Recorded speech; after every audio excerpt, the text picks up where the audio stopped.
Black people, I love you, and I love you enough to tell you, you ain't ready to revolt shit.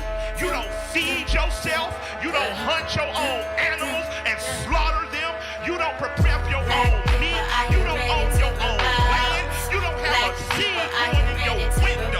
So when you think about revolutionaryism, and you think about fighting and dying in the street, you ain't shit. Killer Mike said black people ain't ready to revolt. It's a disparaging marriage and he ready to elope. Maritime coastline, deep V hull boat. Crack a nose turned up, machete to your throat. The divine snatched the arm back, she fine, she in Zinga. Moroccan mercenary got a line on Moringa. Ask Chief X to swing it. Go fund me to rock a new car or build a school like I'm Dr. Umar. Nah, go fund some more guns, banana clips and cannabis, and bury it, the jackal, Anubis. I'm cool, keep them heaters and I'm in tie in an abyss. He ain't rapping due to libations, he just channeling this. Hands down, you ain't ready to oppose nothing. You are as a part of this system as any white person gentrified. I'm on light, hovercraft propellers over swamp water. We make the thoughtful think they should have thought harder. Be aware of this. Don't blink, there's only one blunt between the careful and careless. It's hard to face it when you need a shrink or a therapist. Mental disorder ordered them to label you a terrorist. I breathe elements and I found the secret. We could all walk on water if it's ground beneath it. I carry my weapon and keep my trees, and still be Hotep and ask Tariq Nasheed. 6 in the morning, I greet my seed, then do everything I think I need. I have to say this, because I know our spirit and our emotions get stirred. I'm not against nobody on the panel. I'm with everybody on the panel. I'm not diametrically opposed to anybody. I agree with everything my brother said about revolutionaryism. So let me ask you guys a few questions. We're in the South, we're in the heart of the South right now. Fishing. Who knows how to fish? Hands down. Who knows how to hunt? Let's hands down. Hands down. Hands down.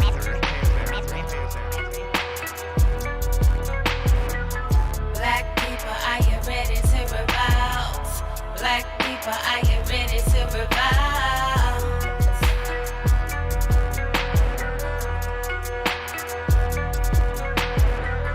Black people, are you ready to revolt? Black people, are you ready to revolt? What's up? How everybody doing up on this early morning? Matter of fact, let's hear that DQ Hampton, early morning. Yeah, once again, shout out to UKA in the building, Anointed Sadat in the building, DQ, baby. Moon 2 in the building, Vernon in the building, RTP. The fashion is clever, spectacular weather. I'm blacker than I ever been. Skisha patting some leather, ink and a feather. I penned some immaculate letters. My family stay with the gift, cause we rapping together. Like it's Christmas Eve, I just roll up my sleeve and drink a cup of hot cocoa while she rolling some leaves. Have you ever lit a blunt off a chimney log? Massage from a synagogue, leaves foreign student with her friends involved.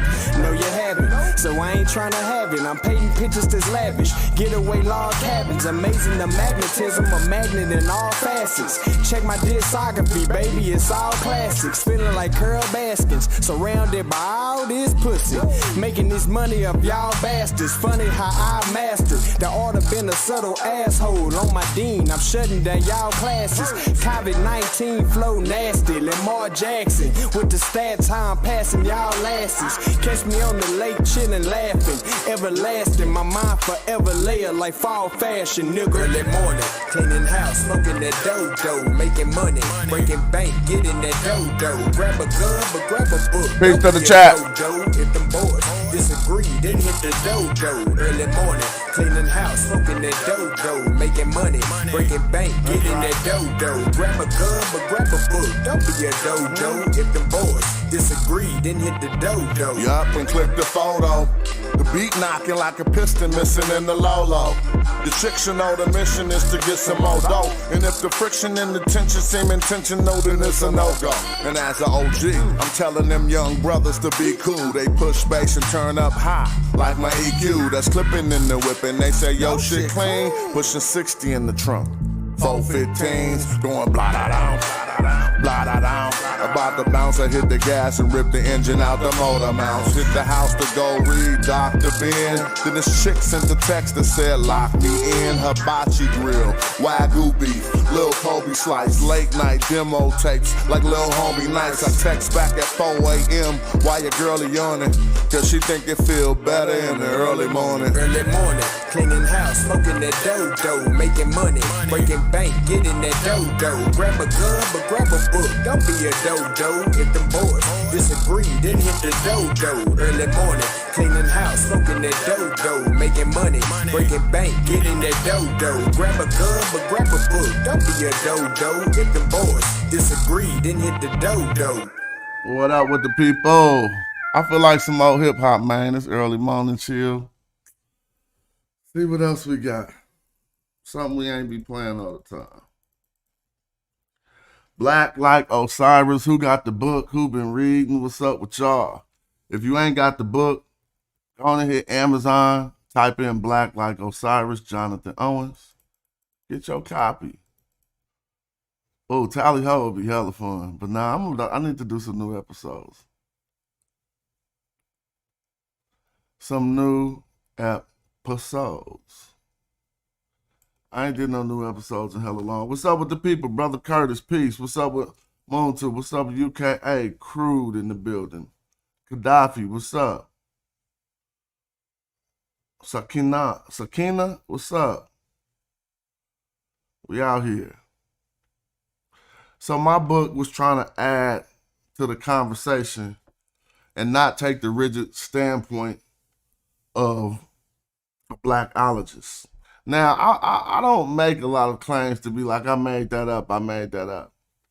But the things that come, we'll now see, and you got to also understand creativity. True creativity was probably done once. Am I getting theological? Well, allow me to be theological this morning, ladies and gentlemen. True creativity was done once.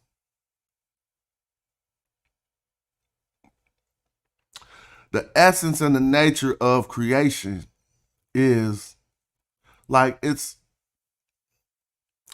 we got to understand creation. It's a process, right, of bringing things from the thought realm into fruition.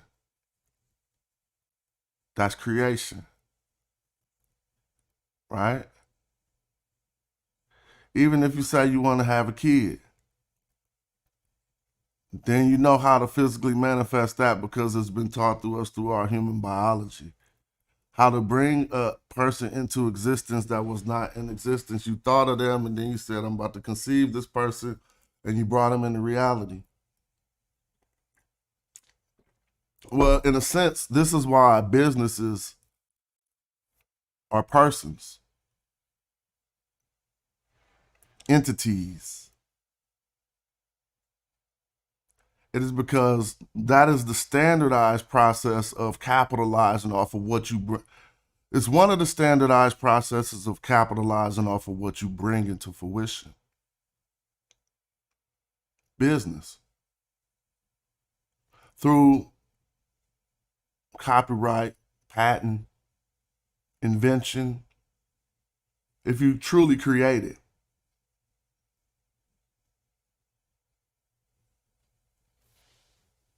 You know what I'm saying? But since a long time ago, I was a kid and I would write raps and then they would pop up on the radio.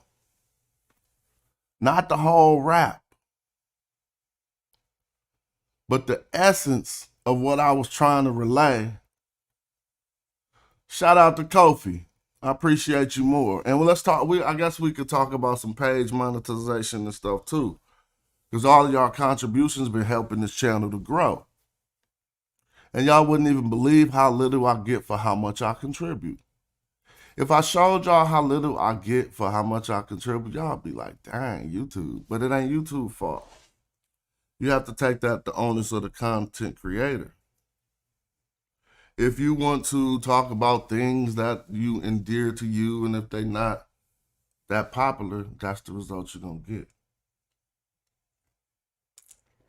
But I'm a thinking man, and I can lay out a plan for anybody, and I can show people how to in unison build a YouTube company. See, instead of us being dumb like we being, and I include myself every time I'm doing these type of talks so people can see we on the level. Like, I don't mind, because we do, no matter what we do, the majority of what we put out is good content and is useful.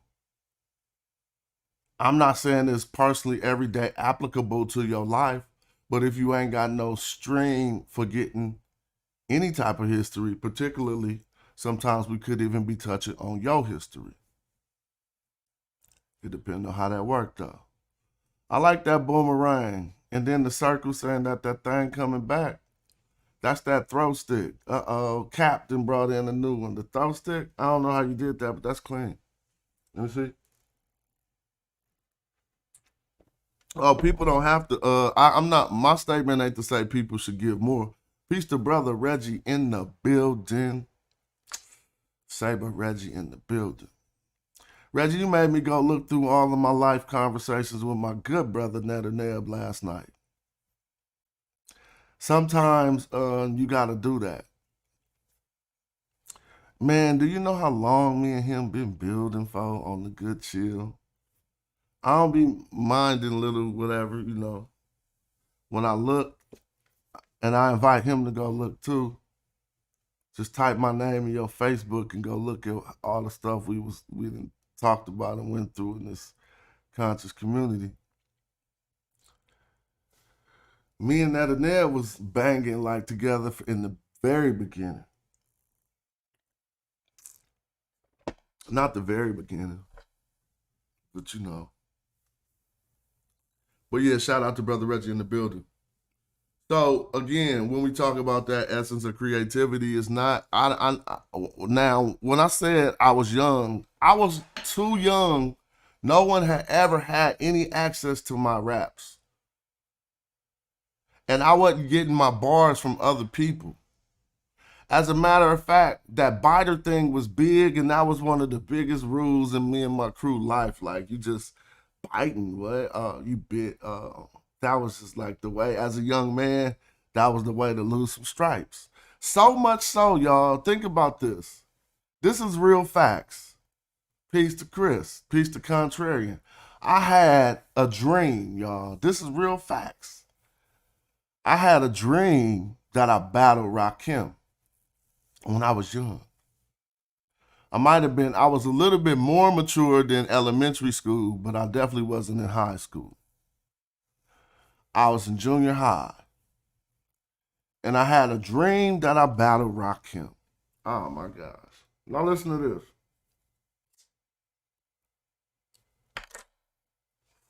When I woke up in the morning, I could remember Rakim's lugs. I can remember the tight stuff, the good things he said, the nice bars. And then I had a personal conflict. Because I said, hold up. First, I didn't entertain saying none of the stuff that he said. But then I started thinking, man, that was a dream. He never said that in real life. Then I had a conflict. I was like, can I say that? Then I chose not to say it at a young ass age. I was hella young. I was probably like 14. I was like, you can't say that. Because in my dream, it popped up in Rakim head and not mine. So I was just like, but anyway, I started to develop a concept of creation being like a cloud. Now you know how they got the creative cloud and they got the cloud and you can put your information in the cloud. Well, that's just, to me, on my, whatever y'all want to call this type of a conversation, that's eventually, once all this information is in the computer cloud, trust me, AI is going to access the cloud for independent,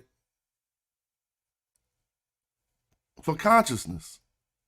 So this is what I mean. If you got the complete collection of all information, right, and every form of it, all different emotions, everything all in the one computer cloud, it'll be able to be accessed the same way that I think there's a creative so-called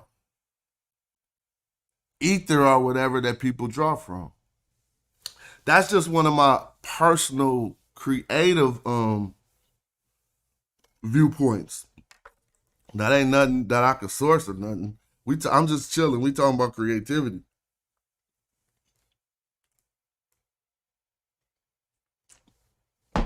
And now let's talk about just for the chill for some page monetization and how everybody could use that to their own good extent.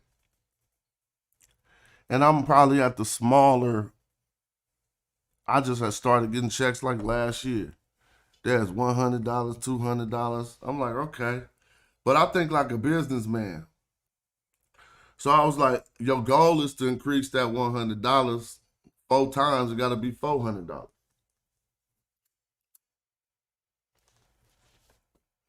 Once you get to 400, you try to get to 1,000. Whatever, you know what I'm saying? But even for the smaller pages, like the people who just was like, I wanted to start a YouTube.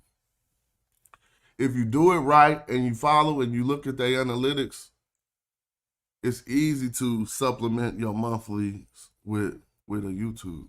I don't know if I'm going to go all into that right now, but that's something I was focusing on. Not doing it just like this, just do it like a real business. Damn. Do shit like a real business. So this Black Like Osiris, the book, y'all know all about it. I ain't got to go over that. That was for when I was getting ready to talk to Brother Bobby Banger.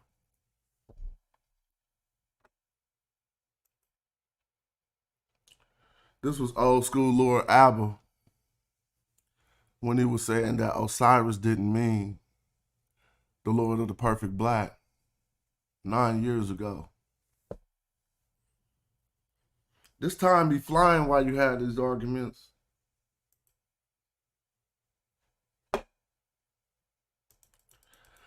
I'm chilling. I'm going to go on and play another slapper, then we're going to get into it. Thanks for tapping into the show. Everybody click the like, put up a comment. I don't know if I'm going to talk too long. I normally talk for about a good hour, sometimes a couple hours before I open up the chat. But I ain't really, you know, I'm just chilling. I'm going to play that hard coof, go refill my coffee, and be right back. Morodic script in my car too. Roll through with them arches. All cool, that's in my shinu. I'm Bennu giving y'all truth. Iron core from meteorite should be chartreuse. Turbocharged the chariot and almost left Ferrari. The queen like almost Nefertari. Immortalize an image, put a figure in a figurine. Him at Netaret, who her? Them leopard skin kilts, yeah, the clan wear 'em. And I turn your knee suit to a fan bearer.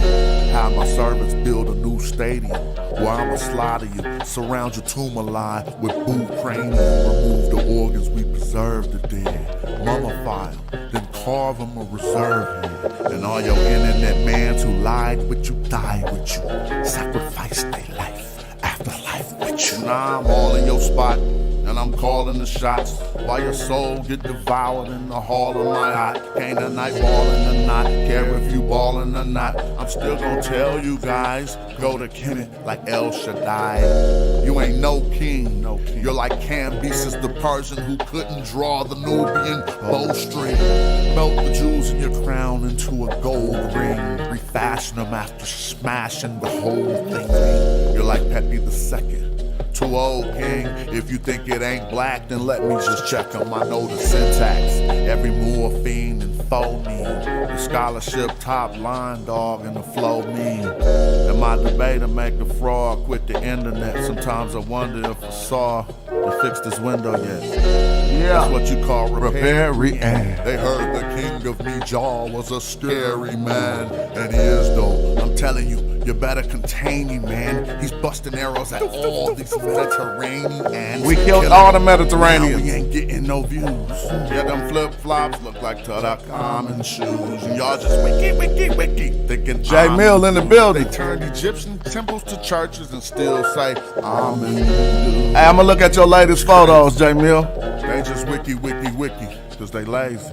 So they can call me pseudo, it don't faze me. The page monetized, so crushing you clowns pays. You dig? You dig? Madjai Dead. That's just that little kickback flow, that early morning flow. Let me go on my Gmail. God, this dude, how you got all, man? Man, on the real, Yo Kimmy tour, nah, not that, but I'm just saying, that's putting hands. Let me see if I can find the latest photos you sent. I didn't even look at them. My thing going slow. Ed Food, now you have sent something more recently. I know, cause it was. I know what to look for.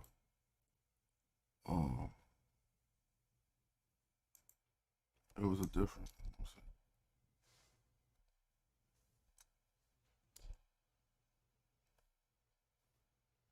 All right, forget it. I'm about to just look at these last ones. Oh, you sent me something on the cattle count. Oh, you just sent me cattle. Man, you got cattle. All right, let me look at these cattle. Cattle on their head. Yeah, when we gonna do the cattle count? I don't know, man. I need to talk to my vizier, man. Talk to my tati, man. You know, see when we gonna do the cattle count. Make these dudes pay up. Huh? These are J Mill's photos of different. This is Habu. If you want to say where these places are, feel free, J Mill. So remember when somebody tried to say, these are cardinal points. And we went in the quiver and whipped out the photos you can't find on the internet and said, oh yeah? Show us where this say cardinal points. You heard them Flintstone feet.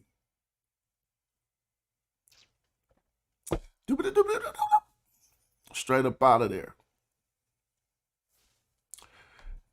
Y'all don't remember somebody told us that this Kim for black, and people asking questions like, well, why does it look like that one was painted red? I can't answer those questions about how colors deteriorate over time. But luckily, we can read the language. These cardinal points, Reggie. This ended them, huh? Go on and read that. See where from the Hotep D suit and tell me where the cardinal points is at. God, catch me say anything. I had somebody caught red-handed again last night, but I think I fell asleep. I was listening to some show like, no, he didn't just say that out of his mouth.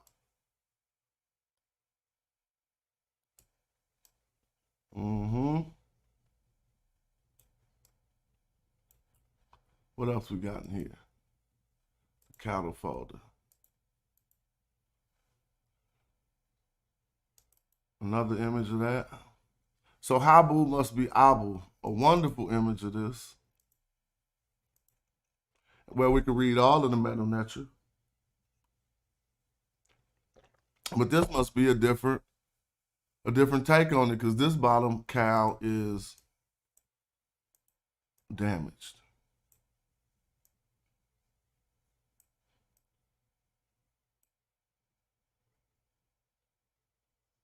Beautiful. See what else we can see.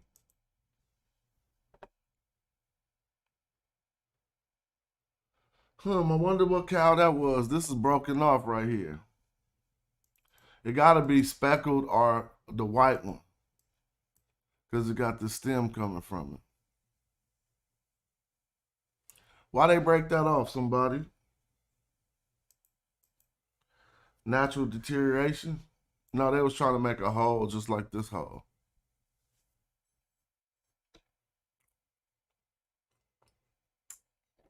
Who wants to read this? It ain't that hard. Anyone want to read it? What's that location? Over here I'm looking at. I know it, but I want somebody to put it in the chat. The directions have to do with 4 oars and 7 cows and their bull. You call them cardinal points, J Mill?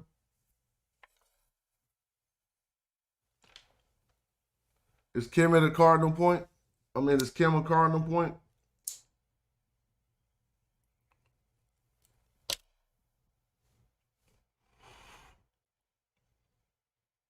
Let us know.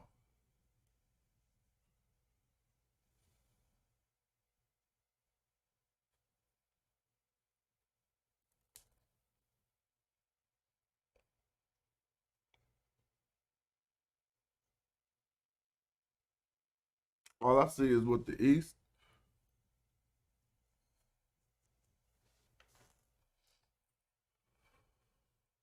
I want to get others' take on that, but we should just go on and read it. I can start from right here. Why would I start from right here? So let's tell people. Y'all see how these two falcons are this falcon is facing this vulture? Behudet. Okay, yeah, is that Elfu? All right, let me know. Behudet is Behudet. It might be Elfu, but I might be wrong. Now y'all know if look, we can zoom all the way in and do the homework. See how these birds are facing? Yeah, I know that's like the second or third gnome, something like that. Shout out to Reggie. Now y'all see this right here? So they facing each other, and you can kind of tell these are two sections of two different texts. The text to the right and the text to the left. All right. Normally it's deities that correspond to that. So this is probably his text over here.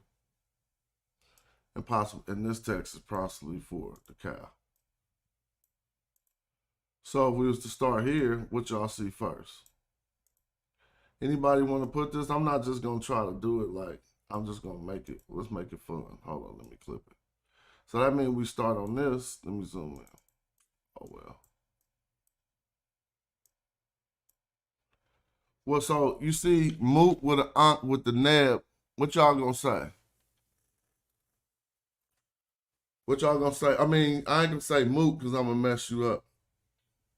Because that ain't right. So I don't want to say that. What y'all see right here? The vulture who? I'll say the white one of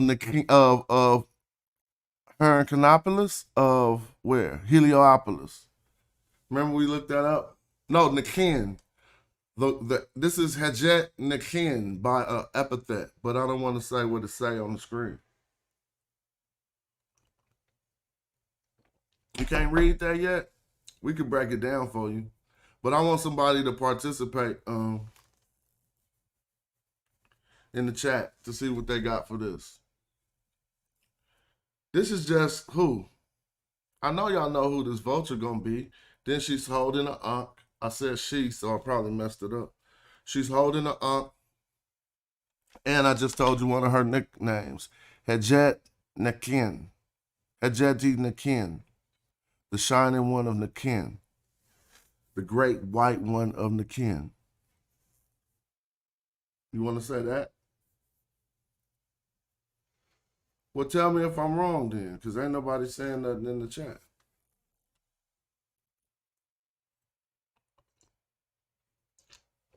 All right, so let's talk about it then. I'm going to break it down. Every symbol that we see without saying what this say. This is Nekbet, right? Nekbet the vulture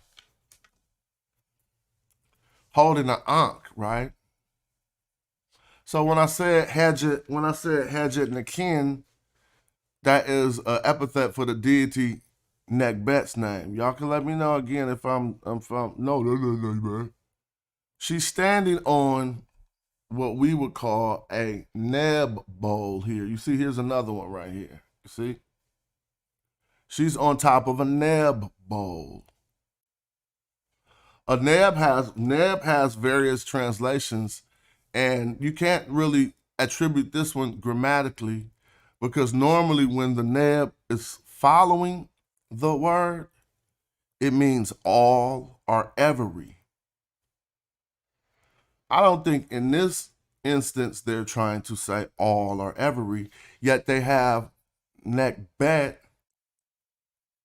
right, on top of a neb bowl. So the other translation for the neb bowl is going to be Lord, Master, and in the feminine, this neb would be Nebet. Now, again, I want somebody to say right or wrong, because we see a few things here. We see a soup plant, right? Somebody was spamming last night so hard, a dude named Donovan, he probably sleep from all that spamming.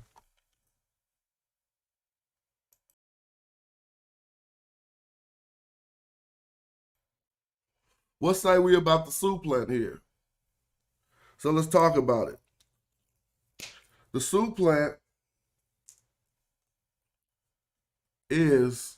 could be short for the king right here. See, this is the problem with people. When they say, y'all came from the South, we could beat that up in 30,000 ways. We could address the claim that y'all say they came from the South, but this say this. We could address that in so many ways that you get the brakes beat off you. Anybody who read the Meta know what I'm leading to. Now check this out. Check this out. You see the soup plant right here? It can represent two things. And I dare you to write what they are in the chat. It's a checkmate. This one glyph is a checkmate by the two things it represents. It can represent more than two things. It can represent three things. Yeah, it can probably represent three things. It can represent the actual plant.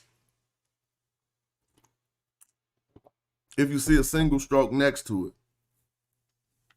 You think this is not a single stroke, this is a divider. Like, this isn't a glyph, it's just a column divider. So these are the two things we could get from this plant, and this is a checkmate right here. Thank you. Thank you. Both of them, now y'all see how they both put that in the chat? So that kill it right there. It's over.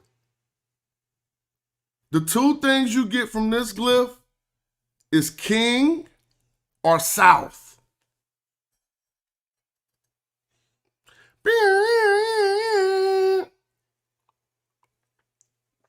Don DeMarco, boom. King and south. That don't tell you much.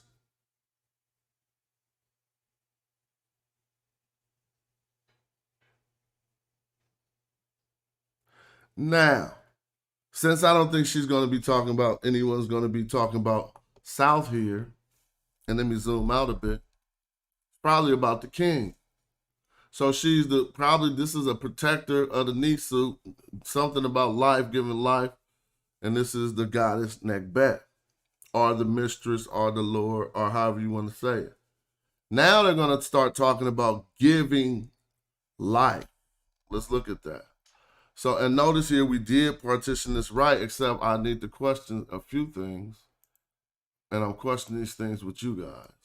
So we're going to proceed down this column, and we'll go to this column on the left. This left side says something a bit different. With this vulture, God, get your birds right. With this falcon here,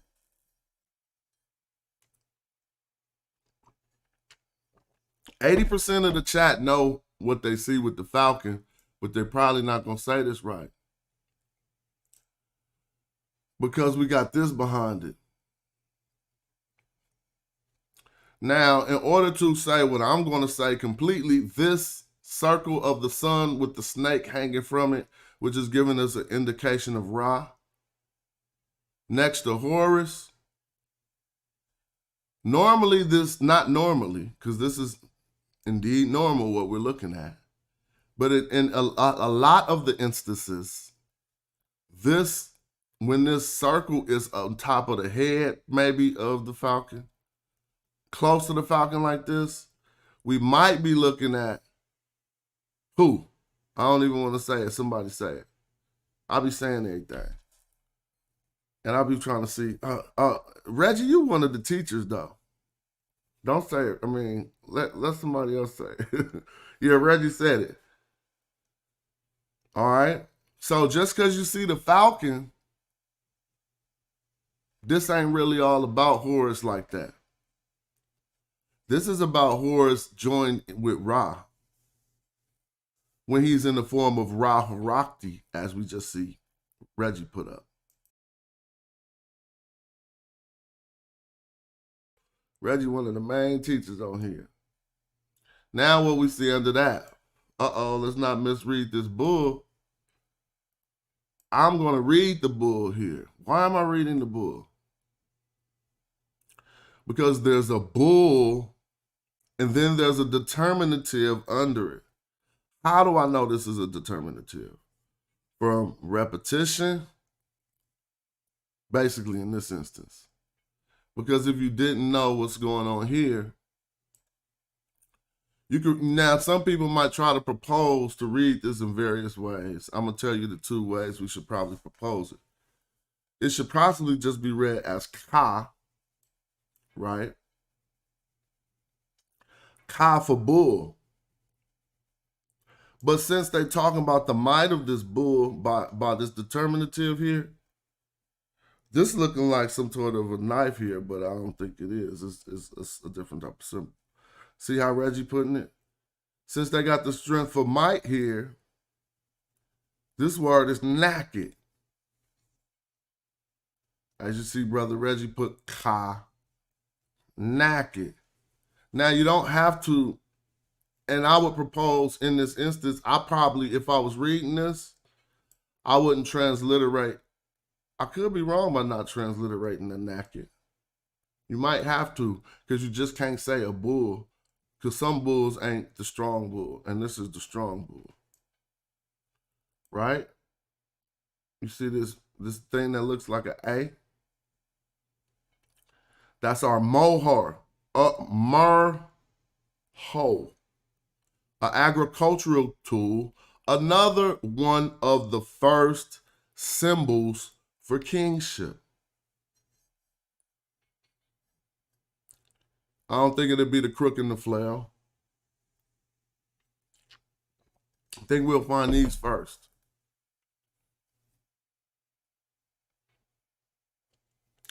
Others can chime in.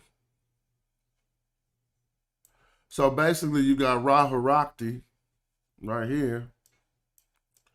The mighty bull, basically, Kanakit, if you want to say that. But that ain't how you say. So now we got the only deity here. So let's look at this. This is in a box, right? This name inside of this box should be treated the same way as names inside of what we see here, Shinus, that they call cartouche. We like not to call them cartouche, because a cartouche is simply the French word for a cartridge, a gun cartridge. When Napoleon and his troops, 1798, I think, I could be wrong, look that up. When Napoleon and his troops ran up on Kemet, it was Egypt. When they ran up on Egypt and they seen this, they thought it looked like the bullet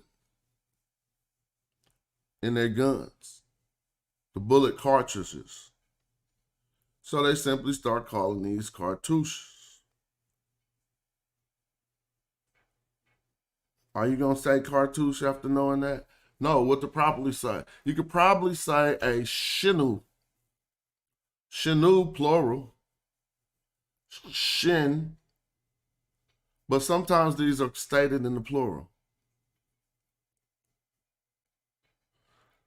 And Brother Reggie adds that the square represents a title most of the time. And honorific transposition is when you change the positions of deity when you stating or writing in order to honor them. I don't know if titles are honorifically transposed. I would presume they would be, because it's all put in reverence to the nature. So that means that we have Ma'at written down here at the bottom. We need to address her in a different fashion.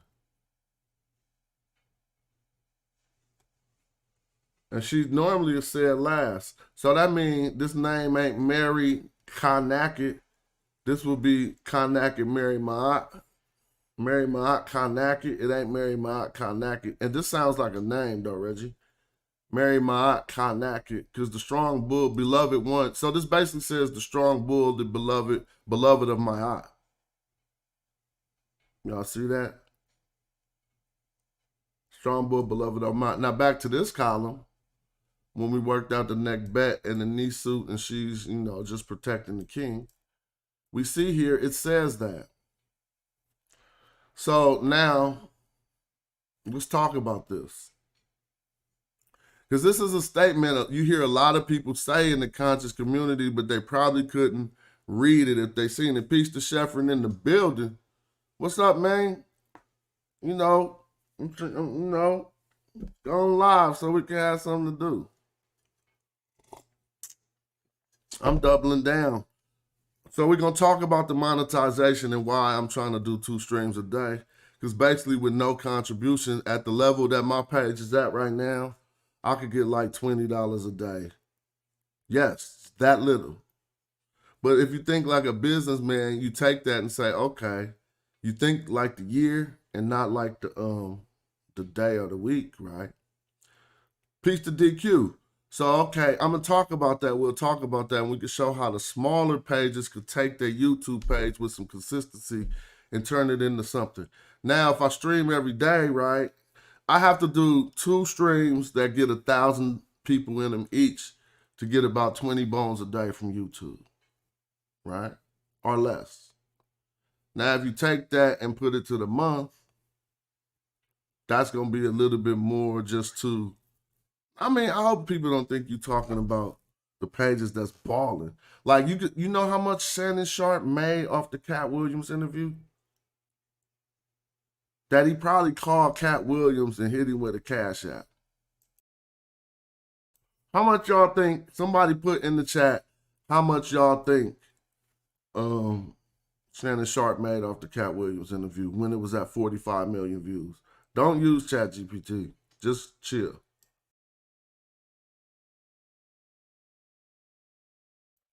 I'll read this while I wait. So this here is a statement that we see said a lot in the conscious community, but not said like this. And somebody want to tell me what the lotus flower in the middle is.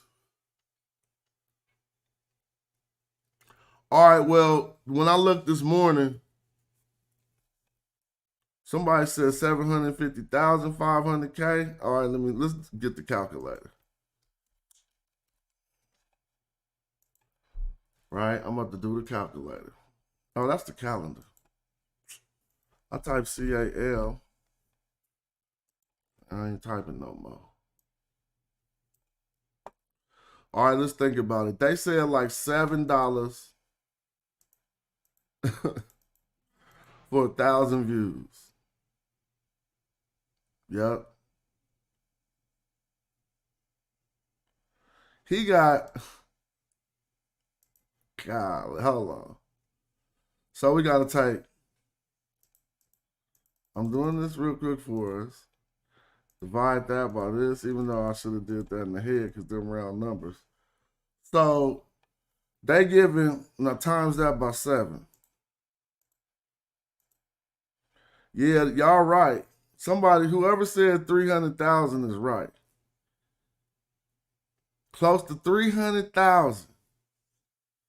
Y'all don't believe that off one video? I can prove it. Because if you go in your analytics, I don't know if everybody's is different, but mine was saying like $7 for 1,000 views right today. It changed every day.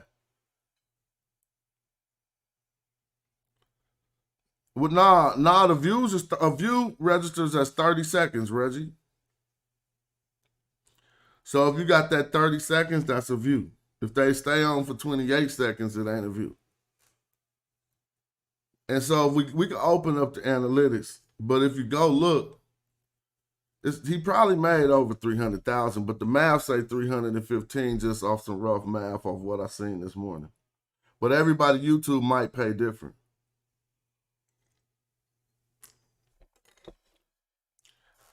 That's ridiculous. Ridiculously good. Now here we see again the statement I'm trying to break down. We see this thing that looks just like a triangle to us. Some might mistake this as a glyph for a pyramid or something. I don't know if that's what they want to do. Fine. Somebody said 30 bands for 1 million views. Yep, he got 45 million. So it's probably over 300,000 if that's the number. That's ridiculous. Ridiculously good. And he got snippets of the video. Golly. But we're going to talk about the smaller monetization later. So what's this first word we see right here? Whenever you see this, it's most often going to be meaning to give. This is D. D-I. D. Transliterated D-I. It means to give. So what does this mean down here? The Ankh. Why am I reading in that direction? You got to go. Well, see, I'm only reading in this direction because I know the phrase. And I'm going to show you something. This is breaking the way you're supposed to read it. I am supposed to be going, let this one, then down and over. But the statement we know ain't D Seneb Ankh Was.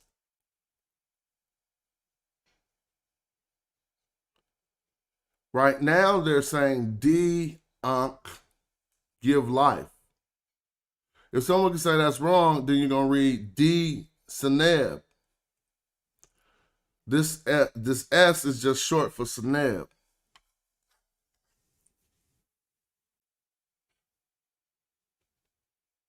You don't got a monetized channel, Reggie. That's what I'm talking about. Let me help with that type of shit, family. Because look, income streams are just that, bro. They're not income rivers. They're not income oceans. They income streams. Understand the trickle effect. Rain is the trickle effect. A storm is the trickle effect. It don't all dump on your head at once. Even when it's raining outside, it's small little drops contributing to a whole storm. So I'll be willing to openly talk about these little 500 here, 500 there. Are you, man? 500 a month, you can get 500 a month out of anything, right? Almost, you're supposed to if you put effort to it. So how many 500 a month hustles you need to be chilling? They all ain't got the, like, engine run on 8 cylinders, the majority of them. Old school, if you in the old schools.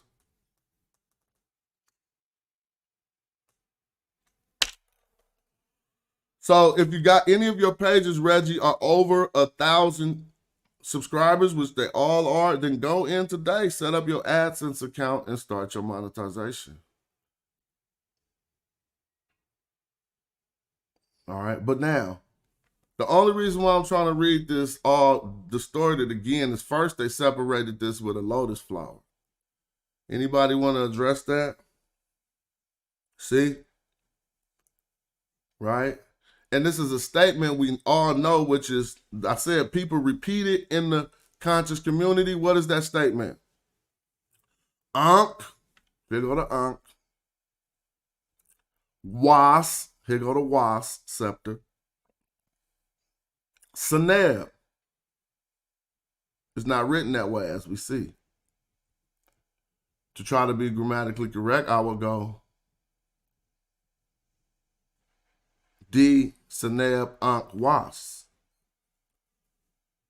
Just for the teachers. But just right now, I'm just going D, Ankh, Seneb, Was. And I will argue that this lotus flower that I'm not transliterating is making me read these like that.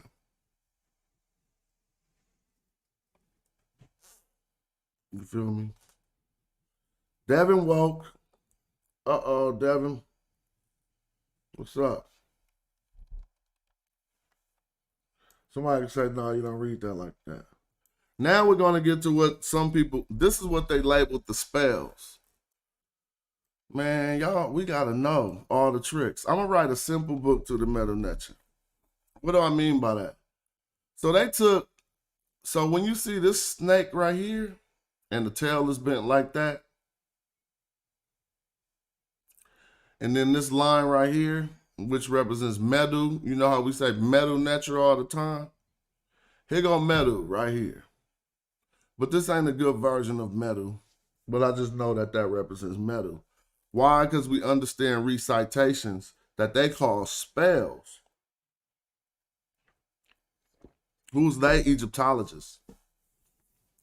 Why do they call them spells? Because when they examined the text, they thought, which is not necessarily wrong, that the reader of this section of the text thought they would get some earthly or real world effect after reading this portion of the text.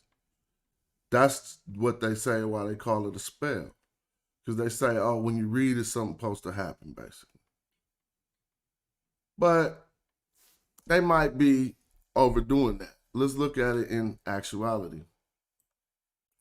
So what do we have here? So this is the short for a whole word, Jed. Why is it shortened? Because under here, they just wrote this phrase in the short way. To spell Jed out, you put another D. This is representing the DJ sound, J. And then they would be put another D, which is a hand under here. They don't have to write the whole word. So this says Jed Medu. See how I always go to the left? Because that's the way, after I read the top left.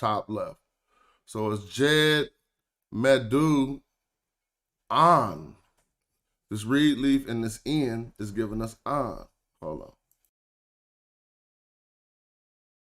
Jed Medu An. So what does that mean?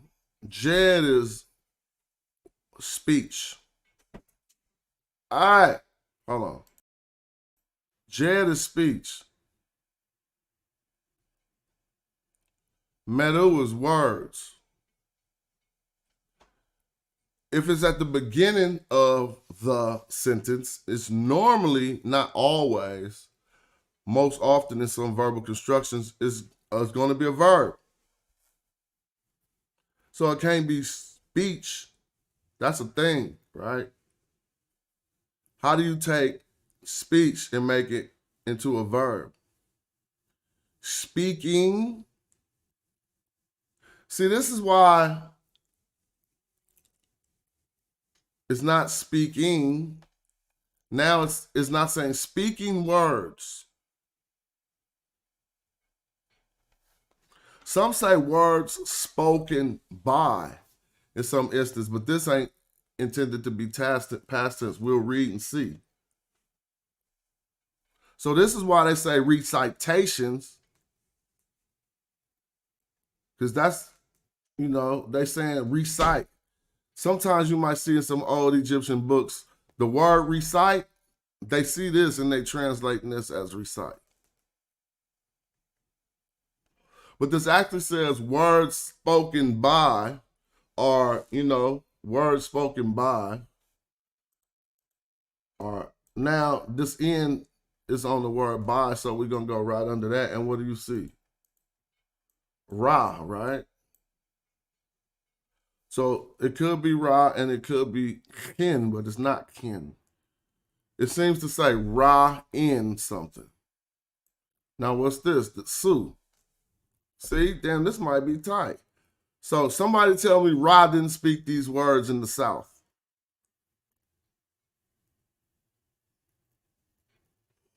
See, they put the chick bird behind this Su plant. So now I know to read it Su. Therefore, they're not talking about the king. Uh-oh. They put that right there, though, so let me slow down. That even though this is just a divinity. So now now it could change here. That's still Ra, though. Who y'all think this is? That's not Ra. Come on. I'm about an hour, too.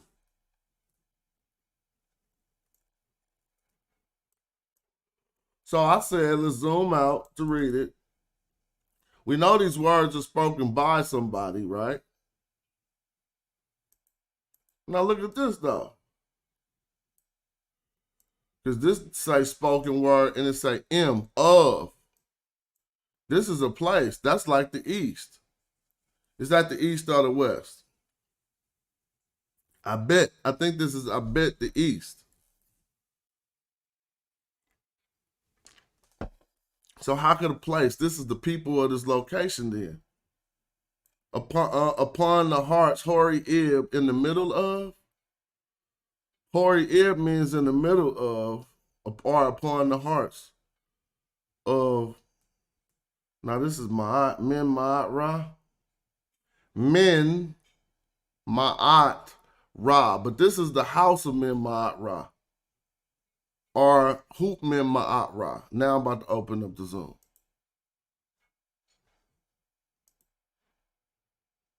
Now I'm about to open up the Zoom. I'm gonna make a little song for everything in a minute. Now I'm about to open up the Zoom. Bo-do-do, bo-do. Do-do-do-do-do-do-do-do. Do-do-do. Do-do-do-do-do-do-do. All right, invite.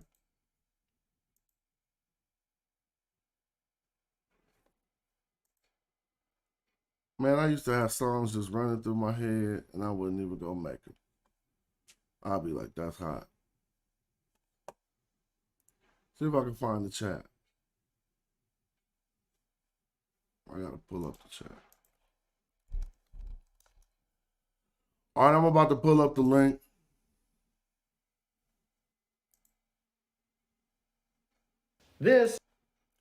Maybe it was Willie D questions for that interview.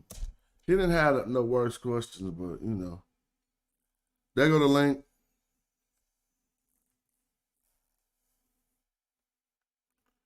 Doom, doom.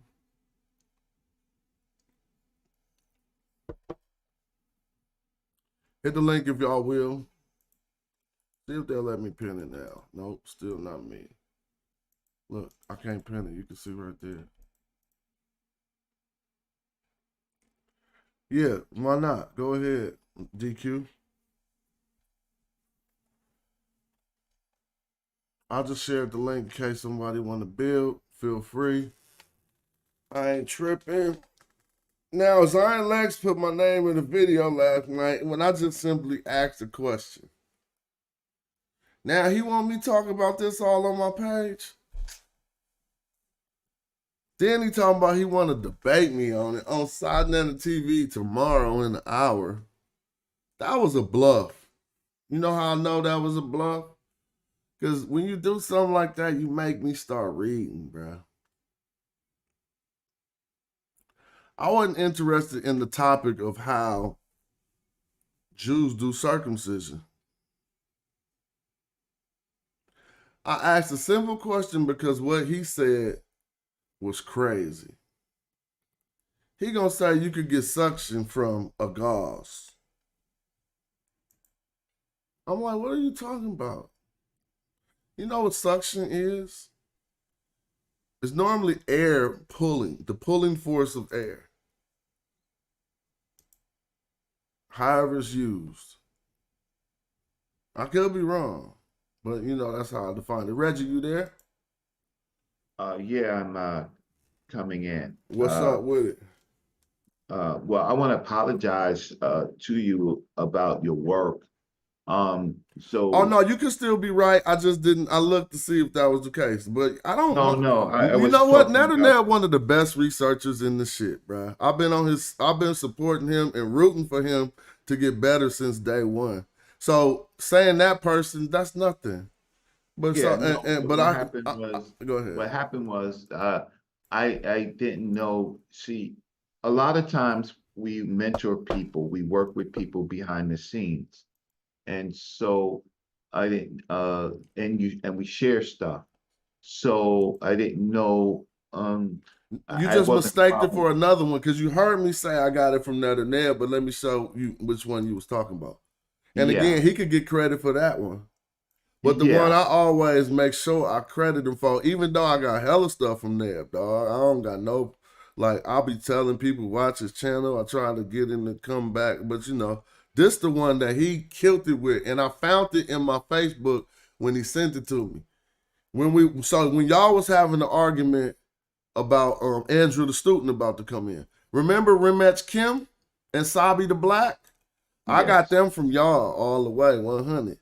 right. And Yeah, so yeah, yeah, in the yeah. early days, in the early days when I was, so I had to talk to you behind the scenes because I don't, but I got involved when he debated a SAR, and Dr. Ricchetti and Dr. Brother Bonacci and the rest watched. And then after that, I gave him some resources. And that's what we do. We share resources.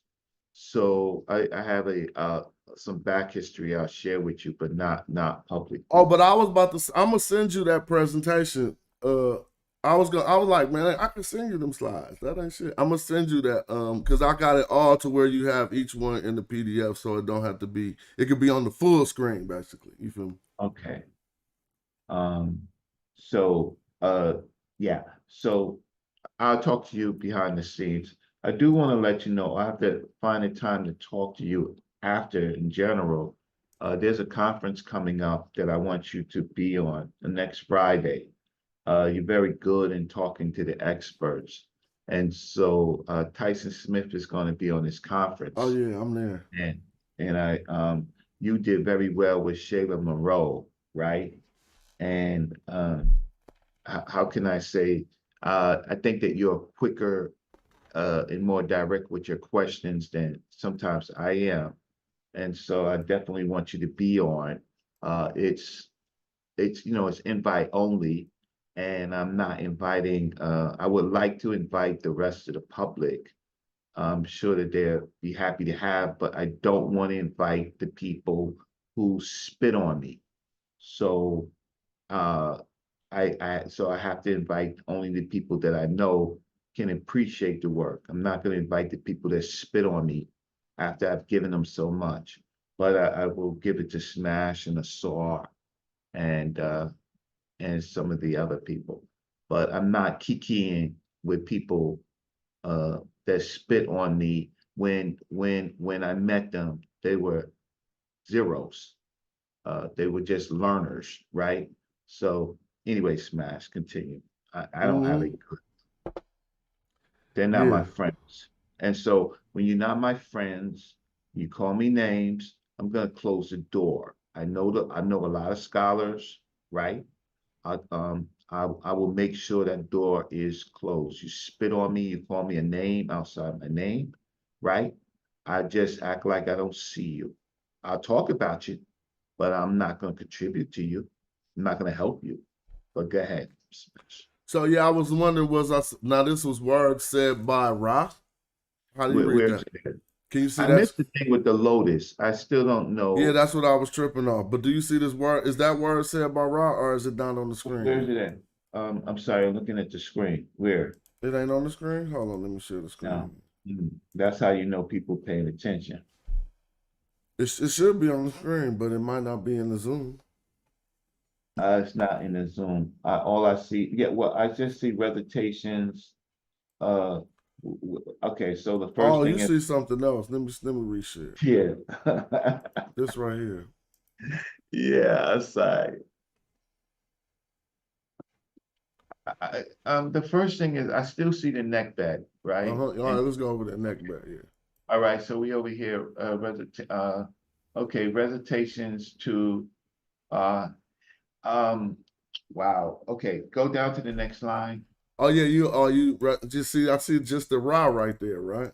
Yeah, but I don't know yet if it's raw, so just shrink the whole All thing. right, See the whole thing. raw in the South, and then they got this. I don't know unless that's the king, Uh, cause uh Sue ain't they ain't saying Sue for the king. What you think they saying? Sue for the king? no. I think that's still like Royal or South, right? Sioux for South, but it's the in that phrase in cat in, right? You're saying it's raw. I don't think it's raw. But it would be Ka. It would have the Ka hands right there. I know in Ka in, but look, that first N is on the part of the on above it. You notice that? That's Medu on. So that N is canceled out. Then we just gotta say, is that circle Ra or is that circle the KH sound? Or you feel me? That's Yeah, so I'm not so saying sure. Jed on Ra in Su. I don't think that's raw. That's my problem. Yeah. In Inek. I think it's Inek and in in K in K I, in K in. I know So NKN, but I never seen it written this way. in K, yeah. That's Uh, KH, that's not K. right, right. But that you know, I don't speak it, but NKH and NK, that's the way I pronounce Also, Elisa to be Jed, so you don't think it's Jed on? You think it's Jed E N? it. Yeah. You know that's Jed on, bro. Presentations How many to times you know that this is Jed on right here? Let's zoom in on it. Let's leave that out. See that part, just this part. See, you know this phrase is one phrase with the N included in it. That means we gotta exclude the N when we get to this part. Now that word could be kin. Think that's kin? But if you it could include this N right here, then we got a reed leaf right here. That's just, you never see jet. I mean, jet E is a word, but we know this formula. Look. right. So I'm not so sure yet. I'll have to look it up. Well, I would Uh just read it with the, I okay. mean, why wouldn't it be rock? Because they don't put no divinity around them, huh? Yeah, yeah. So it's one of these phrase, it's a phrase. In cat. Kin Jet. is a word, though. I remember. I could just look that up to see. But I seen somebody named Andrew the student came into the chat. Peace. Hey, peace to y'all. Peace to the panel. What's going on? Chilling, Yeah. just working it out. I see. I see. What's up, Big Reggie? You know what I mean? Always putting it down. I rock with your studies. I think that you might be right. I think that you might be right that that's a name. That maybe that's a name of a scribe, but or a title of a king. Maybe Kensu. Right? I think that you might be right on that. Kansu. We tripping. That's Kansu. Right. Oh yeah, that's what that was. Word said Right. by Kansu. At Right. least we So I knew. wasn't Yeah, so it's Jed on Kansu. right. Thank you so much. So Thank you, how could because I you the say one. I was You the one figured it out.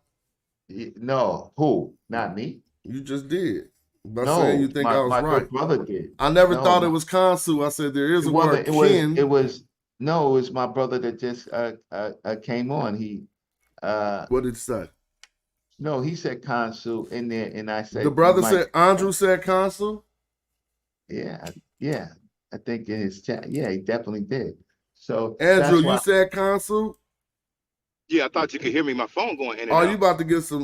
You about to get your Because I just Yeah, was reading this. you get the golden flies. Cause Yeah, see, I do what it was is I've seen Kansu written I think I've seen Kansu written another way. So I didn't that's why I said blow the whole thing up so I could see it. And then I was saying, no, that's Ken, right? That's Ken, KHN. But yeah. I didn't I broke my own rules. So thank you so much. I gotta wake up. I gotta get some tea. So who is But these words said by? Is the South? That's the East. huh? Words said in the East. The next one. Is that wrong? No. That's in the nomen of that. Well, no. See, But no. the That's thing why I I'm said. thinking though, think That's about the why I said. okay, That's why I said. why set words spoken in the normal why set. Yeah. So Yes, why sir. set? I mean, now why set is like a people then. I mean, because it's words spoken In of the community of Waset, by the people in the community of Waset. yeah. I So, mean, we added all of that, but I feel you. I right, mean, because it's the Newitt sign. So the Newitt sign is a community of people, a district.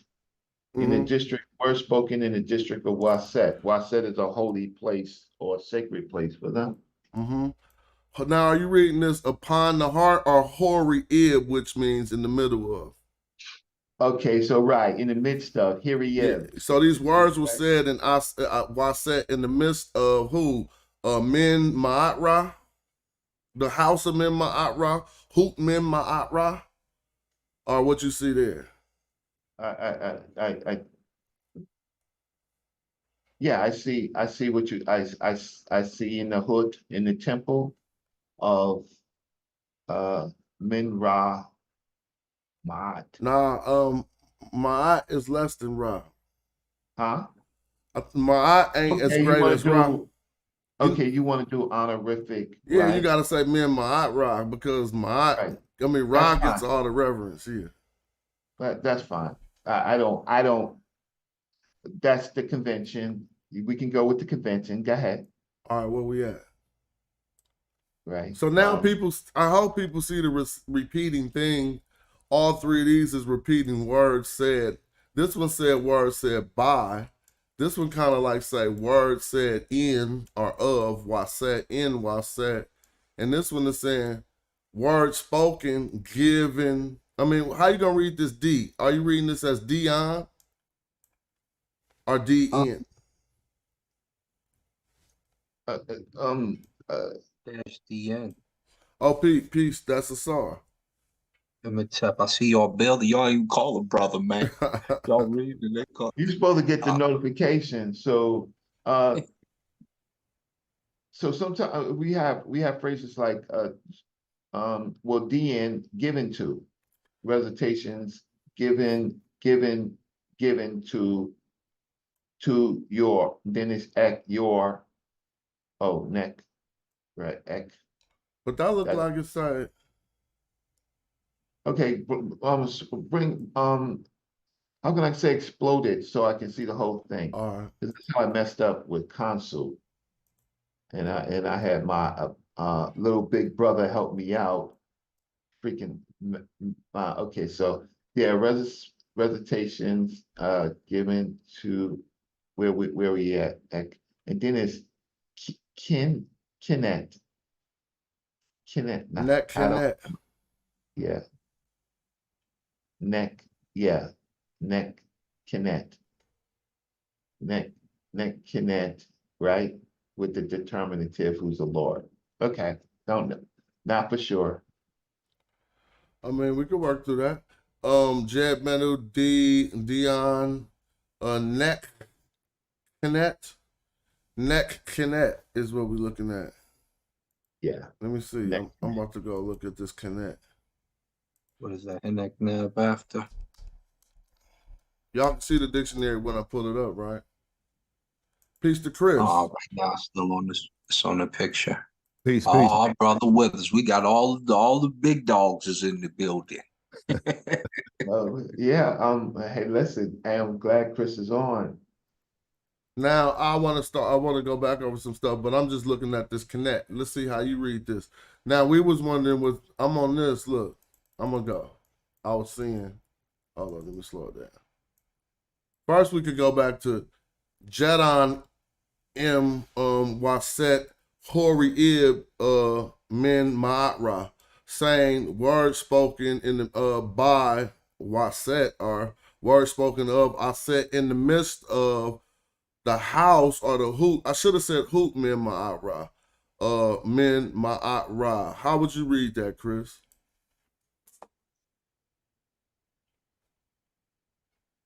Word spoken in Waset, in the midst of, or in the temple of Hut Min Ma'at Ra. Mm-hmm. I think that's what we came. Then I said Dion. I actually said Jed Medu. I think Reggie said Jed Medu D on. Now we on. Is this neck connect? Neb neck connect? Okay, what you got? Yeah, no, this is so normally when you see it written out like this, all the Jed Medus are just introductions, right? So this is D-N-E-N-Ek. I have given to you, or I have presented to you. D-on-ne-ek. Yeah, the subject. This is one of the situations where the subject is left out. And what's that called again? That's not. What's that form called again?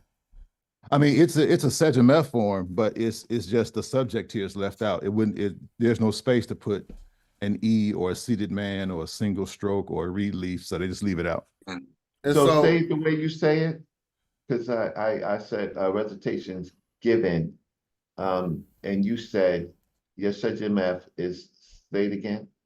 Yeah, so the Jed Medu is just a way introduction here. So it starts at D-N-E in Ek. Okay. Wow. Okay. D-N-E. Given. So read it. I have given to you.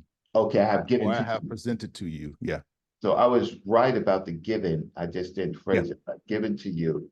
Right. Right. So it's verb, subject, and the dative is Ek to you. So I have given to you. And the key is that NK, the word ain't often talking about compilation. So that's a signal that that N and that K running together is giving us that form. It's a Gemini form. Yeah, then Kinet or Quinet is probably, I think that's something like strength or power, something like that. Mm-hmm. Kinet. Sovereignty, and then it's got Neb. Kinet Neb. So all of the strength and the power. Valor. What? Victory or valor. Valor. Okay. Yeah. All victory or all valor. All victory and valor. And he's going to repeat it. If anybody can follow, they can see that this column is starting the same way as this column. So when we see this part that's missing here, you see how Egyptologists will refer to the other one and say, this must say that. And it's saying exactly the same things. Jed Medu on Jed Medu D in Ni Ek. But notice how they didn't put the actually it might say something different. Because notice how they didn't put this isn't a K-bowl here, unless y'all want to say yes it is. This is a K-bowl, but that looked like a Neb ball. Right. Yeah. It is. So we'll be saying something slightly different. Because this is to him. Now this is a word said by or given to the Lord in what? What's this hand giving you? Because Lord of power or so Lord he's of the Lord of strength. Neck. I'll be saying naked, but we still getting the same thing, right? So this is basically the wood of naked. This is the wood piece of naked. This ain't a hand. Yeah, that's the glyph. Yeah, exactly. Okay, because I was like, yep. So they basically saying they're giving the Lord some power, right? Yeah, I have given. Yeah, he said, I have given to the Lord. I have given the Lord of power all power, essentially, because you have a neb, and you have a neb at the bottom there. Mm-hmm.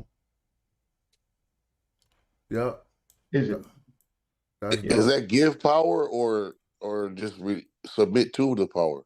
Well, that's give, because you have the verb there, D. It's at the top to go pyramid. Looking at Yeah, they this. giving Is him it- power, meaning he gonna be able to do something. Like he gonna have permissions or whatever, power. You know, I mean, and And it's in the peace to the form chat. of I'm glad to be in here with all y'all big dogs. word Learning. up. It's in the form of learning. strength. I guess this power is. Yeah. Yeah. Can it be strength and power? Is it just Well, it's only one word making that statement, right? So it's only look. We only got the naked. right So, with the determinative, right? So naked. so however we translate But that one. sometimes naked, you're looking at the naked, you're looking at the are you looking at the naked is just a determinative? Oh, so that no. arm, Yeah. that arm is the determinative for right. nechet. Now that's that's That's a funny because you determinative called it an naked, arm right? right now, and it reflects an arm right now. But if you notice, if you look in the Garden sign list, I might be incorrect, but that's a piece of wood.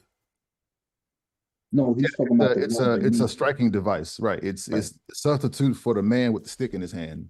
Yeah, you Okay. talking about. Oh, hold on. I'm talking about. Oh, you talking about this one down here? I'm talking about this one up here. Oh, Okay. yes, Matt, you're right. Yeah, that's just a Right, break. so they're spelling it out with the biliterals, naked, and then it's determinative. And then Mm-hmm. And then Neb for all that power. right. Mm-hmm. Now, somebody else figured out the consu while I was puzzled on that. Let's look at why they wrote this way. Because I propose that, I mean, you know, the traditional, since it's facing this way, you probably say D, Seneb, Ankh, Was, and I'm leaving out this thing that I possibly shouldn't. But Well, what is it, Chris? What is that what say kind of you? lotus staff? That lotus staff? You just gonna do a regular lotus? And should No, that but it's a lotus staff, so it says give life and whatever that lotus staff is. And Oh, then yeah, I see it. help, Is that the man who? Give life, strength. because I'm not Give- so familiar with that. Yeah, it's I give think that's life, the Mehu lotus. sovereignty. with just one of them? Don't the Mayhook be having two other things coming out of it? Or am I tripping? No, but sometimes you can represent north and south by the plants that they were characteristic of. Mm-hmm. Right. So sometimes you'll see Ramsey, they'll say Lord of the two lands, but instead of putting the land glyphs, they'll put the different species of lotus that grew in the north and in the south. Mm-hmm. But what about this? Well, they could change this statement up. It That's ain't the give always. life, strength. I mean, it's only people in the conscious community who always say Ankh Wa Saneb. You feel me? Yeah. But it's written in different. As long as you say the three, they often appear in different ways. You know? This one is Ankh Seneb Was. They just abbreviated them. So that's what I was saying too. I went down first too, but traditionally we're supposed to go D Saneb Ankh Was, correct? I mean, but I this one's think reading down though. yeah, it's reading down because I thought that this formed as a sort of a separated. We all most of the times I see him Ankh is always first in that phrase. It means Ankh Saneb Was or Ankh Was Saneb, but maybe you can see Was Saneb Ankh, but yeah. But we're not speaking it, we're just trying to understand basically what it says. So the so-called comedics, they try to make all words like holy and stuff like that. I don't do it. So where y'all at right here? Who was, but how you reading that? Not like Behu, that how you reading that? Ain't that the elephant tusk thing at the top? Or what's that? Somebody, y'all know what I'm talking about, the bone or whatever? Yes, the tusk. How you read the tusk? I forgot. So this say who? No. That should be a determinative for the first who, right? The first who, yeah. Okay, so then we reading the cow, or not? Because if that's a determinative for who, that means the cow is either called who, or it's some certain type of cows called who, or this cow is, which is weird. Cattle is plural. Cattle, yeah. So is it like cow, or is it? You feel me? Cow. Or is that the determinative for who? I mean, like it's double determinatives now, because that's a papyrus roll at the bottom, right under the who. This, yeah. And so, right, but then at the end it says, okay, so the intel at the end it says intel, like your father, right? So are you reading that intel? I mean, yeah, okay. I'm reading that You intact. got the whole viper at the bottom. Reggie, would that be like Atef as well, father? See, Atef is father. Yeah. That's what I was thinking. But Uh-oh. in Right. Atef may work. Right. In Tef. Right. So you can say Tef. You don't always have to say the At on Atef. Sometimes they just write Oh. Tef. Right. But that might say net F. I remember doing this. So let's dictionary it up one time. But if it could be, could it just be a name? And so that's why we're messing it up. We're trying to find it could just be a name. So here we Instead of go. an entitlement, yeah. Check this out. Or- Y'all see the dictionary? Not yet. No. I don't see Oh, it. dang. I gotta share it right. I have to get my symbols. I wasn't ready to do Yeah, I know he was breaking it down. I just happened to How click about on that? like Y'all- I y'all- gotta go get y'all- my list. Y'all don't think it's that right there? Yeah, That could Intap be belong.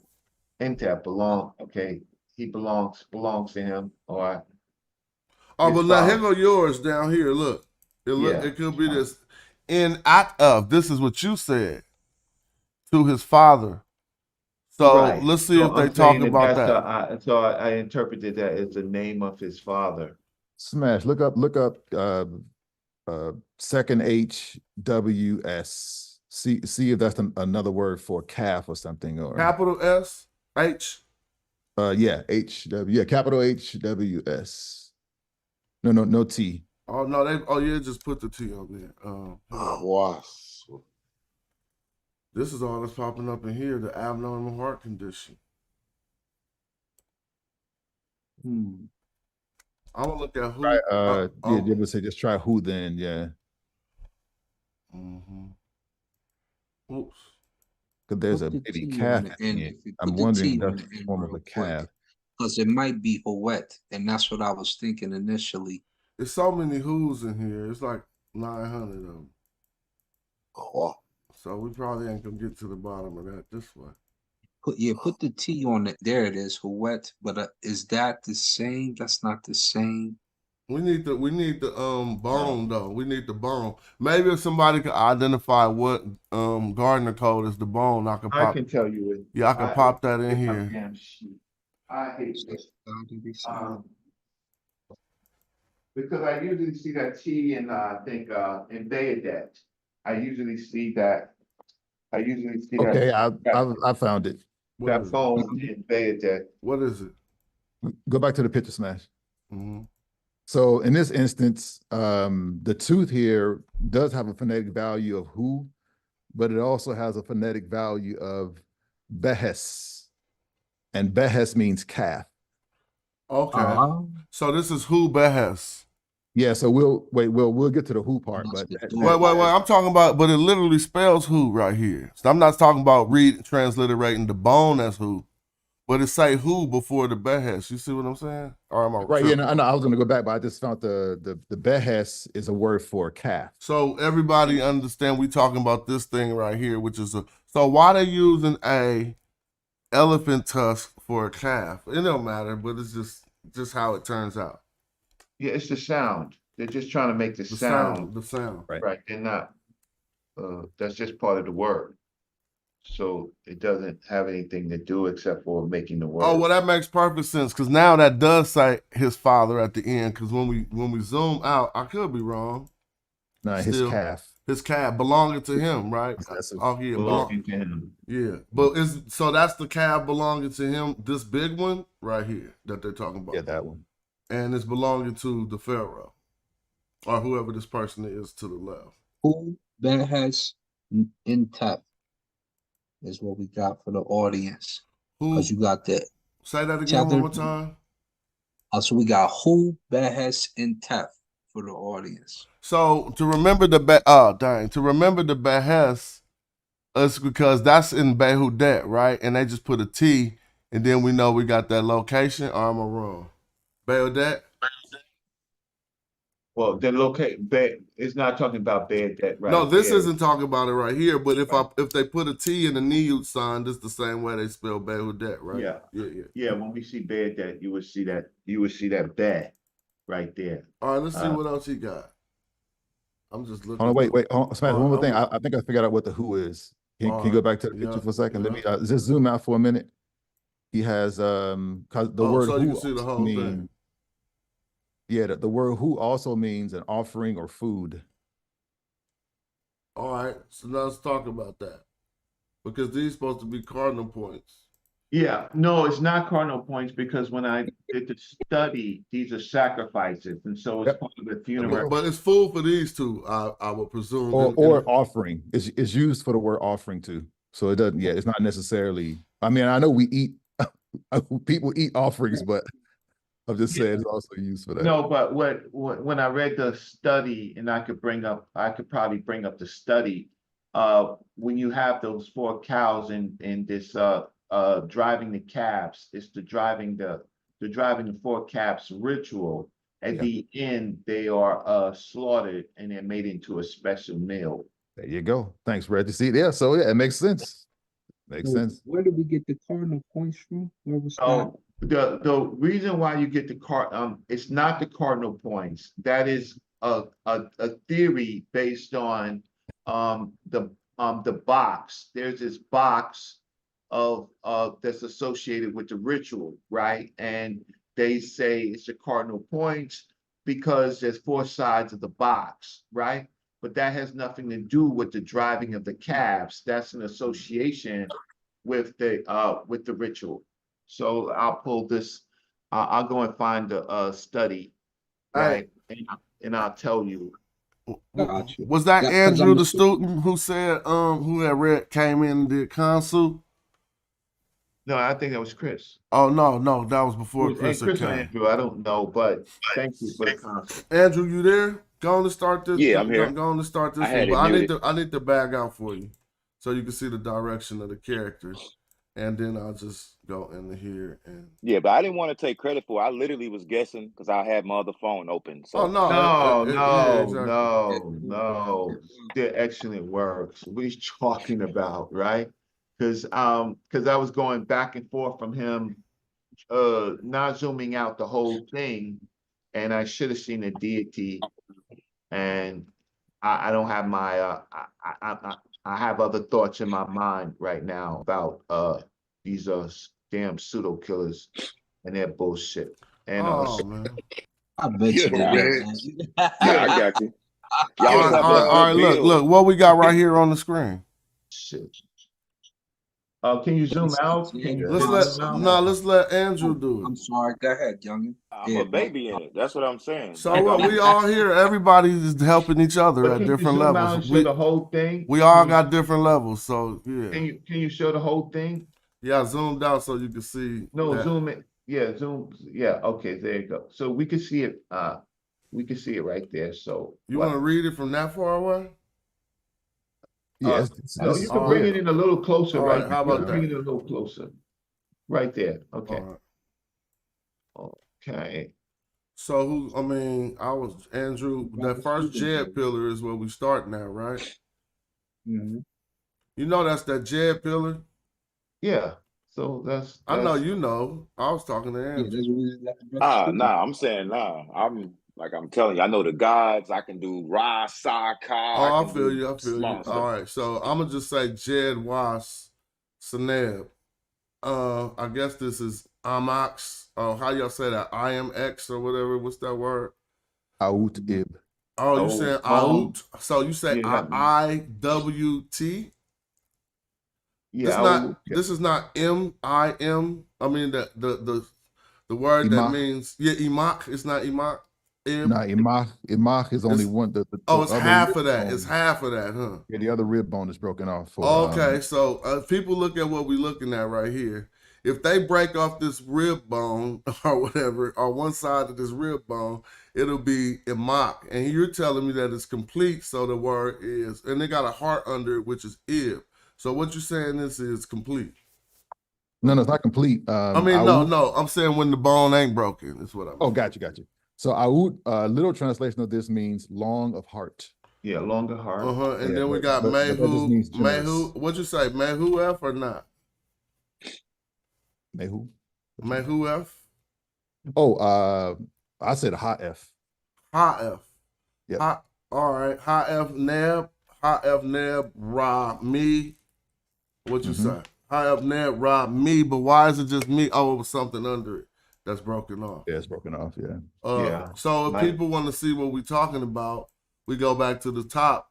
I ain't gonna do it all myself. I'll just start. They talking about stability here, I would say, because they got the Jed pillar. Someone could say that's something else, and seeing that it's followed by the Wa scepter of power, and then it says Seneb for health. They're wishing stability, authority, and health. And somebody want to continue or correct that? You said long of heart, and then Mad. Well, you said not Mad. It's you Hot said hot. Okay, so go down further. F his, long of heart his, and then Neb Ra.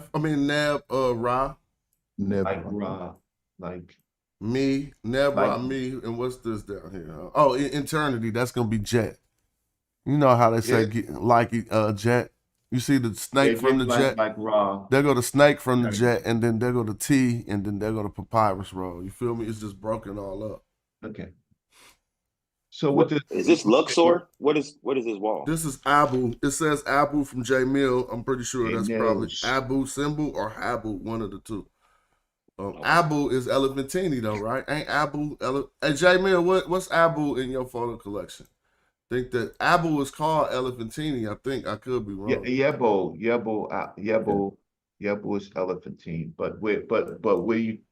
So this is from Elephantine Island. Yebo. Hopefully he could confirm that. I don't know. I'm hopefully. That's right. It's a source. All right, Brother Reggie, that would be where Isis temple is on the island, or no? Yeah, Nubia. No, It's on. Well, I don't know if I don't know if the Isis temple is on Yebo. There's a lot of other things. There's a famine stela and stuff, but I'm not so sure. I'm not so sure. I haven't been through all of the island. You know, I was young then, boy. I was 87. I was young, boy. And what y'all notice about this picture? I'm not trying to over pseudo it though. But what's the notice about this cattle picture? I see the black bull, different color bulls. They're hurting them. The slaughter bulls, those the dappled and the red and stuff like that. Those are the slaughter bulls, right? And then the black bull is in front. Yep, and it's over to the side, not getting it ain't in a part of that. Y'all noticing that?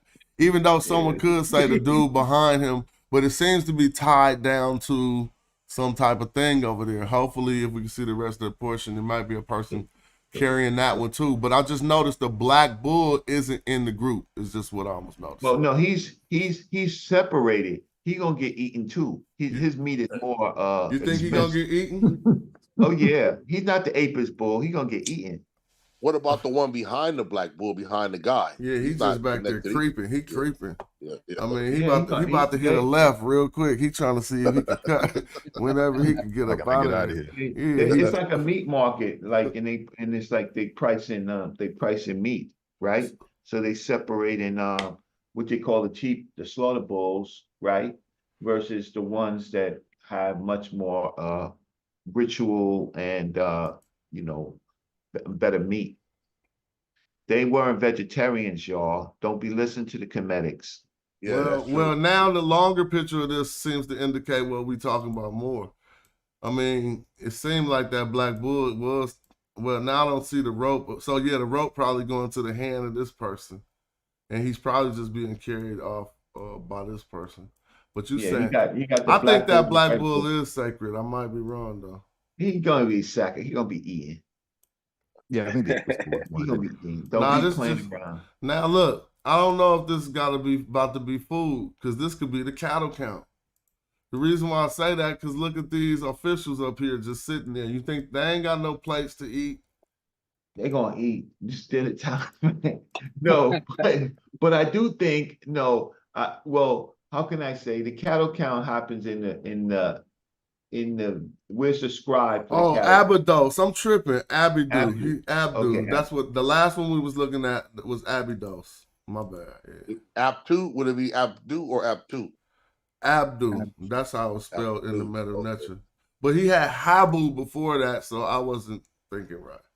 Yeah, Habu is Habu's another place. So Habu Mendinet or something. Now look, see, this is looking more like an official count. Like how many cattle we got, bruh? Tell the truth. This don't look like they about to feed them. No, they're gonna have some ceremony. This is they having some ritual ceremony. This not usually with a cattle count you see the scribe. So I never seen. Yeah, that's true. I have seen images in vignettes. You're right. A he scribe be right in the writing front. down how many it is. Yeah, his ass be right in the front, writing shit down. Excuse me, y'all. Cause see, I'm Yeah. not trying to make it more than what it is. Some people try to make it all holy and stuff. Look, it's a Well, I think it is festival. a ceremony. I mean, I Yeah. don't think the officials would be there elevated like that Right. if they Yeah, weren't let's go preparing back. for a Yeah, ceremony. that's what I'm saying. It don't just. I mean, but you think this is what they about to eat at the ceremony? You know how Nah, long it take to butcher a cow? You're They not gonna gonna get be. butchered later. Yeah, that's a lot of cattle. Yeah, and it take way too long. Even if you kill one and then you go, what you gonna do? Chop it up and put it on the grill? That process It's too takes much 6 cattle. hours. Okay, put it like this. Let's say they're in preparation for a funeral, right? And they're getting everything together. But see, we didn't see no funerary items. All we gotta No. let's deal with what we see though. All we see is an elevated platform with some people who must be worthy of being on an elevated platform. They don't gotta do this work. And we see hella cattle and people kind of herding them. Now, it do seem they're all going in one direction, which would give us that they're having a procession of some type past these people. You know what I'm saying? But we can't say that it's a funeral. Ain't no funerary objects in here. It's a festival. Okay, so funeral is a festival, but what I'm just trying to say is in preparation for something. Right. I think the scene is just basically they take an inventory. Yeah, that's what I was saying. The cattle count. Right. The guys up front, in my opinion, kinda don't agree look with- like yeah. officials, but they look like people who hold some status in society.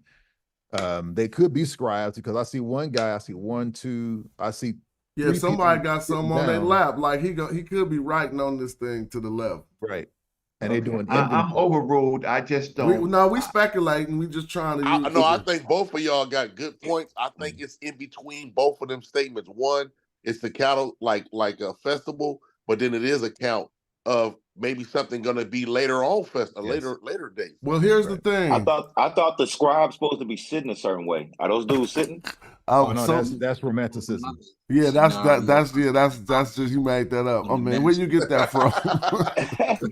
I thought they supposed to be sitting a certain way. With their legs crossed. See, you're making it more than what it is. See, that's Nah, not with their legs crossed, with their legs like Tahuti, like on a knee type thing. You want an arm? You want me to send you a virtual arm? We speculating. I can't speculate. No, you can. I really think it's just a master at his house, and he's got his workers there, and he's counting the cattle that he owns. Oh no, so all that was the family on the podium? No, that's his workers and some of the family. Sitting on the podium with him. That's true. Administrators. But y'all, I mean, y'all, that's true. I ain't mad at that. He got a good Okay, shot let's of this. move on. We're doing too much speculating. Y'all see this one right here? He got a good shot of that. Look. Oh, that's Kim right there. Kim.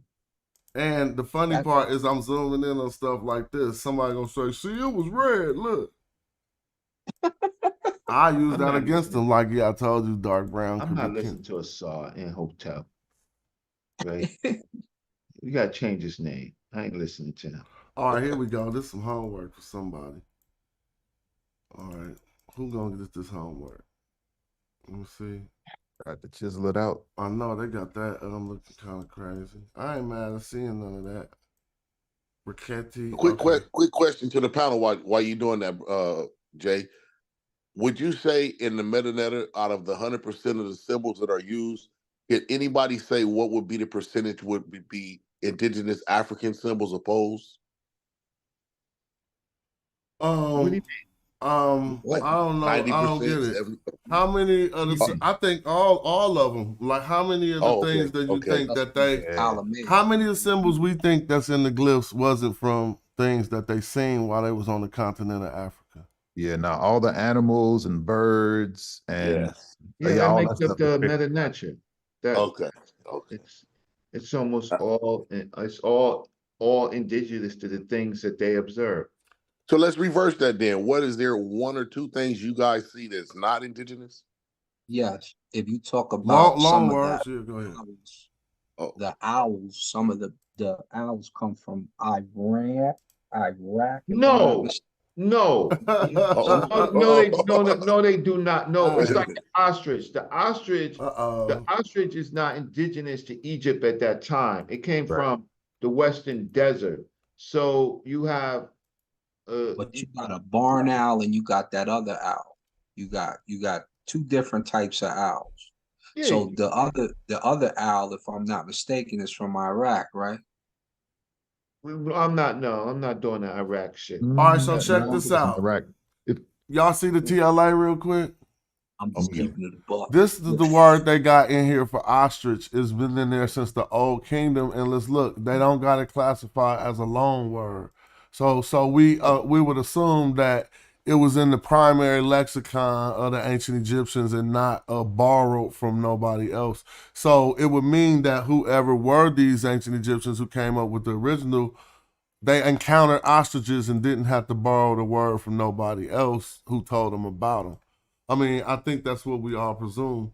Well, no, see, there's other like there's these netters like Neath, right? These Mhm. are not indigenous to Egypt. They're more like the Western Desert. They're uh so Egypt in its formative period is getting a lot of information from regional populations, right? So you have like when you come to like Bess, right? Not yeah, uh that Canoon, right? Canoon, right? These come from different cultures like the sheep culture and stuff that gets absorbed in before the cattle culture, right? So my point is, uh, let's just stop thinking of Egypt uh, as Egypt and look at it as the close populations in the regions and the groups. So you are feeding in from people from the Western Desert and the Eastern Desert, right? And from Central Egypt and from the North Egypt. All these things contribute to communication because they're Yeah. trading with these groups of people. Yep. I see it. Your screen off, Smash, if you were still sharing. But we gotta force ourselves not to be like the Comedics and go all the way to the 18th dynasty. We have to see the formative. We have to see words like ostriches, Kepra, right? These concepts are older than they're in the pre-dynastic area, and there's some pre-dynastic words or concepts that don't necessarily survive in Egypt, and what we call First Dynasty.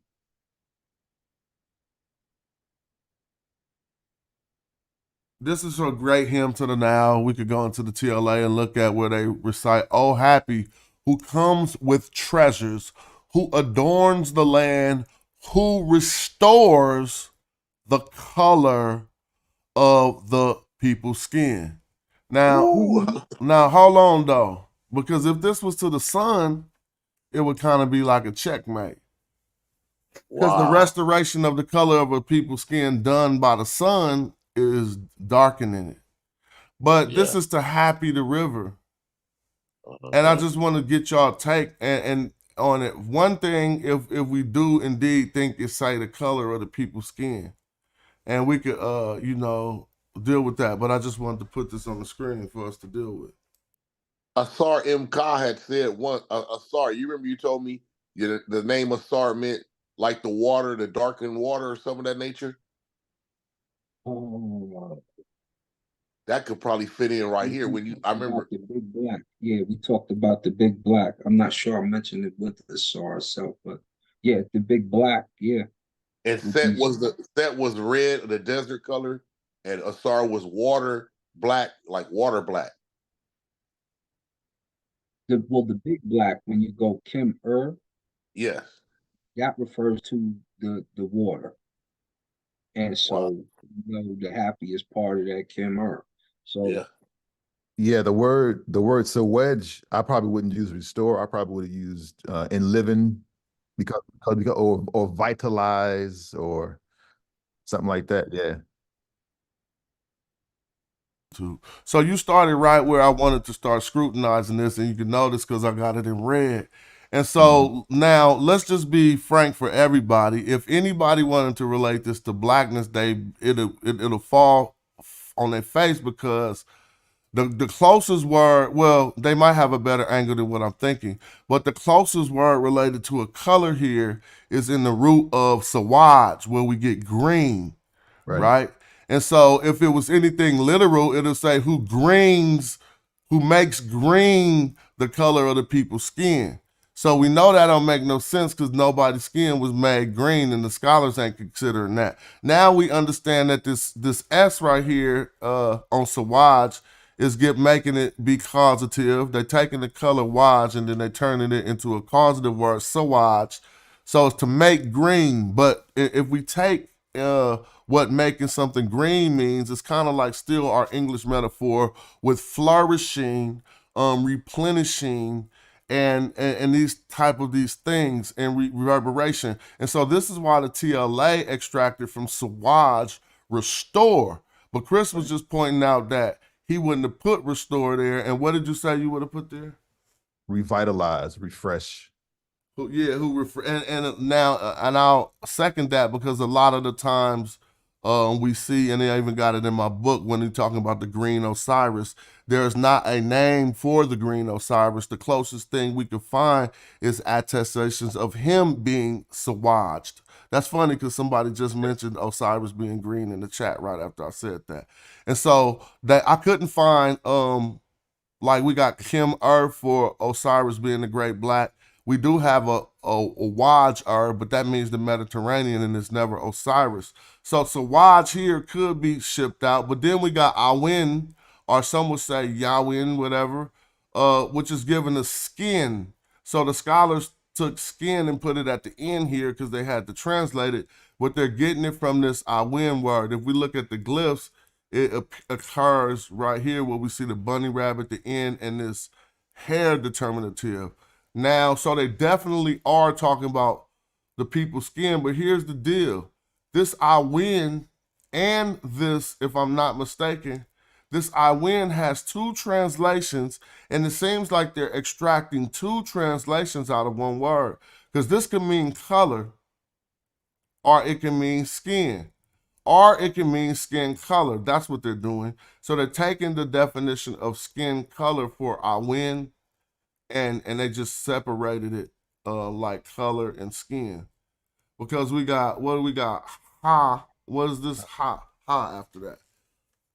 Skin or yeah, do got, now I got flesh right here. So that would mean they're using this strictly for color. A color or complexion, yeah. Color, complexion, and then this ha, this ha with this little piece of flesh is probably what they're using for skin. And then we got remech, people. So they are talking about skin and color. Let's just talk about leave everything else out. Right here, they talking directly about skin color. Am I tripping? No, you're right. In fact, it would read like in general, like without their translation, remixing the words, it says green skin, what we call hot right here. Flesh. So no, that's gonna give us flesh. So that means that the Awin is the color. Awin is giving us color. Go ahead. I was going to say, so Sawaj here is it's not an adjective here. It's behaving as a verb.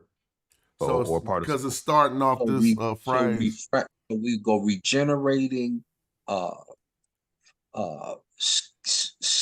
regenerating color skin people. Yep.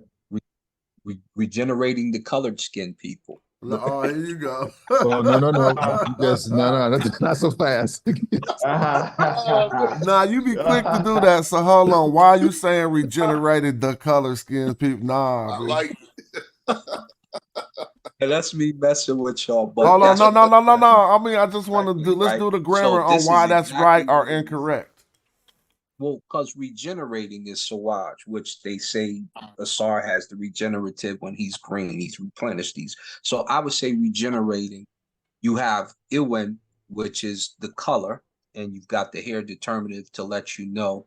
Hot, which is skin, and then you've got Ramech, which is talking about the people.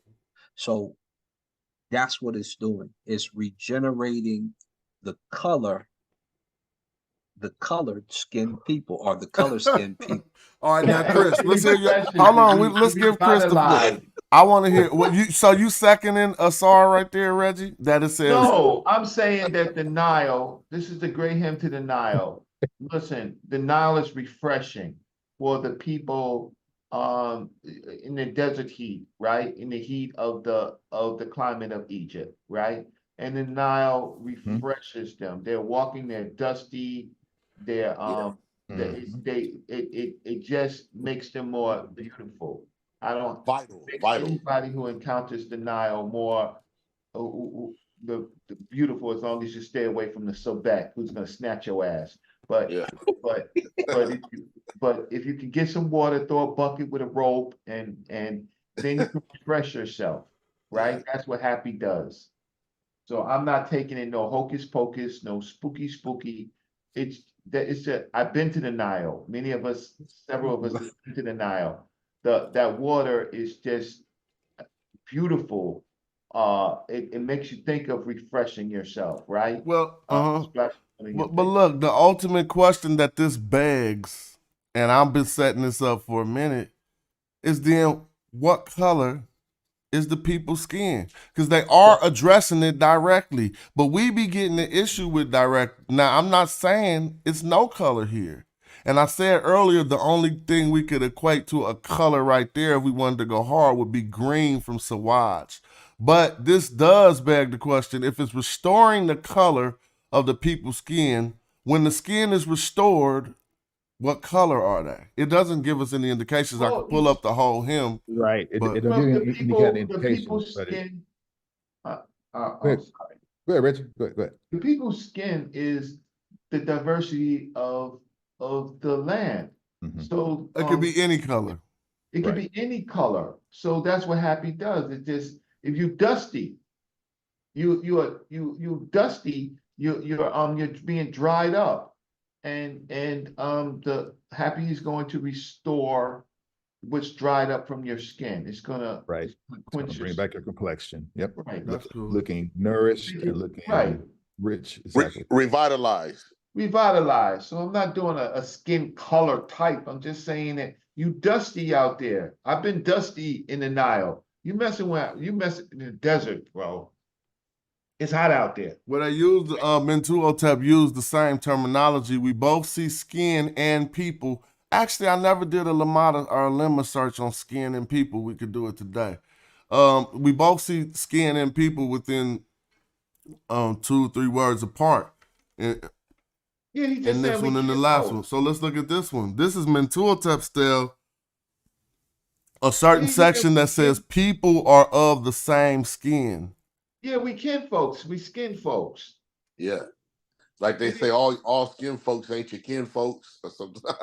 But they're trying to say is that we are a people. We But don't I'm going too far to say that this is another one about skin color, because a skin could also be an animal hide, as I put on the bottom of the screen. And if y'all wear the same tribal outfit, y'all could be in the same uniform. Yeah, I think he's being romantic. I just think he's just saying, people, we are united. We should be the same skin, right? We should be the same people. So I think it's a more of a character romanticized statement rather than just that we are all one skin, because that's not I'm true. gonna see if we can pull up the primary. It's in digital Ignore Egypt. that. I was gonna Just say. ignore that. Let's look at the primary. Primary. Yeah, that'll be fun. He ignored that, boy. Who ignored what? What happened? No, when I was saying that, I think what he's trying to do is he's uniting the people. So he's trying to be romantic in the sense of We are all the same people. Let's come together. We've had a great war, right? Right? We've had a great war.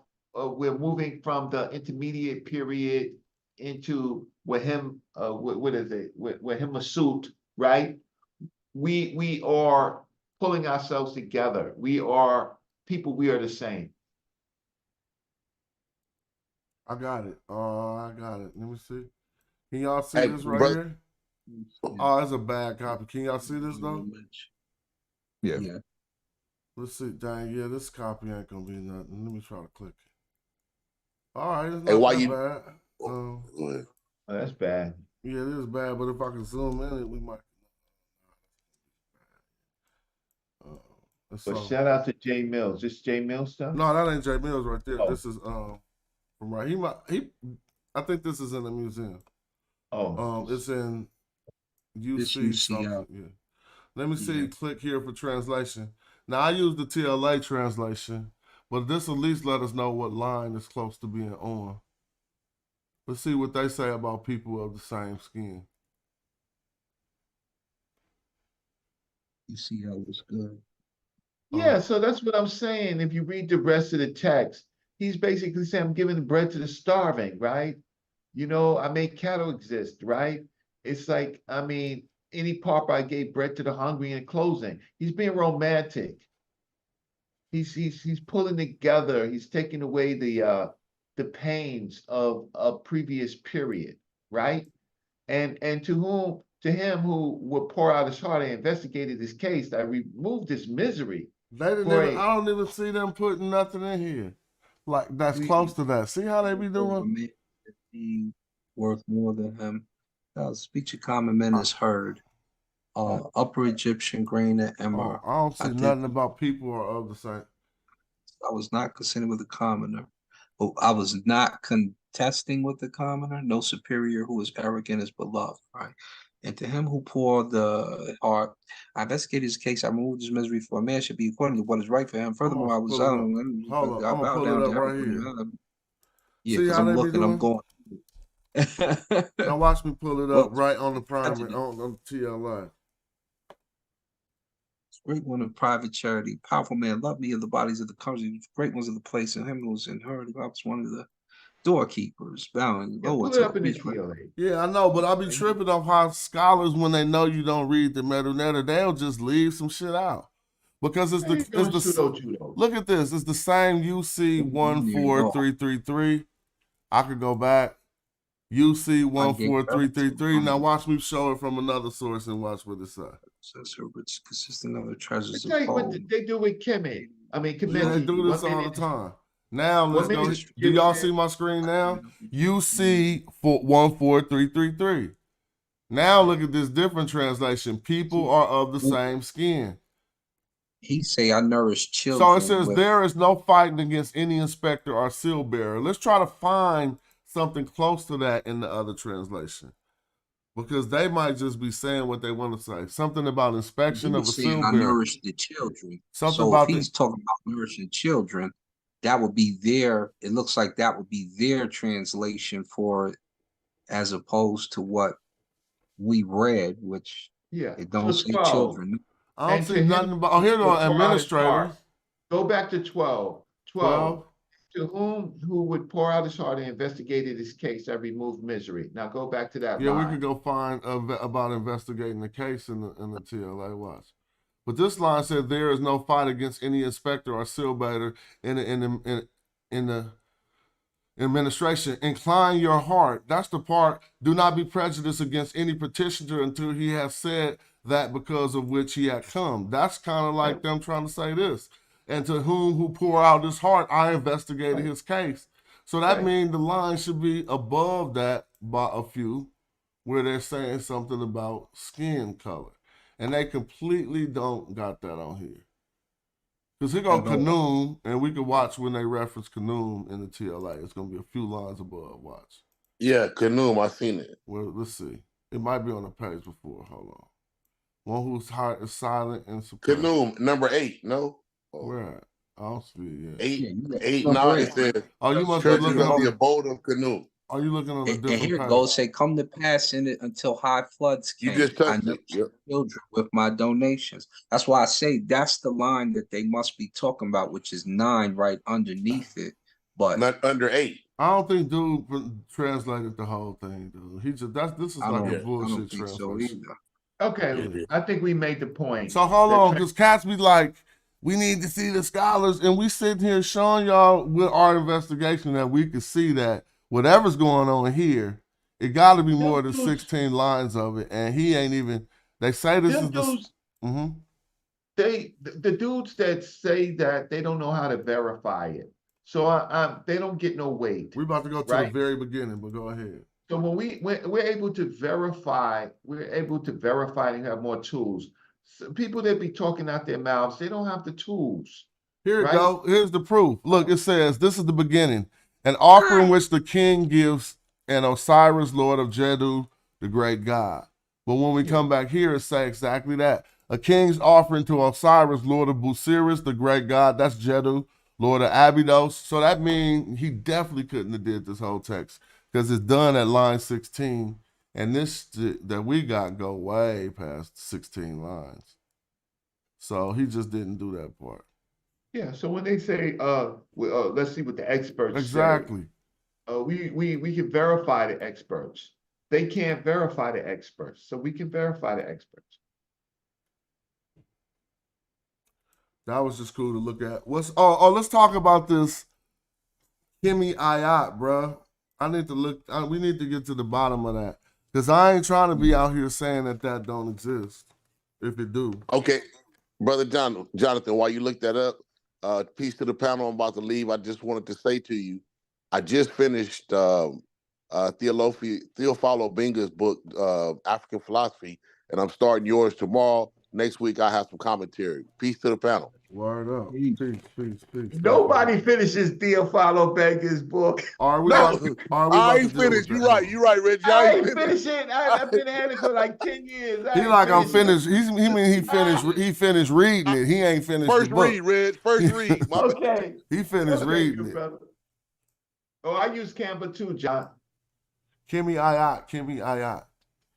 I use Canva. You got Canva up there? I use Canva. Yeah, Canva the shit. Kimmy Ayat. Because every time I look for it, I can't find. This is what I can't find. An ancient Egyptian. It doesn't appear to pop up in that new TLA, and it's difficult to find in the old TLA. It's a Ptolemaic. I think you see it more. No, I think we need to revisit it. Let's revisit it right now. But I think it's in the Ptolemaic period more. Nah, so, I got the homework, B. That ain't that. Okay, so you pull it. So Smash is trying to set us up. Before I wrote my book, I didn't talk too much on it in my book, but I did some of that research for my book.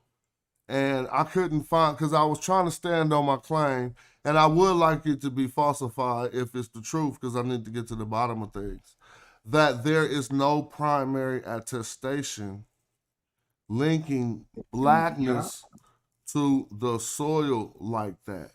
Now, the closest one we had got me and I heard about was this term that a phrase, Kimmy Ayat, where Ayat is the soil and Kimmy is the blackness. But we already know that's grammatically out of place because it was being described as black. It would be Ayat Kimmy. And so I'm just saying, if that do exist, let's see if it exists. And if not, then I could go further with my claims that they made that up.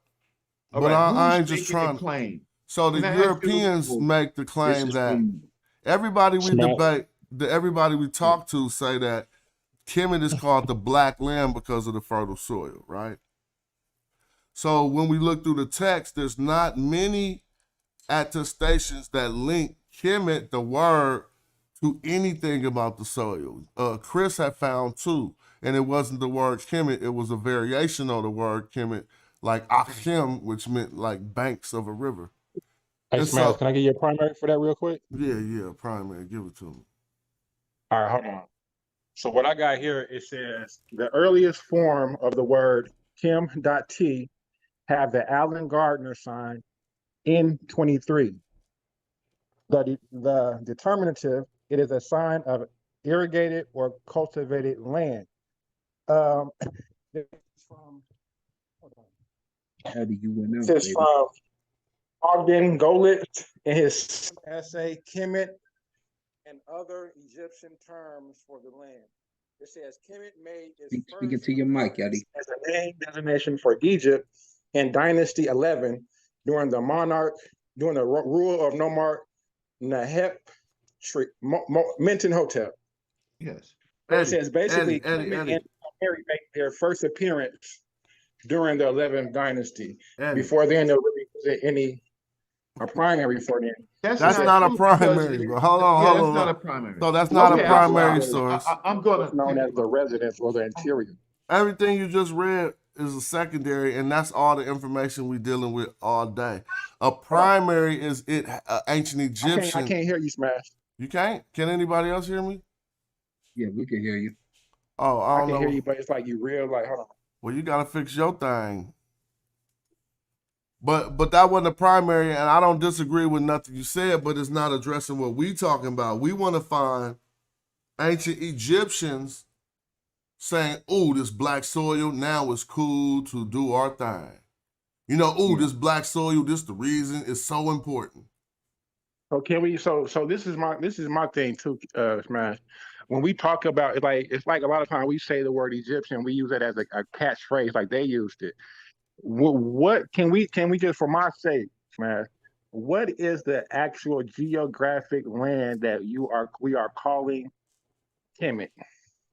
What do you mean? Northeast. What do you mean? Africa. What I mean? Northeast Africa.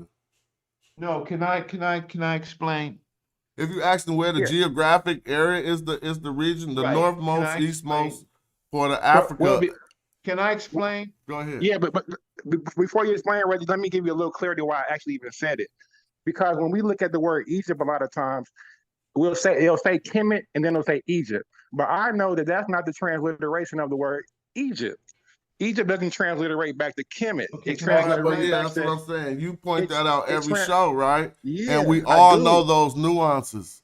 That's not So that's what I'm affecting. saying. So that's not even so when- affecting what we're talking about right now. But it Can do I because explain?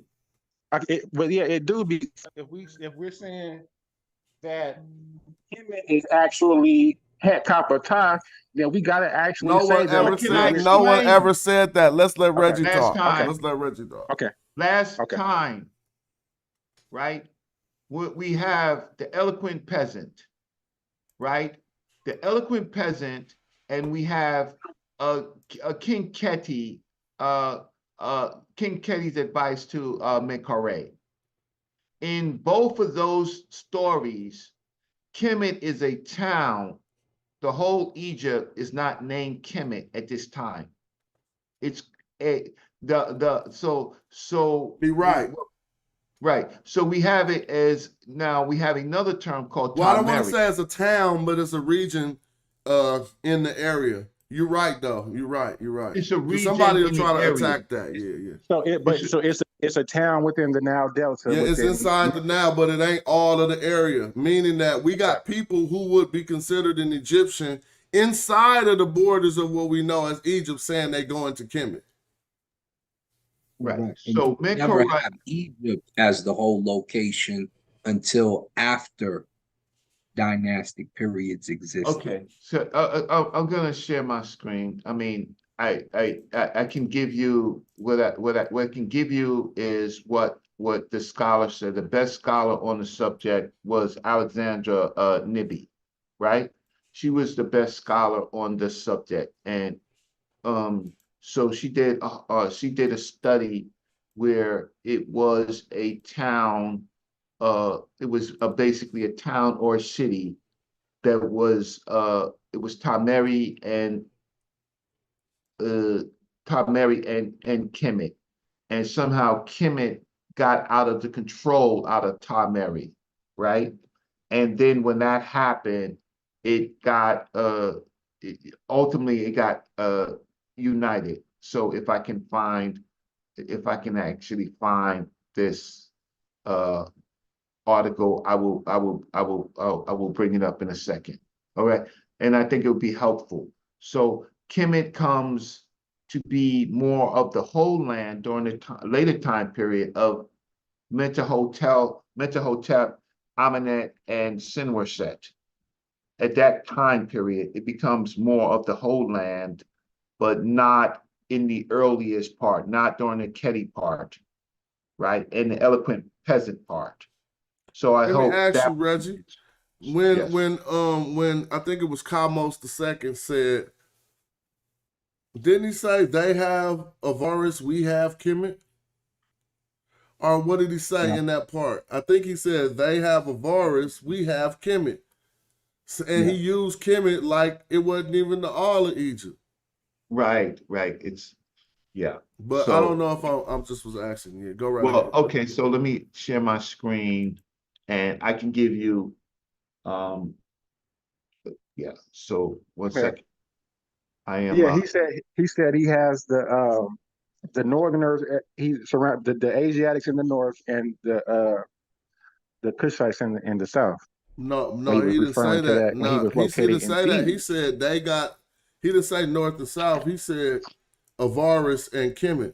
But we're gonna look that up too. Well, Let's go. Can I yeah, share my screen? because the kind I'm talking about, it says he's referencing Northerners and Southerners, and he's talking to his officials, and they're letting him know like, hey, we cool where we at in Thebes. You know what I'm saying? That our cows go out to graze. You know what I'm saying? Watch the bam. Almost was like, nah, forget that. We finna go to war. You know what I'm saying? He Can wasn't I show you satisfied the with. early? Can Go I ahead. show you the earlier period? Yes, sir. Right. You sure? So Alexander's Nibby's book, right, where the title is a contribution to our understanding of Kemet, which was bootlegged and remixed for Asar's and Ujawu and Sinjeti's book, a contribution to our understanding of the place name of Kemet. Alexander Nibby already titled a chapter, right? So they bootlegged it. So then she says, for some years now, I've not been alone in urging a closer scrutiny for the term Kemet as not meaning simply Egypt and not being equivalent to the term Tameri. The problem of the reconsideration of this term radically is a vast one and will not be accomplished by any single purpose. My purpose here is to recall that the problem exists.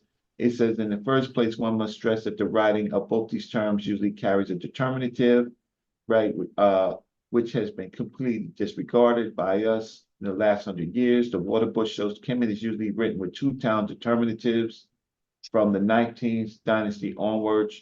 See figure 1, although it has been found written without any town determinative in the 11th dynasty, and sometimes with one town determinative only.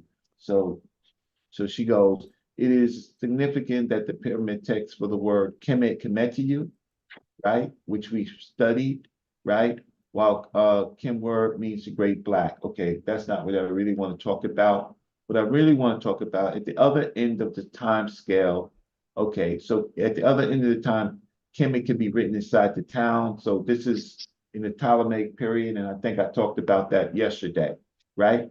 Now,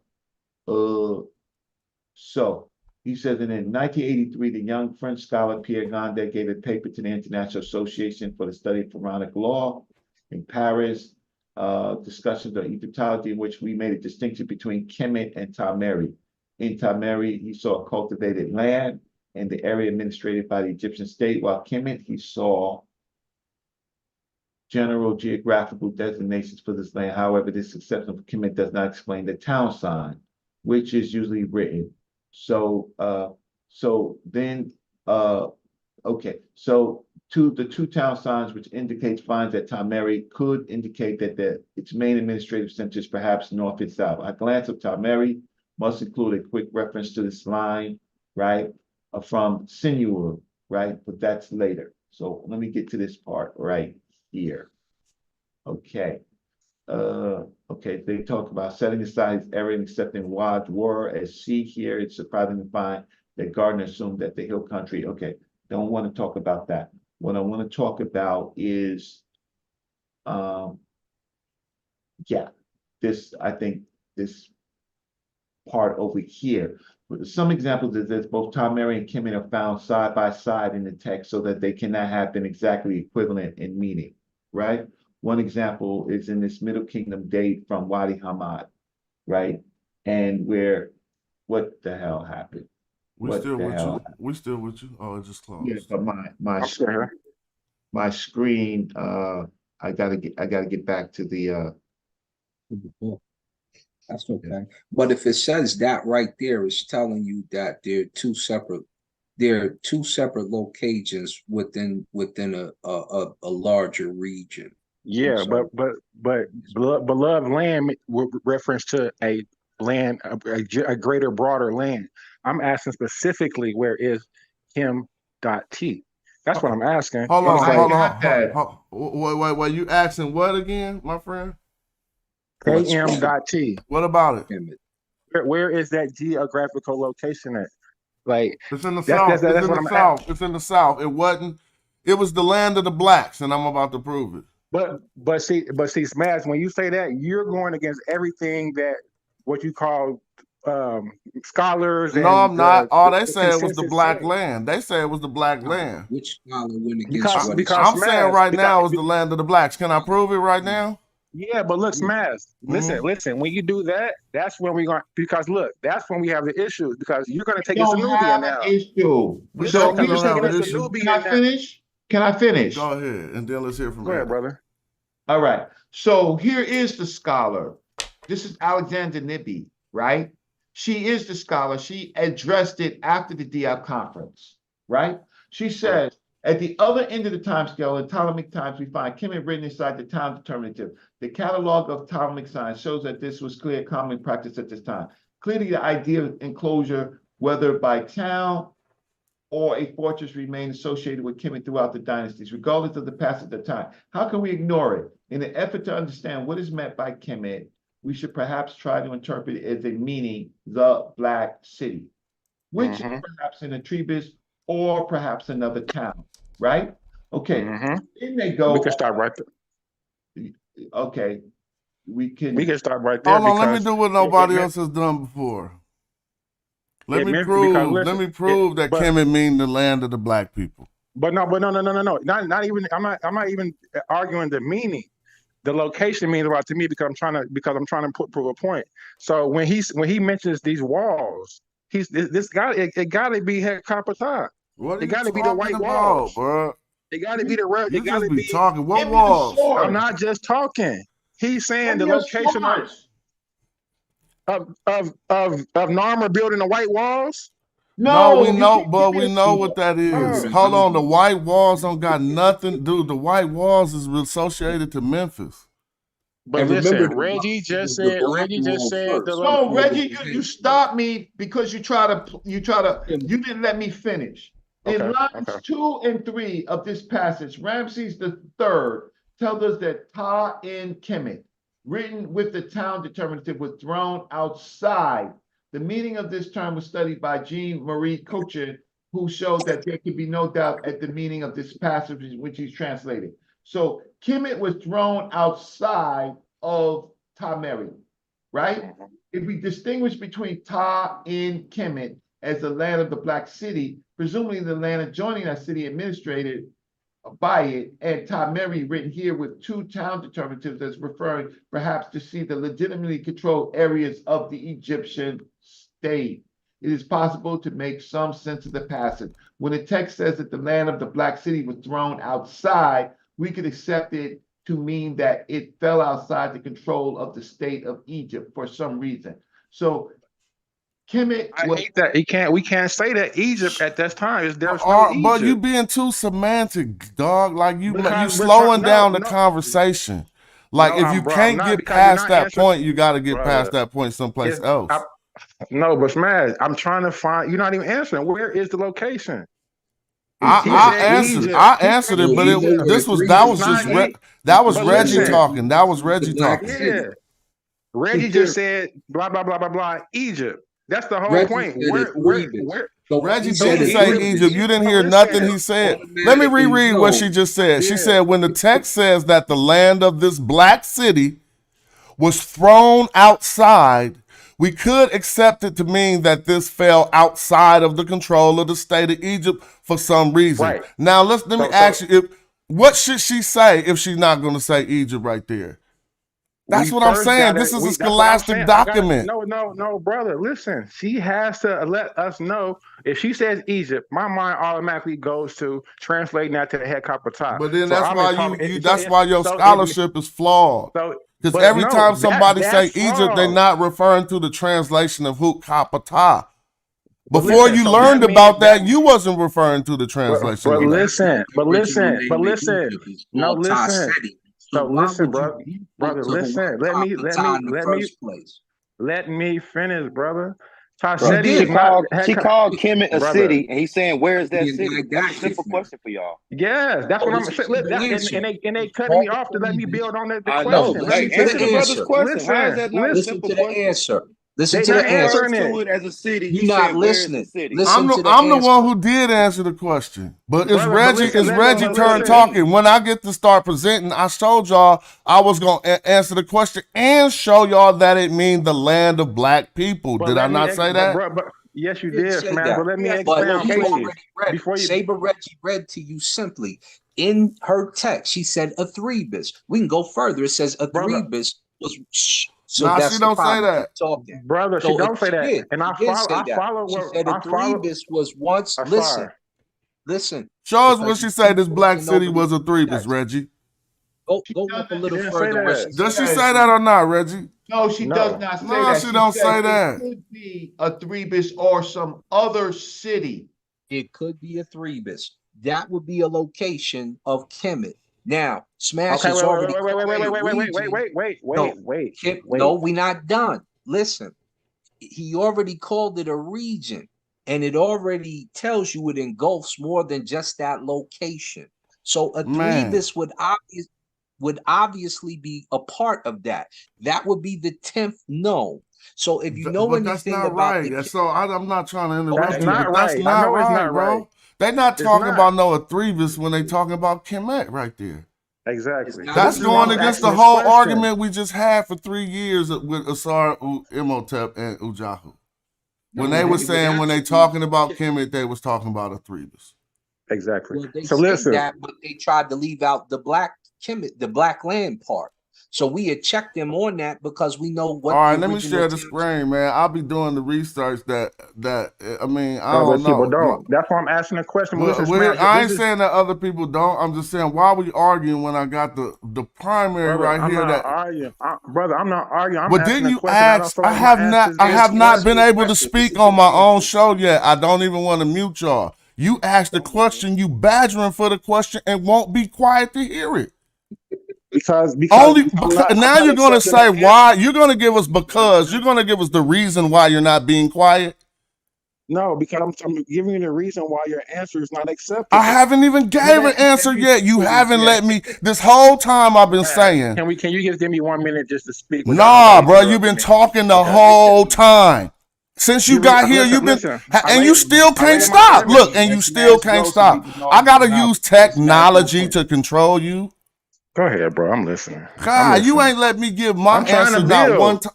But you gotta listen to Bill. Building ain't just you talking.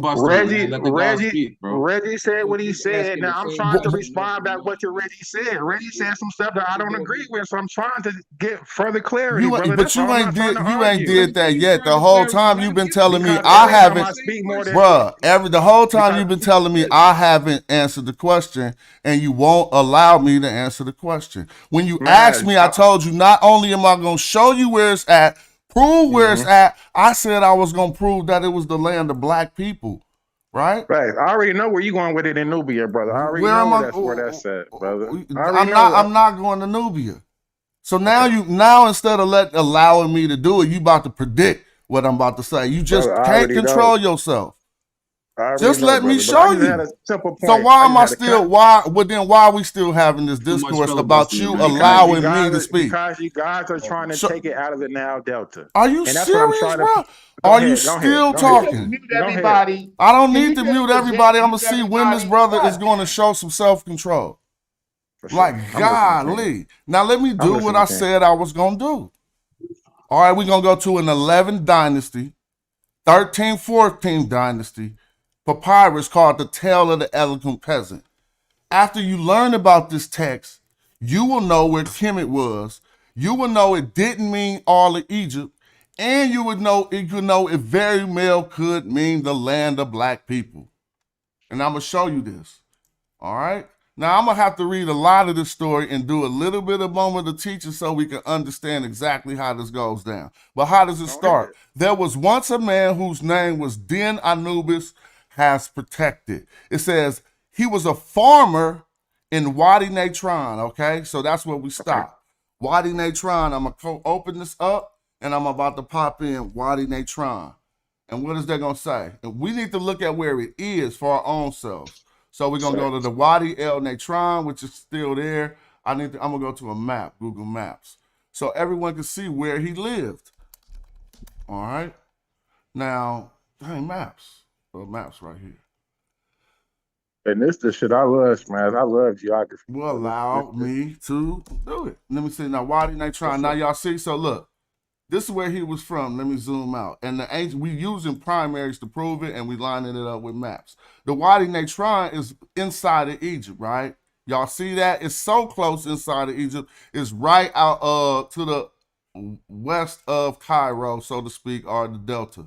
This is the area. Now we can say this is the modern borders of it, but this is the salt flats. So that's what they would bring natron out of these salt flats. So it showed here he was from there. So we know he's from Egypt. No one can argue that this dude is a foreigner because look how far Smash. Let's stop because you insinuating that word Egypt. He's not an Egyptian because there's not a such thing as an Egyptian at that time. Stop saying this. And so listen, you gonna keep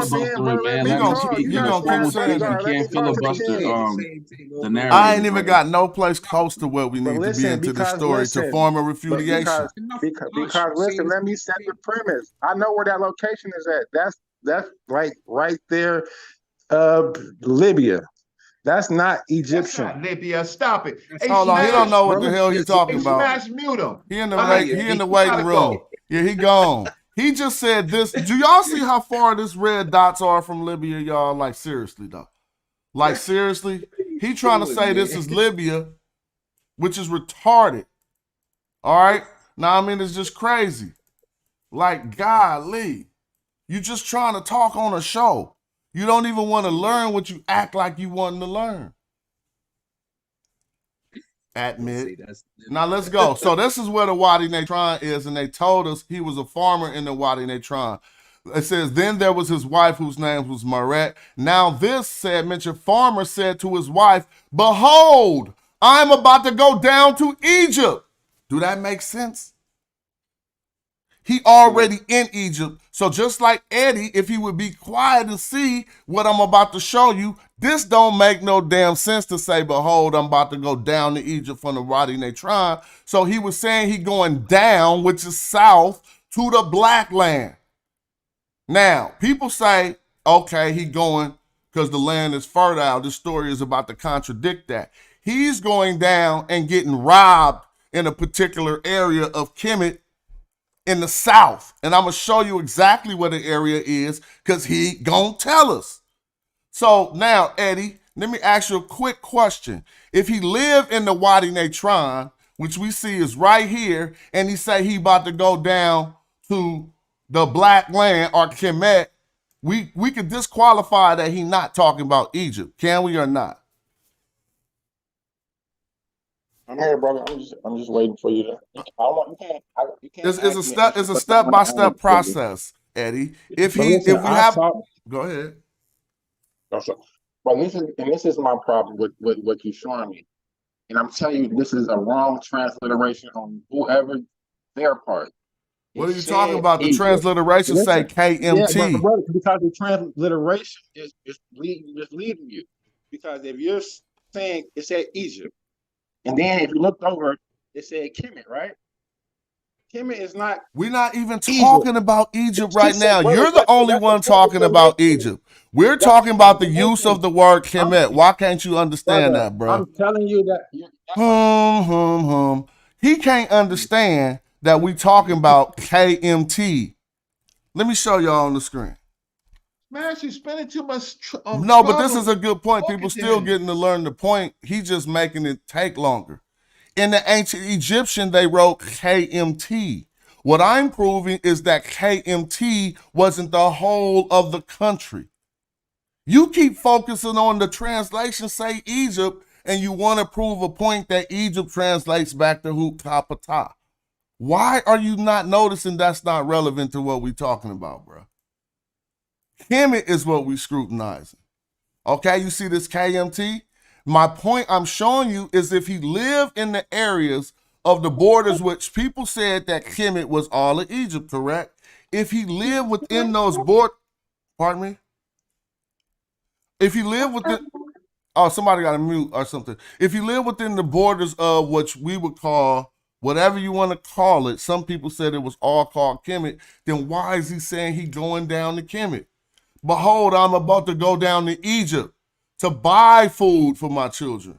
Now I want to talk about it. He ain't going to Egypt to grow no food. He going to Egypt, and what he really gonna do is trade the food that he already got. No, but Kemet, someone proposed that Kemet is the fertile now. Let's look into the text and see if that's happening. You see what I'm saying? We're gonna see if he say anything about Kemet being a fertile area. He talk about when he get to the area, there'll be some water blocking his path, but we don't hear nothing about now. Somebody say, hold up, wait a minute, there's food there. And I say that too. I'm saying, is the food that he intend to get from Kemet the result of this land being black? Well, that's just a side note, but the major note about this text is that he live in the Wadi Netron and he say he's going down to Kemet. But this ain't the only part. Somebody else could build if you had something to say or whatever. Yeah, I just want to say we just stay right there where you at with the point that you're just making, where he's going down to Egypt. What I'm saying is, I said Kemet. I said Kemet. I did not say Egypt. The text says Kemet. The translation of the TLA, the text is represented to the left. You don't understand that? So look, this transliteration to the left is because you keep coming in saying erroneous shit, bruh. I did not say Egypt. I didn't say Egypt. You came right in and said Egypt. Say something right. Go ahead, unmute yourself.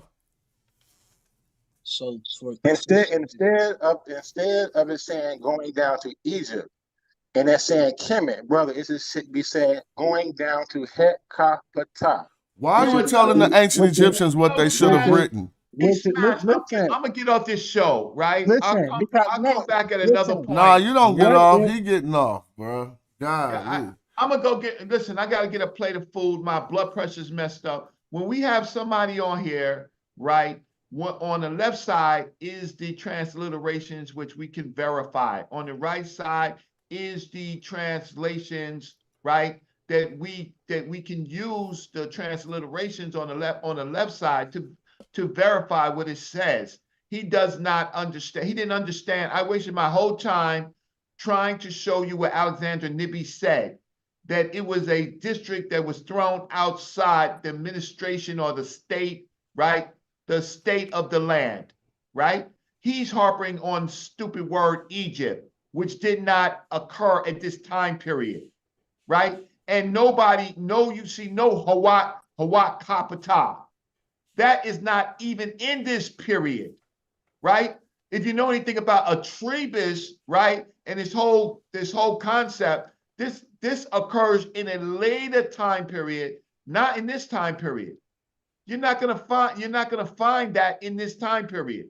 It's not formulated yet, but you don't know that. We know that, right? So we can only be talking about Kemet, a district, a city, and Tameri. That is the only names of the land at this time period.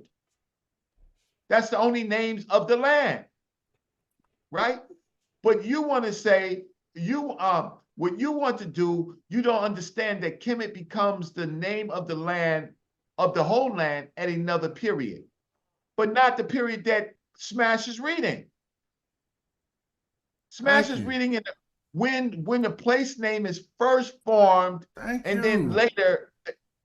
I'll stop. No, I'm thanking you, man. Like that, he act like he can't understand this. Brother, can I ask you guys a simple question? A simple question, because you keep ganging up on me, and I can't even really finish a sentence. But just this question: if I'm wrong, just tell me this is wrong. Egypt, it transliterates back to Hecapata. It does not transliterate back to Kemet. So it does, right? But what the mistake of doing is you're so taking the. Egypt, Let me finish. You're not. That way you can understand. Yeah, you ain't letting other people finish, Eddie. Over the answer. Yeah, you just finished. Sit back so you can understand. You keep using the translation of Egypt. Egypt is not the actual text. The actual text says Kemet. What they've done is used a blanket term for Kemet and called it Egypt. At this time, Egypt does not exist, so you don't see it on the left-hand side, which is the original text. So you want to stop trying to compare Egypt to the term Kemet, because listen, because I'm not done and you messing it up again. Egypt is not part of the text. Egypt is a bad translation from whoever translated this. This is why you just tell the pseudo killers the other day, listen, because you keep talking, but you ain't said nothing. You're going to repeat yourself again, and we don't want to hear that again. You interrupted too much, Eddie. Let him finish, Eddie. Come on, bro. Now, because this is a bad translation, just like we told the pseudo killers the other day, you can't just go in here and rely on the text, because you just did that. You said Egypt translates to Hawet Kapata, but in the actual wording that they use, it's not Egypt, it's Kemet. So now you have to find out why Kemet is there and not Egypt like he translated. Do you understand, my brother? Brother, I definitely understand that, because when they're using the word Egypt, they're using it in reference to the entire Nile Delta. So my question is, this specific text right here, what are they referring to as Kemet? It's the Nile Delta. It's Memphis, brother. It's the same location as Hecapata. I guarantee you that. Listen, so bro, you don't even, you sold, he don't know what the hell he talking about. You know why you can't guarantee? I gotta put him out of here, man. Kapata. All right, you can come back next show, Eddie. You got removed. The word, there's a per in it. They're talking about a temple. I just had to get him out of here, man. He was doing bad today. And the reason why you're doing bad, because you keep on trying to redefine the translation over here. But we came here to scrutinize. Remember we said, I said I'm going to prove that Kemet meant the land of black people. And I ain't got to even do that yet. But right here, we could clearly see it ain't all of the area that'll be defined as their country. Because he lived in the Wadi Natron, which was part of their country. And he said, look, I'm about to go down to Egypt. Down to Kemet. Now, Brother J. Mill just asked which nome was the peasant from. He did not say his nome, but he does say which nome was his destination, which is going to let us know where Kemet was. And so when I said the land of black people, he basically about to wind up about 2 or 3 nomes above Thebes or what have we. And I'm arguing that this is Sudanese Nubia. I mean, this is Egyptian Nubia, but he's going to say that in another part. So it's behold, I am going to go down to Egypt to buy food for my children. Let's see if we want to address this if anybody want to address these readings before we move forward. No, that's fine. All right, and I don't know why dude didn't understand that right here. It says Kemet. Like that, if you and you'll hear us say Egypt because we'll be reading this translation. But our point is to prove that ain't right. So what's the problem with that? Now what I'm gonna show is another point in the text. Now this is the part where they say them both. Then this farmer went down to, and I'm gonna argue later that this is the land of the black people. But he's saying then he went down to Kemet. Let's say not, it's just the black city, right? But look at the end of this. He's just basically saying everything he said. After he loaded his donkey with vines, rushes, ayat plants, branches. I'm not going to read all the products he loaded it up with. But then it says, with all of the goods of Wadi Natron. So here's the question: Wadi Natron is inside of modern day Egypt, and I'm arguing that Wadi Natron was inside of the old. It wasn't inside of Kemet at this time, but it was inside of Tawi, the two lands, right? And we're gonna learn that because he has, in this text, he gets beat up and robbed by the time he get down to the black land. Now y'all think I'm funny, like, oh, so what you saying? Black people beat you up and rob you? No, that ain't what I'm saying. I'm saying after he gets beat up and robbed, he has the, not authority, but he has the right to petition his robbery to the Egyptian government. So this is more information that Kemet wasn't all of Egypt at this time. It was one little area. And here he says where the damn area is right here. Checkmating them. So look, this is where Kemet was at. Because he said, then this farmer went down to Egypt. That translates to Kemet. So we're going to say he had the goods of Wadi Natron, which is inside of the modern day borders of Egypt. Now look what it says. Then this countryman went on his journey south to, that's where Kemet was. So let's go look on the map now and see how far down south this is. And we're going to be like, oh, okay, this is making perfect sense. Now, this is a little bit, this might be the 11th known, but I'm just going to take this and do it and let what you call it do it. Yep. And this is why I say it's a region, because you're going to Heracanopolis, and that's close to Athribis. This is no Nisu. Let's see what they say. It's going to say 20th known of Upper Egypt, okay? Now, this is no Nisu, and so this is where he say he was at. So then the argument that he was going down all the way into the south, he just went south of his location in the Upper Egypt. But if we know that Cairo was the you can't see it. If we know or we presume that Cairo was the old demarcation point of Upper and Lower Egypt, because we know by the nomes of Memphis and stuff, which was still part of Upper Egypt, he went into Upper Egypt and to about this area. So the closest thing that this is way down here. Under this bend is what I would call Egyptian Nubia, right? But it was Dr. Ben who said that at a time it stretched all the way up to Aksut, which would probably be down there. Nevertheless, I'm not saying that this is our evidence right here that he left up from the Mediterranean-looking people and went into the area where the blacks was, but we definitely need to say that it don't mean all of Egypt before we start the second line of scrutiny. Unless somebody wants to say, has a contention about the way that I'm trying to relate it. You're correct.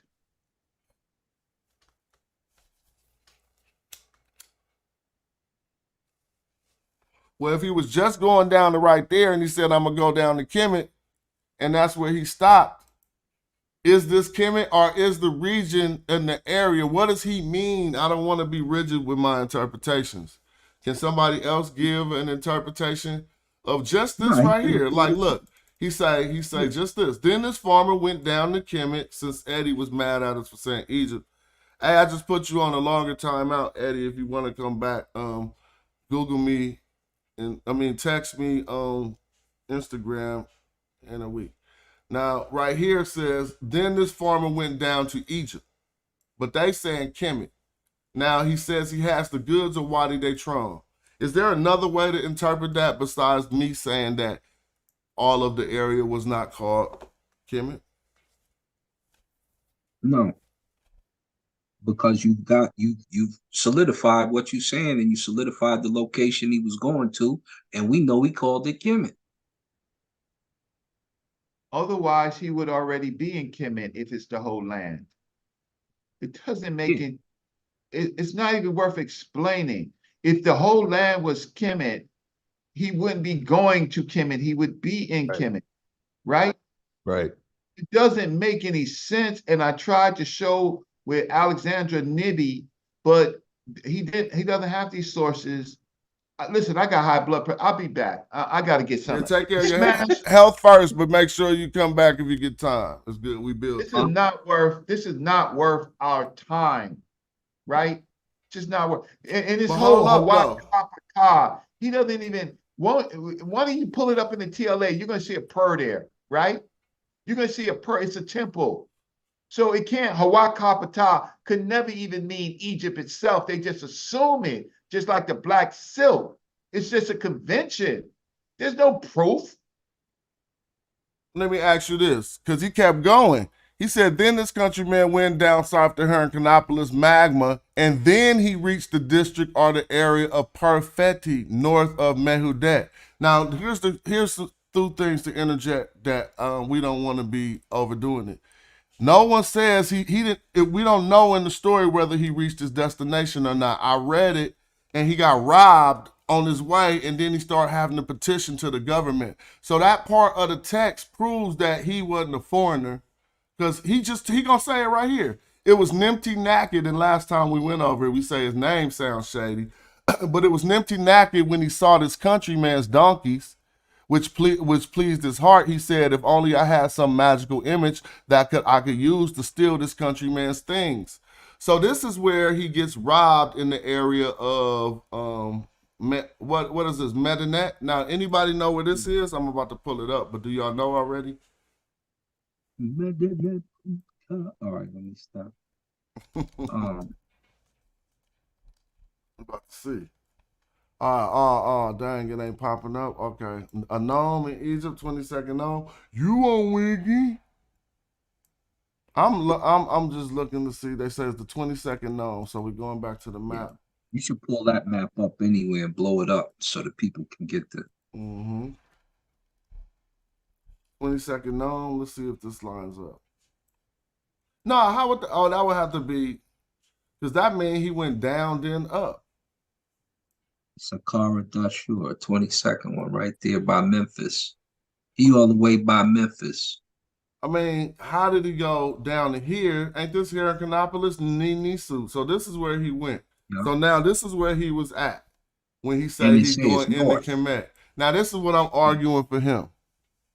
He lived in Lower Egypt, Wadi Natron. See, it's still right here. Shakat Hemet, and they even call it that in the text. So we got him.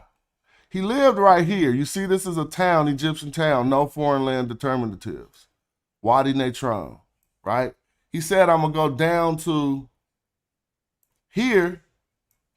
This was his destination, right? Or let's read it again. Yeah, that's where he went. And he said he went north. It says, oh, yep, it says north of, not north to. It says, because he went to Heracleopolis, then he reached the district area of Parfeti, north of, so it's north of what we think we're low. So if he went from up there to down here, then he went to someplace, what was that other one? I'm losing it. It was 22nd gnome. So he was in, so this is the area we could circle, that's Fayumish area of his trek. So then I think Kemet is Upper Egypt. This say lower right here, but people need to understand that this is it's not a mistake. He just ran out of places to put the text. This indicates the areas above number 1 right here. If anyone want to correct that, go ahead. But this is the first gnome of Lower Egypt. That means he stayed within Upper Egypt and he only went up to the last gnome of Upper Egypt, bro. We figuring some shit out. Now tell the truth. He said he went down to here, but then they say, so basically he went down here and he went up here and he got robbed around the area of Dashur. It says, and then he went north of Mehudet, a little bit north of that. And he met a man of rank standing on an embankment whose name was Nimti Naki. He was the son of a man of rank, blah, blah, blah. We basically investigated the portions of where we could pinpoint that this is not meaning all of Egypt. Now, I'm going to argue, he didn't go far enough for me to argue that he went into the area where you can say you see more black people, right? He just did not do that. But what he did do was go from Lower Egypt, Wadi Natron desert area, to Upper Egypt, as he said he was going into Kemet. I'll rest right there and see what somebody else has to say. We got new people too. Aku, what's up with you?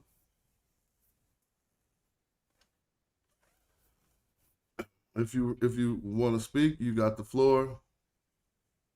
Oh, hey, how you doing? I just said like one comment, general comment, and then a question about this. Just real quick. I don't want to detract from too much. It's all good. But I still like. I don't even understand, like, cause I was on the live the other day on Soneta's channel with the Chief X thing, and I'm still just not. I'm not understanding where the whole argument is coming from, because their whole argument revolves around, okay, well, it's in Africa, but they're not sub-Saharan, so it's not black. All of Africa is black. Well, some people will argue It that has the greatest some people will argue that that's genetic not diversity true. in terms of phenotype. But all of Yeah, them but ain't gonna classify they as was black. using the eugenesis and shit. They was using eugenesis. The whole Negroid phenotype was literally created. That science was done so that they could justify enslaving that phenotype of people. That's why the studies came out. All those people's other work is classified as eugenics, except for them studies, or studies that have to do with that classification.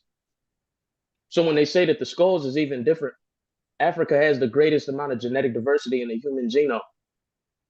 So yeah, you can find different skulls. Every human trait that you can find in any other so-called race of people, you can find in Africa. So you can find all type of different skull sizes. You can find all type of different lips, hair texture, eye shape, fucking nose shape, all of that stuff. But they use that science to classify that one area. You know what I'm saying? So that they could justify everything that they did to the people of that area.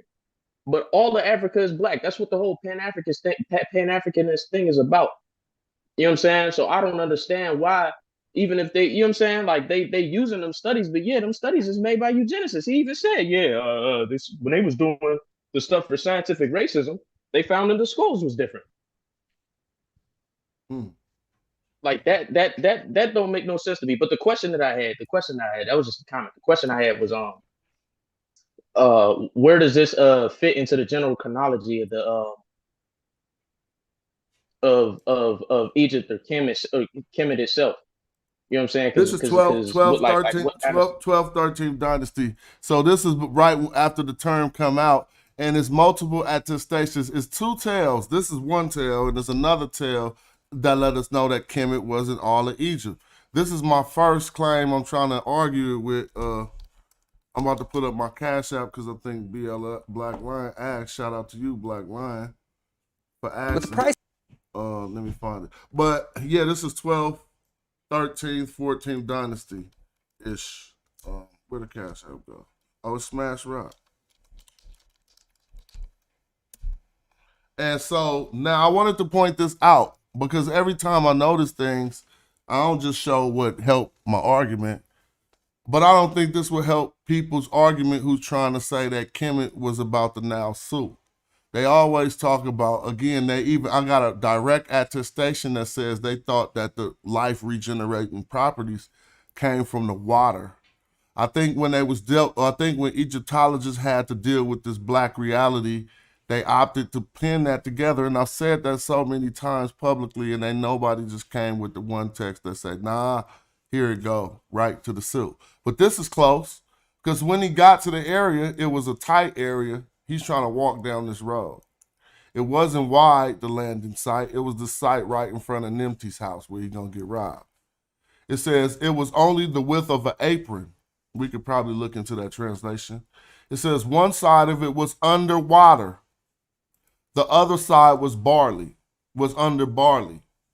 So let's analyze that statement, because when he got to the area he called Kemet, he describes one side of it being underwater, right?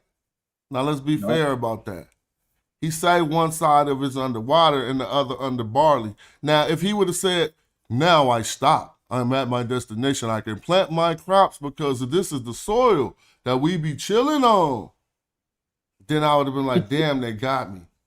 But he don't even trip like that. And I'm even going further to limb because he don't say nothing about the soil. He said, core mu, upon water ket, things underwater, under, upon, but under, core, under the rule of his majesty, underwater, mu. So it's underwater, but now notice some of his house gonna even be under the water. And this was another thing to investigate, a primary attestation of how the flood affected people. Because he's saying basically he got the Kemet and it affected him so such that he had this little ass street. The only part he could walk by was in front of dude's house, and dude gonna pull a Shanghai. I mean, he gonna pull a scam on him. Watch. So it said, now Nipsey Nack said to the servant, go bring me the sheet from my house. So he gonna throw this sheet out in the road. Now it was brought to me immediately. Then he spread it out on the neighboring landing site. So he blocked the eloquent peasant's path. And he says, so his fringe's border fell on the water, and the smooth border hem fell on the barley. So I could presume that it wasn't water over on the barley side. Now he gonna say, he gonna just pull a scam on him. We read this before. He like, you better not touch my cloth, basically. Is it my clothes that you will step on? I'm just going through this because this ain't really too relevant to what we're saying. But we seeing that he's not saying my foot got stuck in the mud. Really, he don't say none of that. And I know I'm not doing too much, but I mean, I might be doing too much, but because no one says he needs to say any of that. But when we start to look to attestations about this soil direct ones, they're not so easy to find. And what he gonna wind up doing when he get there is trading his goods that he already had for some food. Whoever wants to get the mic, peace. Yo, I want to respond to what he said about the Chief X brother, I feel like he was kind of beating up on people over there, man, because he kind of marginalized the whole conversation and was, you know what I mean? He pulled up a list of sub-Saharan tribes and said, which of them is indigenous to the Caucasus, Turkey, Egypt? I'm like, bro, you kind of setting the deck already. If that was a bomb to you, then you might be new to this information, or maybe not. I didn't say it was a bomb. I think you've been argumentative. I thought you just said you thought he was setting a couple fools straight, right? Nah, I said that he was brilliant in the way he marginalized. All right, well, let's say he was brilliant in the way that he marginalized the argument. If you think he was brilliant in the way that he marginalized the argument with that, I still say that you might be new to this information, primarily because if you That's crazy. I bring up something he said, and you want to talk about like somebody's new or character, like I didn't say nothing about character. I said you might listen to the knowledge. Listen to the knowledge. So why can't is irrelevant. I said what I might be is irrelevant to what I'm saying though. Like you dodging. So are you new to the information? How long you been studying this? I'm not. Since about 15 years. Like I know what I'm talking about. Okay, so if you took what I said as what I said as an insult, well, let me rephrase it. Those tribes that he put on the screen don't got nothing to do with the ancient tribes that we talking about. That's what I said. That's my statement. But you wasn't even listening. The ancient tribes ain't gonna even. No, I was the one who did the discourse. You're commenting on a discourse that I had. Yeah, I'm saying you're taking me out of. Let me spit for a second. I've been listening to this. Y'all been on here for quite a while. Just let me say my little piece and then like respond to that. What I'm saying is, I feel it was brilliant the way he marginalized the argument and people accepted it and fought within that marginalized argument. He pulled up a list of tribes indigenous to South or Sub-Saharan Africa, and he asked you where can you find them in the Caucasus? Why would you find an indigenous Sub-Saharan tribe in the Caucasus? Like this, and if you accept the argument, he's already got the upper hand. I hope you understand what I'm saying. It's not even that complex. I hear what you're saying, but I think I don't even know how you seen it. So who was he dialoguing with when he did that? With you. That was the whole thing. When he pulled up the whole list, it was in alphabetical order. And what was my response? Your response was like nothing. You was making faces and stuff. And I thought you should have jumped in and said, why are you showing me tribes that you're already telling me are indigenous to Sub-Saharan Africa? Why are you asking me to find them indigenous in the Caucasus? It's a dumbass question, but people who accept it fall for the trick. And so it looked the way to the. Nah, that wasn't my response. That wasn't my response. I told him that all those tribes that he got wasn't even indigenous African tribes that would be found in North Africa. And then I cited the one that he was avoiding in the area was the Colchians. You don't remember? Right. I do. Yeah, the discussion was and we talked about it the other day. He was smart the way he did it because he already knew he was going to catch a L. So remember, we just talked about it. We was like, the first thing that he knew he had to say was, "But don't use Nubians, don't use Nahasi." So he that's how you marginalize an argument. Yeah, so he went about it as best he could. That's all the brother saying, is that he was intelligent the way he tried to go about it. The way you chewed him up though was even more intelligent, because you start to go into those clans and all the other good stuff. I wanted him to come on yesterday so we could talk about the Zagwe, and we could talk about the other clans that we pulled up. And let me show y'all something. Hell yeah, because I don't see how you can allow him to take Nubia off the table. I think if you're taking things off the table, it throws your whole argument out. How can you make that argument? It's the same with the Egyptians. Like my argument is the Egyptians was a North African black tribe, but they want to take that off the table too. Nah, it's like saying my car is the fastest car, but you can't count Lamborghinis. That's so what it's like, how is your car the fastest car if you can't count? You telling me what I can't count? If I can't bring in Nubia, the Bugatti. I was like, bro, this dude doing a magic trick. You know what I'm saying? And nobody like called him on it. I was driving, so I couldn't like jump in. But I wanted to say, bro, you playing with like a stacked deck. You asking me to pull a 3 of clubs, and you've taken all the 3 of clubs out the deck. You know what I'm saying? It's like a magic trick. So I just felt like it was it worked. So I have to call it brilliant. That's why I use that word, because nobody even called them on it. I can pull up a list of indigenous American tribes and say, find them indigenous in Australia. Like, what are you saying? You just told me where they were indigenous to. Why would I even be looking for them to be indigenous there? We need to talk about the people who were actually there during this time period. It has nothing to do with this list of tribes that you're showing me. So that's all I was saying. And then another question I had, might be a silly question, so don't shoot me down too hard. But with Upper and Lower Egypt, when they say down, does it always have to be south?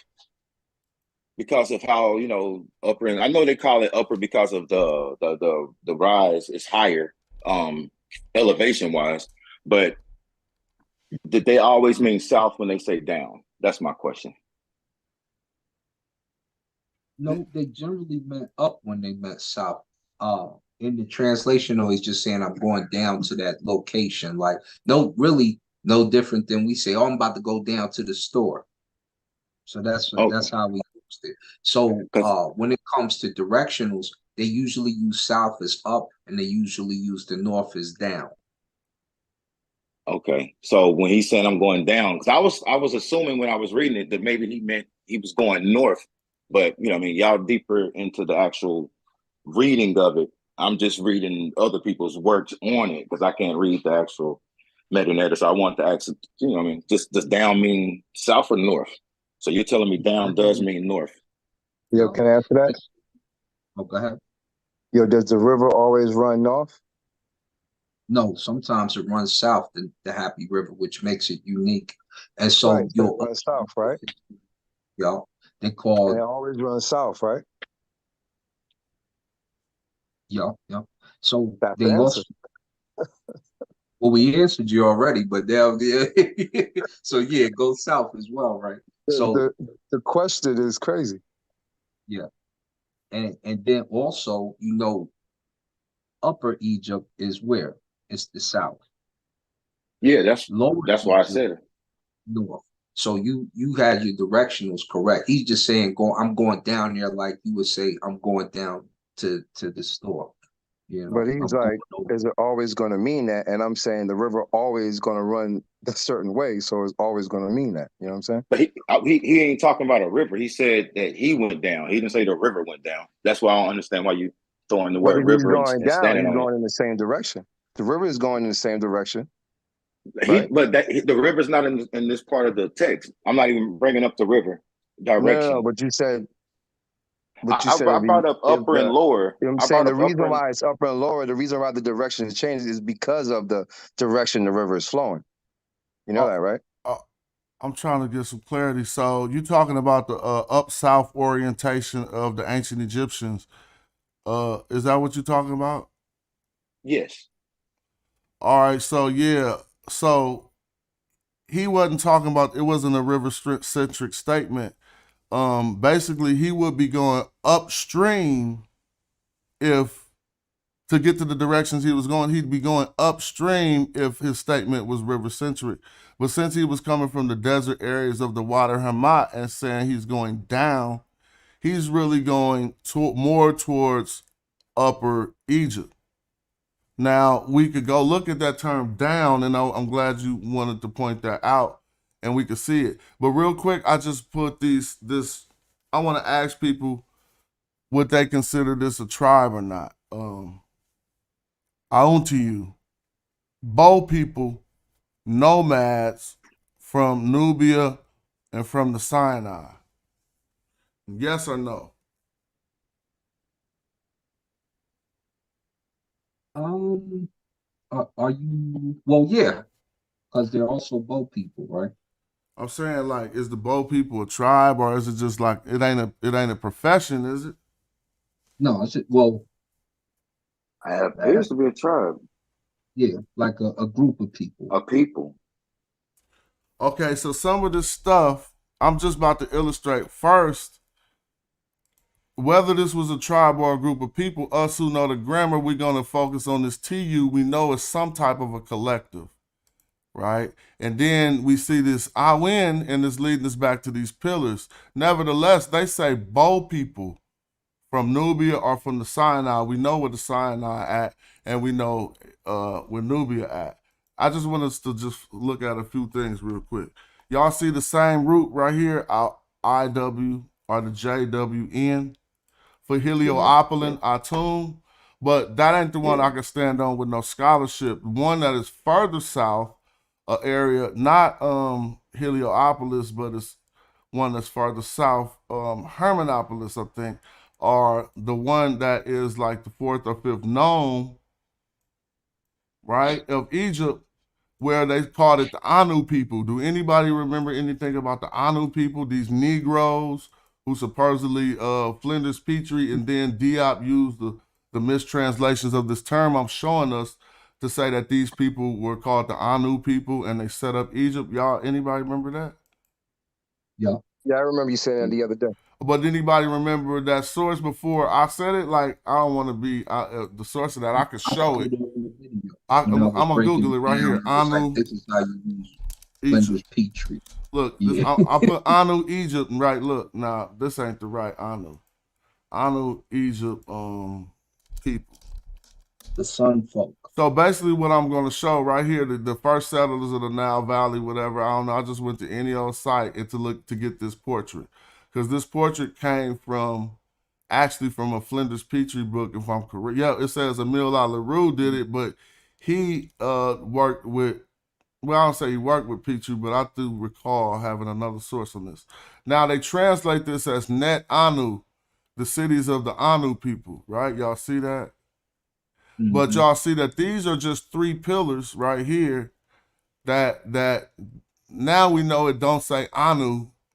We kind of think it's something like I win. But we still got the description of them as these Negro people, or if I could say it in a lack of better terms, a North African tribe of black people in Egypt at that time. But I'm not showing you the Anu. I'm showing you it for real in the Medu Neter as we see this JWN is what they was messing up to get this Anu people.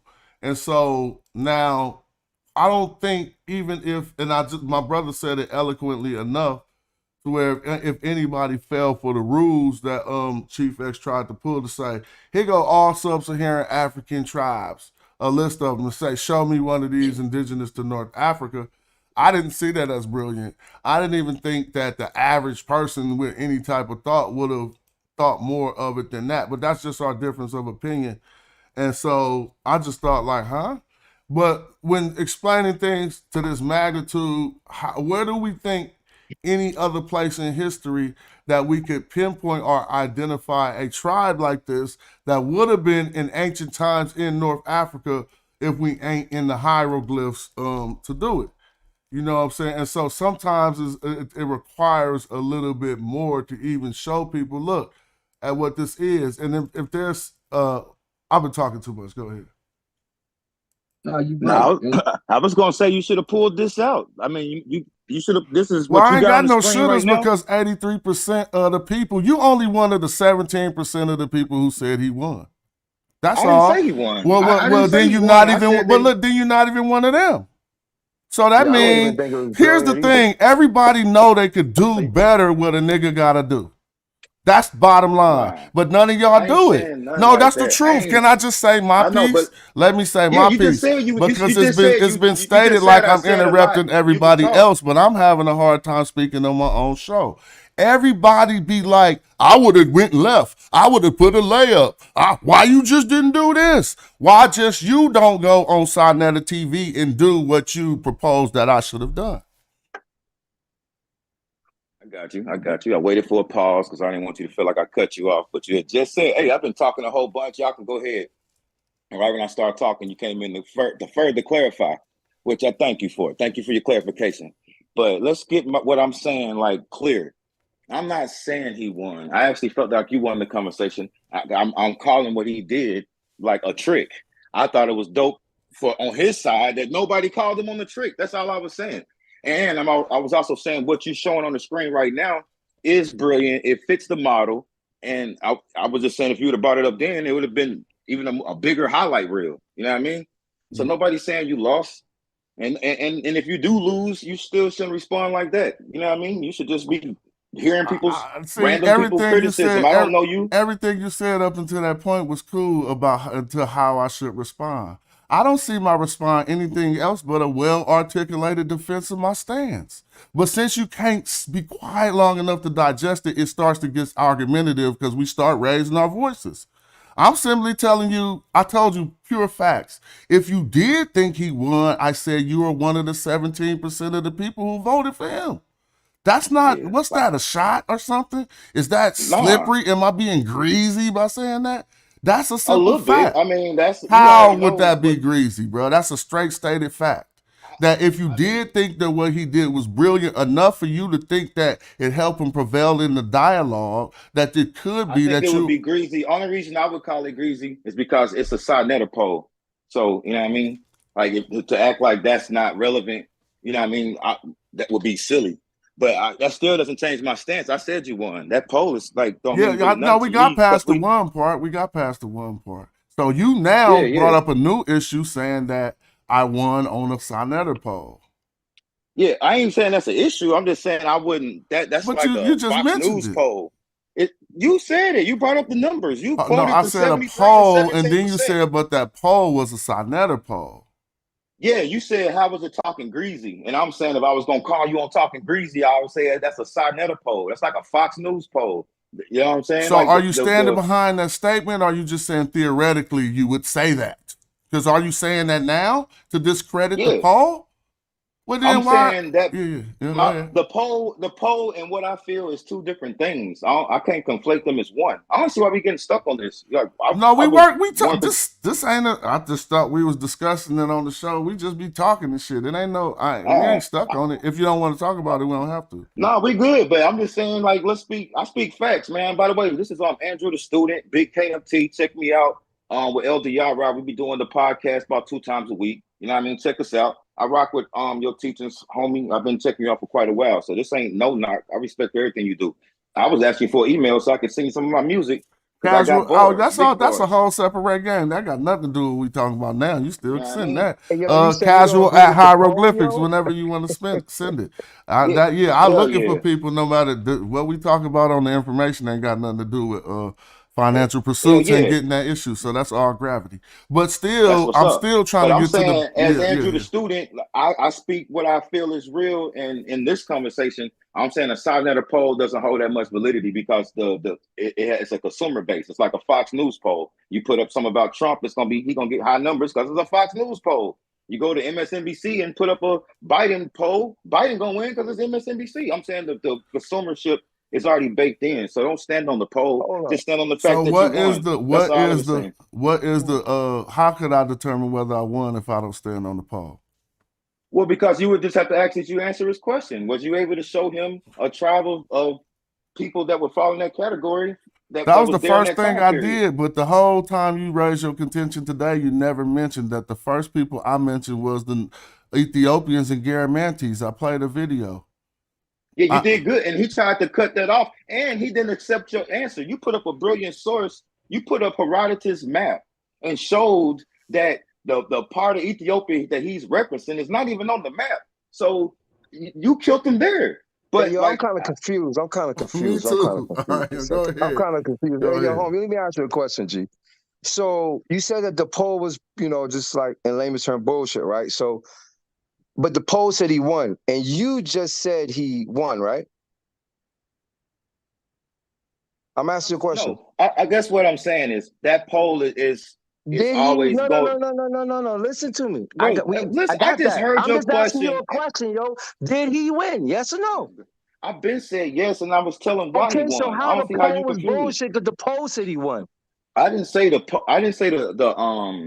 percentage. I'm saying that poll is baked in for anybody that's representing for Egypt. And so when you got an outsider saying, "Hey, It's Egypt not. ain't No, black," it's not. No, it's not. No, it's hell not. yeah, hell yeah, that's my JJ opinion. the That's my 7,000. opinion. Look, JJ 7,000 just beat the dude is brakes off to bullshitting, yo. Zaria. Hold on, JJ 7,000 just replay. beat the brakes off to Zaria in a poll on Sonetta TV. Right? Ain't Zaria a Was resident? going against Africa. He was saying everybody on that page thinks that. Okay. I know y'all understand what I'm saying, and I'm not even talking about. I'm Nah, not I'm saying that you. confused. I understand what you're trying to say. I'm not gonna front like I don't hear what you're trying to say. I just don't think it's Hell a yeah. valid gripe, bro. That's all I'm saying. I'm not saying it's a gripe. I'm just saying I wouldn't stand on it because I mean, it's a Sonetta poll. Like the people there are from that community, so of course they're gonna go against somebody saying Black Egypt is white.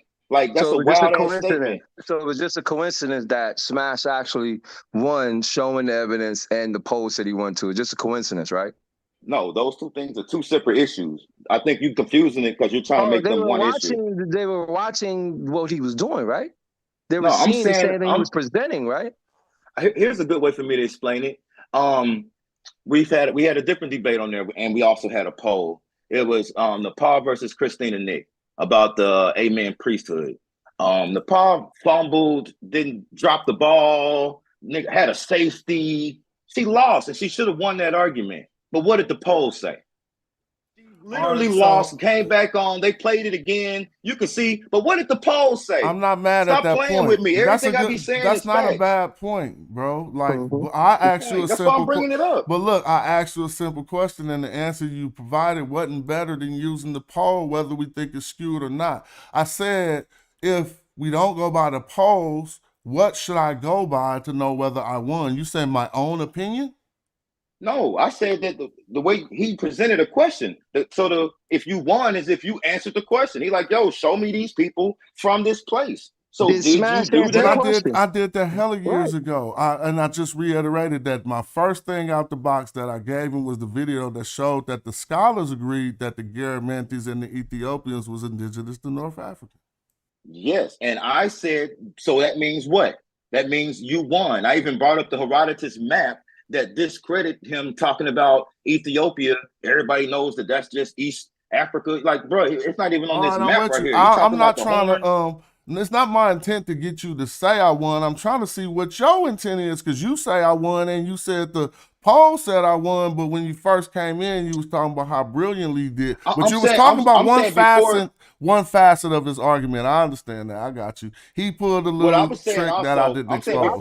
I thought it was dumb and silly for him to say some shit like that. I kind of do too, though. Well, you might be a part of like an echo chamber, though. Like, I'm telling you my opinion. Yo, I thought I'm that not just like listening to it, yo, because I know the information and saying you got to keep those people out. Come on, I mean, come on, really. You ask a question like that? He accepted that. Question like that? I wouldn't in charge of that show. And show, how he could do it with even that dumbass statement. He just showed, you know what I mean? It was silly. What I'm saying is that people that represent Egypt in those type of debates, they always take a handicap match. They'll be like, okay, Christianity stole from it, but did they steal from it in the first century? Or, you know what I'm saying? They always try to marginalize the argument, and I feel like we fall right into it, like just I guess to make it entertaining. You know what I'm saying? It's always a handicap match. It was a handicap match the moment he took Newbie off the table. What's your The moment he stance? took Hey, what's your stance, my brother? Tell me your name one more time so I can address you properly. Andrew the Peace Great, to Andrew the student. Andrew the Great. Hey, Andrew, what is your stance? Do you think the Egyptians was black or not? I think it started off black and then the bloodline was lost. Yeah, you know I kind of agree with you then. I just wanted to see what your stance was before to see how you chiming in on this. Yeah, I be having my own opinion, but then I still watching the fight. I ain't gonna say you won the fight just because I already agree with your side of the debate before the debate starts. You still got to win the debate. You know what I'm saying? But I felt you won the debate. So but I'm just saying I like the way he framed it. I do people like that. When I'm debating people, I might frame it a way that certain shit you can't even bring into this debate because I'm already excluding it out the gate. All right, and he did that. You play chess? You know what I'm saying? Yeah, I'm a great chess player. All right, chess now, so when you see somebody developing their board, right, and you peak game, like, oh, this is what he about to do, is your move to start preventing what he about to do, or do you think that you got a plan strong enough? You know there are two different ways to play because you doing your plan too.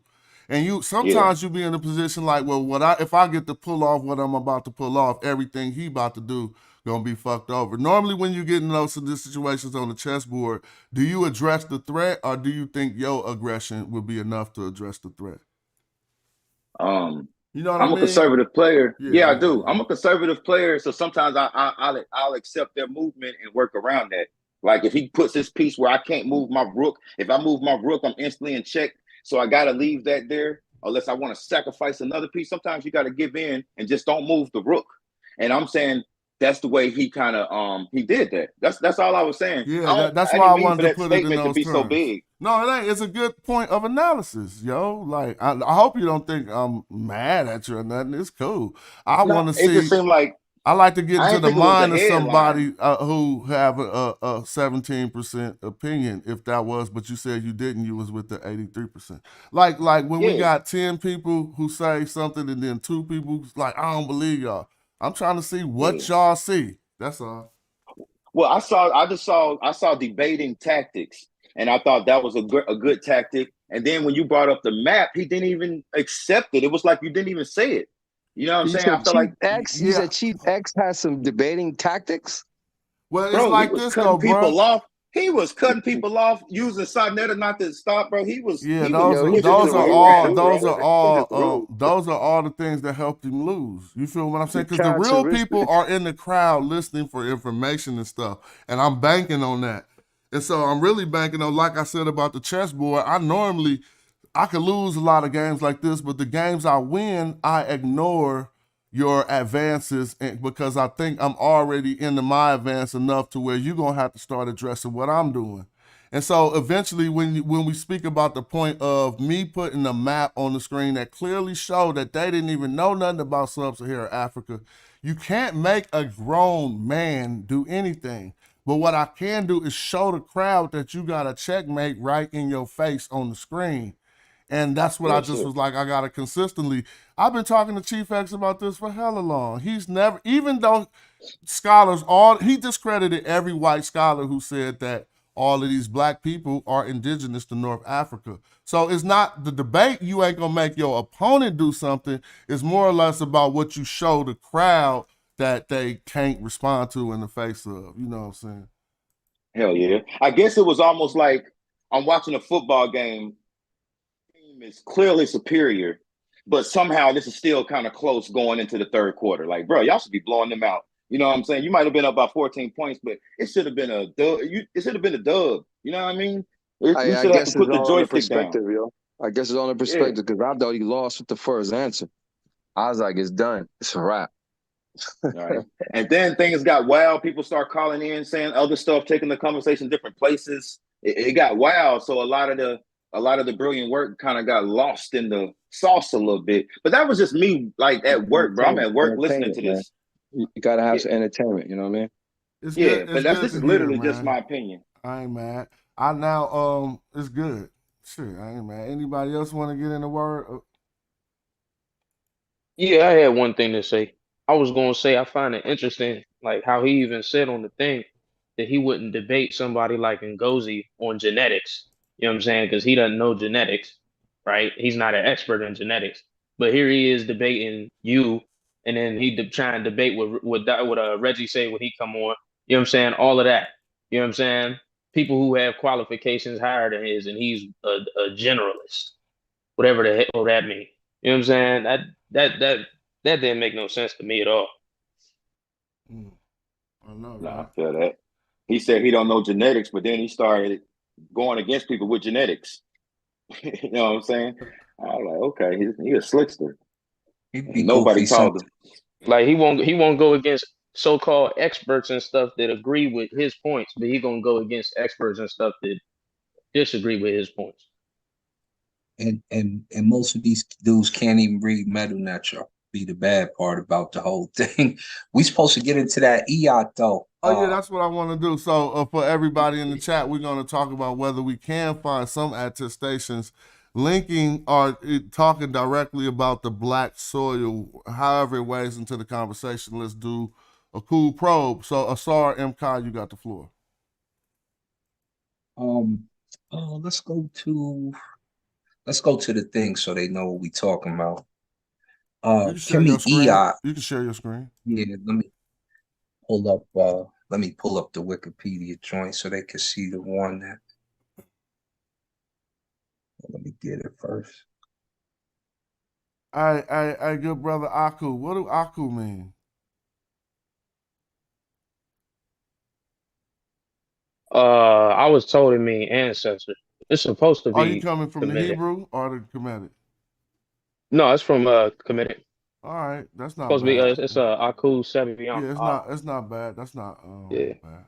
Ak could be to the spirit, and yeah, multiple spirits. Sometimes it is looked at as ancestors. You with that, Reggie? Yeah. That is that right, Reggie? Right? Yeah, enlightened spirit. Yeah. Saber hate talking about it. He said So, enlightened spirit. Yeah. or effective being. But you know, spirits ain't they died. They used to be humans. But let's go right here. So let's let my brother get the floor right here. So me and Smash was kind of looking at this and say, but Reggie, we there's a discussion called the regenerative power, right? For Asar or for the land of Kemet, which they call the Black Land. So you hear that a lot from the Egyptologists. Just the other day, he read this right here. The 198 BC Rosetta Stone uses the black hieroglyph 3 times to make the name of Egypt, Kemet. Of the 22 place names uses for the name of ancient Egypt, 7 are for another name of Egypt as Iyat. This is the spelling of Iyat. You see the reed leaf, the hawk vulture, and the bread loaf, the T, signifying the soil of Egypt. And then they say N30 X1 Z2. This is here. This is the bread loaf X1. And here goes what they would call riparian or whatever, right? Water canals going through the land, which is the Greek form of Egypt. So it's telling you right here, anybody who says riparian or you say Kemi Iat or Kemet Iat, it's the Greek form of saying the term that you now know the location of as Egypt, signifying it as the divine place of the mound of creation and the fertile black soil of the land after the inundation. So when we go down here, let's look at the 7 they're talking about. The first one is here, Kemi Kemet, which is a restored version. Then we have a couple others. It's Kemi Iyat. Notice that you have Kemi here, which comes from the Coptic, and you also see it in the Demotic, which would mess up Metatron because Metatron was saying some other goofy stuff me and Asar Imhotep was talking about the other day, where Kemi doesn't would have to mean black. So Kemi, as far as we know, means black in Coptic and in Demotic. The Iyat would be the part for watery land or old decrepit or canal. It has several different meanings, but that would be the Yeap portion. So it would still, in some cases, mean black riparian country is what they're trying to say, whatever the case. As we go down further, we've got Kemi Kemet. I don't know how they get out of that one. Then we've got Kemi Iyat again. We've got it again. We've got it here. You've got Kemi Kemet again. And then you've got Kemi Iyat a few more times. Now you're also seeing Kemi Tawi, which will basically be black land. Kemi Ta Merit, Kemi black land, right? So you're getting stuff like that. They say it's in the Medu Necha, this riparian country thing, which would be this Kemi Iyat. Smash did some research. Let's see what our brother Smash seen or what he came up with to show that this means the regenerative country or the riparian country, or let's see if it's in there for real. Okay. You could leave that back up. I think I had that, but I thought, let me just pull it up. Okay. So that's what so had you seen thank you, man. Had you seen those just give me a second, just hold on. I was talking to somebody else. All right, let me put this on the screen. And I wanted to see if we've seen this in any other places. Anybody, have we seen a Kemi Iyat or any terms like this in the text? No. No. I think there's a green pillar that's on that same page that might have it, but I can't remember if I seen it in there or not. I don't think I did. Yeah, I have not seen it in this combination in the text. We can do another scrutiny. But my point about this is it's just wiki. If we go to the top, this claim right here is a Wikipedia claim. That Iyat signifies the soil. And they trying to string it together. Obviously, they didn't put no indicators on there or where they got that from, or no footnote. They said, which is the Greek form of Egypt signifying the divine place of the mound creation. See, that's proper. That's right. The divine place of the mound or creation. But they're adding after the parentheses and the fertile black soil of the land of the Nile inundation, which they don't. This is some of their trickery, I'm arguing, that ain't part of the source material. And so what we see, the signifying the oil of Egypt, I don't know of the dictionary that defines Iyat that way, but I could probably look further. So let's just look right now. It's in dictionary, but it doesn't. It says land, and it gives that other one. And I looked on the thing. I found the location where they might be calling it that. Let me. You mind if I share again? Yeah. Yeah, I know that it's 7. This source right here show us 7 places where they call it that, but it don't got a Kemi with it. Is one of the things, and it just means the mound of creation. But I'm gonna stop sharing. Go ahead. And I don't know that this is gonna make up for it at all, right? So you see him at Kemet.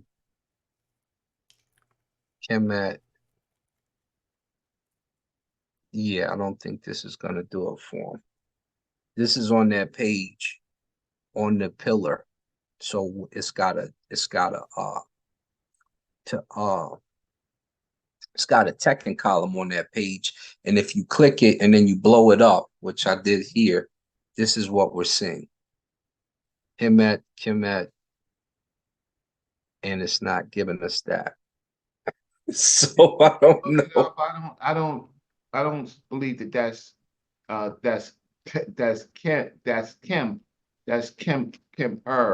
But can you blow the whole thing up so I can see what's No, going we looking on? for. They said it was an Iyat, but when we clicked it, it's a Kim. Is that what you're saying? Yeah, it's not an Iyat. Yeah, so I don't. That's why I say I don't think that's that. You want me to zoom back, Saber? Yeah, so we can see the whole thing. So here goes the No, Tekken. that's too far. All right. I See, just this is when it's only got two in between spots. So just going down the pillar. okay, I wanted to see what it was. So okay, so yeah, so But there's some light Egyptian though, so it's gonna be hard. Yeah. And I don't see it saying that anywhere, which is why I just said I don't see them having that. Let's go up the other side of the pillar and see if we see it. I don't. You guys stop me if you see it. I don't see it anywhere here. go to the top and then go down slow. Okay. Okay, that's the top. Go down. Okay, and then happy. No, should biddy. King. Which king is that? Haseb or Ab Hassani. Alrighty. Najim I mean, well, Sidna Jim I would say Sidna Jim in is that in Supresh? Then what? At the bottom, I think so. Yeah. So Jim, And then sweet of heart, causing sweetness of heart. Sidna Jim in Senejum. Yeah, something like something for royalty. That thing at the bottom, Reggie, looking like I think that's a tap. I think that's a Setep. I form. mean, no, that's. Oh, you think that's a Setep? Mm-hmm. Yeah, it could Setep be. It could be Setep in. So that could be Setep in. Who's they chosen by? Amin and Raharakti. Yeah. Uh-huh. But, all right, go down. Yeah, we looking for one thing. We just get caught. Another name. The son of Ra. Beloved of Amon, if that's belong or something. Go ahead. How are you seeing it before me? That's crazy. But we don't see no ayat though. Right. No. Chuhudi. Now I want to contradict that definition given by Wikipedia, because they're trying to mislead us into thinking that ayat means something about the soil, so that they could say Kemet is black because of the black land, because of the black soil. So look at this. If I share this link, let me share this. Oh, you know. It would be. Y'all see this? Yeah. Right. This is it. Now, what does it say? The places. Reference to Egypt. So let's take Egypt out of there. Now, it is done by the Greeks, so we can keep Egypt there. But what they're saying is it's not a reference to the black soil. It's a reference to places. So how do we get that from that? Because when I researched this, and it ain't too many attestations in here, but I got some outside of here. When we research this, we're going to find out that this is simply the mound of creation. So they talking about the places like mounds, like we call them tails in archaeology right now. You know those mounds and stuff that people be talking about? Yeah. Yeah. So now now look, they only got 2 attestations in the whole text corpus. And right here, it literally says the mounds, that is Egypt. So right here, people will say, well, a mound is made out of soil, but a soil is not a mound unless it has been formed into one. You see what I mean? And so you could go looking around for soil, trying to find them. And I told you to find the mounds. You ain't gonna find the mounds if you're just looking for soil. So what I mean is when they was placing reference to ayat, they were talking about these mounds that we know are the old extractions that ancient people lived in this extraction before.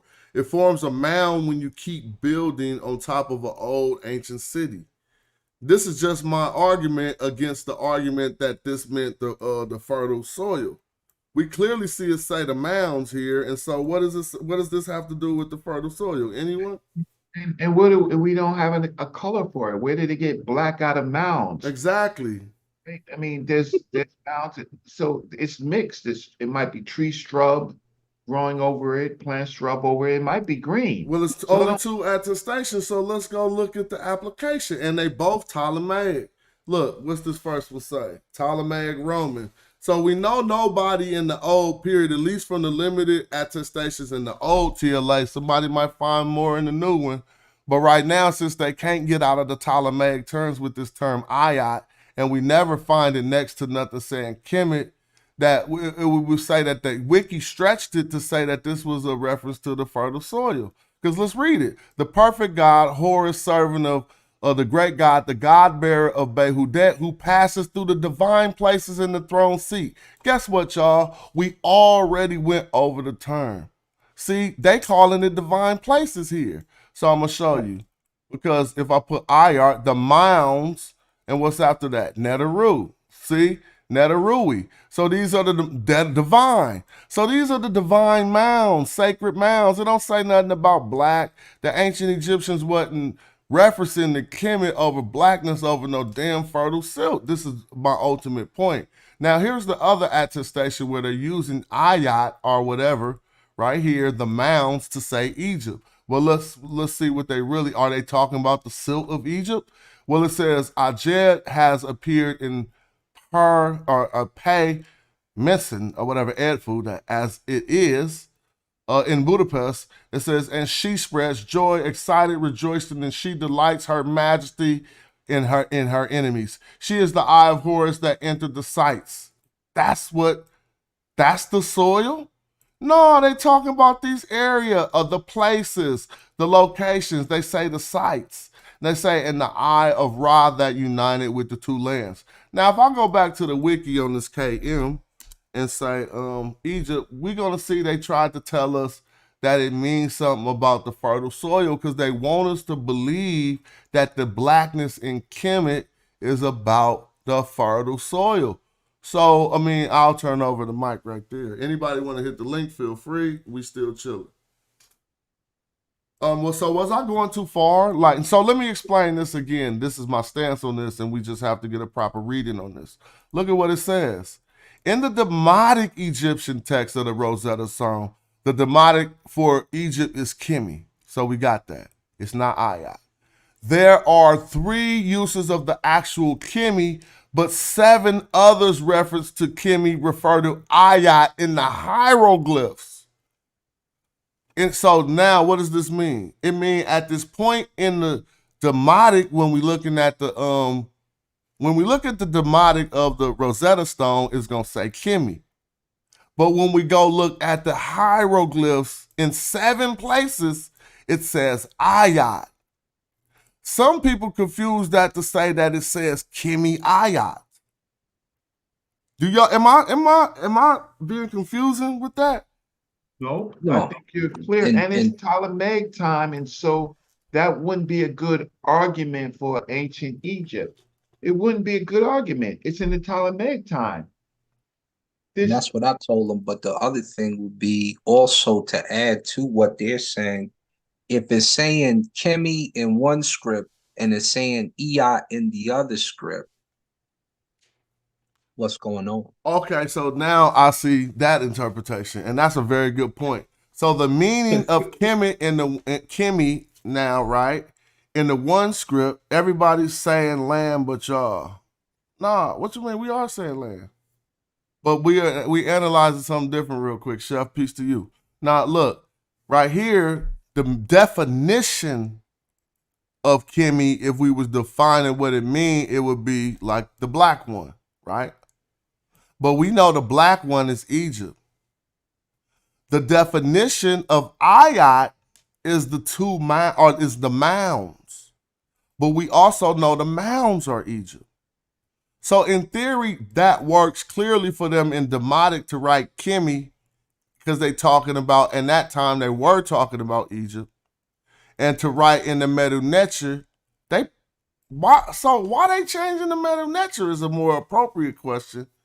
But in the Medu Neter, they writing Ayat instead of putting the Kemet. Now right here on line the 9th time, they actually put the Kemet. But again, when we on this side, this is what's in the hieroglyphs. So meaning on line 8 or whatever, they wrote Ayat to say Egypt. And on line 9, they wrote Kemet to say Egypt. Well, we can't see the. It would be more helpful if we see the whole line. Let's pull up the Rosetta Stone. Anybody could pull up the actual glyphs to the Rosetta Stone. That'll be fine. That would be better to see it in context of how they are saying it. Yeah. Yeah. Also, Iyat is also a term for just land. All right, but we don't even keep going. So yeah, Iyat is a term for just land? Yeah. Where we get that definition? It's in a few dictionaries. I want to say it's in Dixon's dictionary as well. This one I could do right here. Let me see. You talking about this? This is Paul Dixon is just another version of this, right? Yep, that's the one. Yeah. It could be. So, but look, let's go back. Because look, they used it for a mound. Let's go over here. The great what? The great mound. Ayat, Now they got the mound of Abyss. So these is like, you're not saying cities, we saying old locations or tales that they identified that people lived on before. That's my contention here. Because look, it said, who is are in their mounds. So some people are in their mounds. Let's see if I can find another one that's just ayat. So what's the one we're looking for with the ayat? I think it says land or town. It's the one that injured country. This is ayat to you, wilderness, wasteland, right there. But nothing is giving us black soil. You know, the problem is when they have these theories, they want us to do the homework, right? But they never look at our points. So they completely ignore our points, right? Come in. I'm about to mute out. I'll be back. And then they want us to go follow leads, and this lead is incomplete because we would have to see the demotic synthesis for the Rosetta Stone. So exactly. if you can pull that up, if you can look it up, Rosetta Stone demotic text. Yeah. Let me see if I can pull it up here. So I would argue the land of the blacks, but I'm not prepared to. I have to be prepared to argue that. But what I tried to show, at least in the Sinaway tale, we didn't go to Sinaway, that in the tale of the eloquent peasant, that at least it wasn't all of Egypt. And I think we got to some consensus on that. Demotic Egyptian Wikipedia. Let me see if I can get something better than Wikipedia. Atlas.org. Here's one time where they call Egypt BKI, Becky. Well, they call Iyad Becky. They didn't call. Well. So I feel you. So let's go back up here. He's saying these are the spellings of when they were trying to refer to Egypt. You see what I mean? And so they wrote Becky. So they say 22 places, and then we got the list of 22 right here. So they trying to refer to Egypt as in the demotic. They wrote Becky, and in the hieroglyphic, like Reggie said, they wrote Ayat. So they got Becky being Ayat. Maybe Becky is just a mound and not again, but it's good for us to see.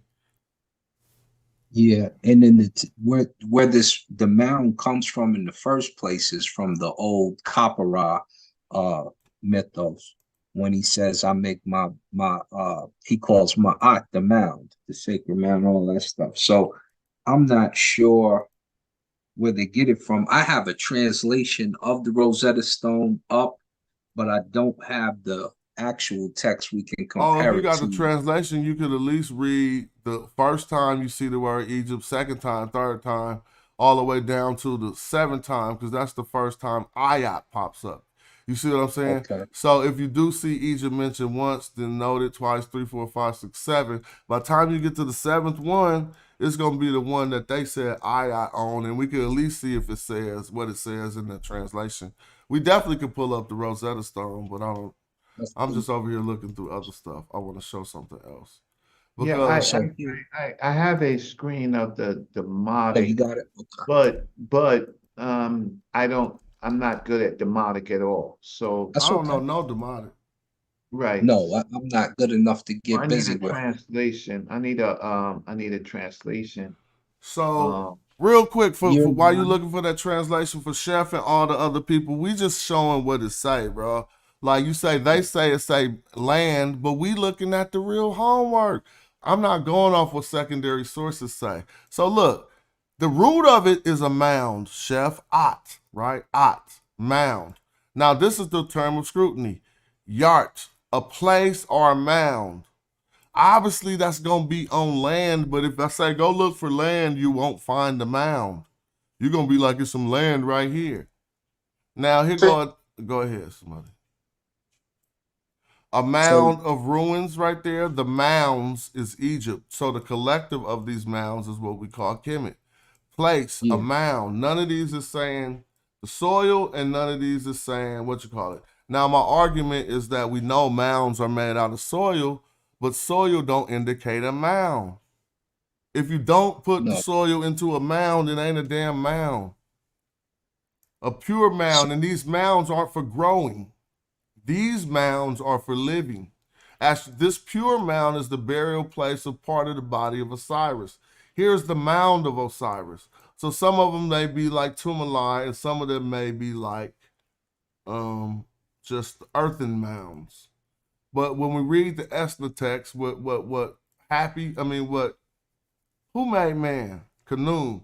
Khnum made man out of some sand that was out of these mounds.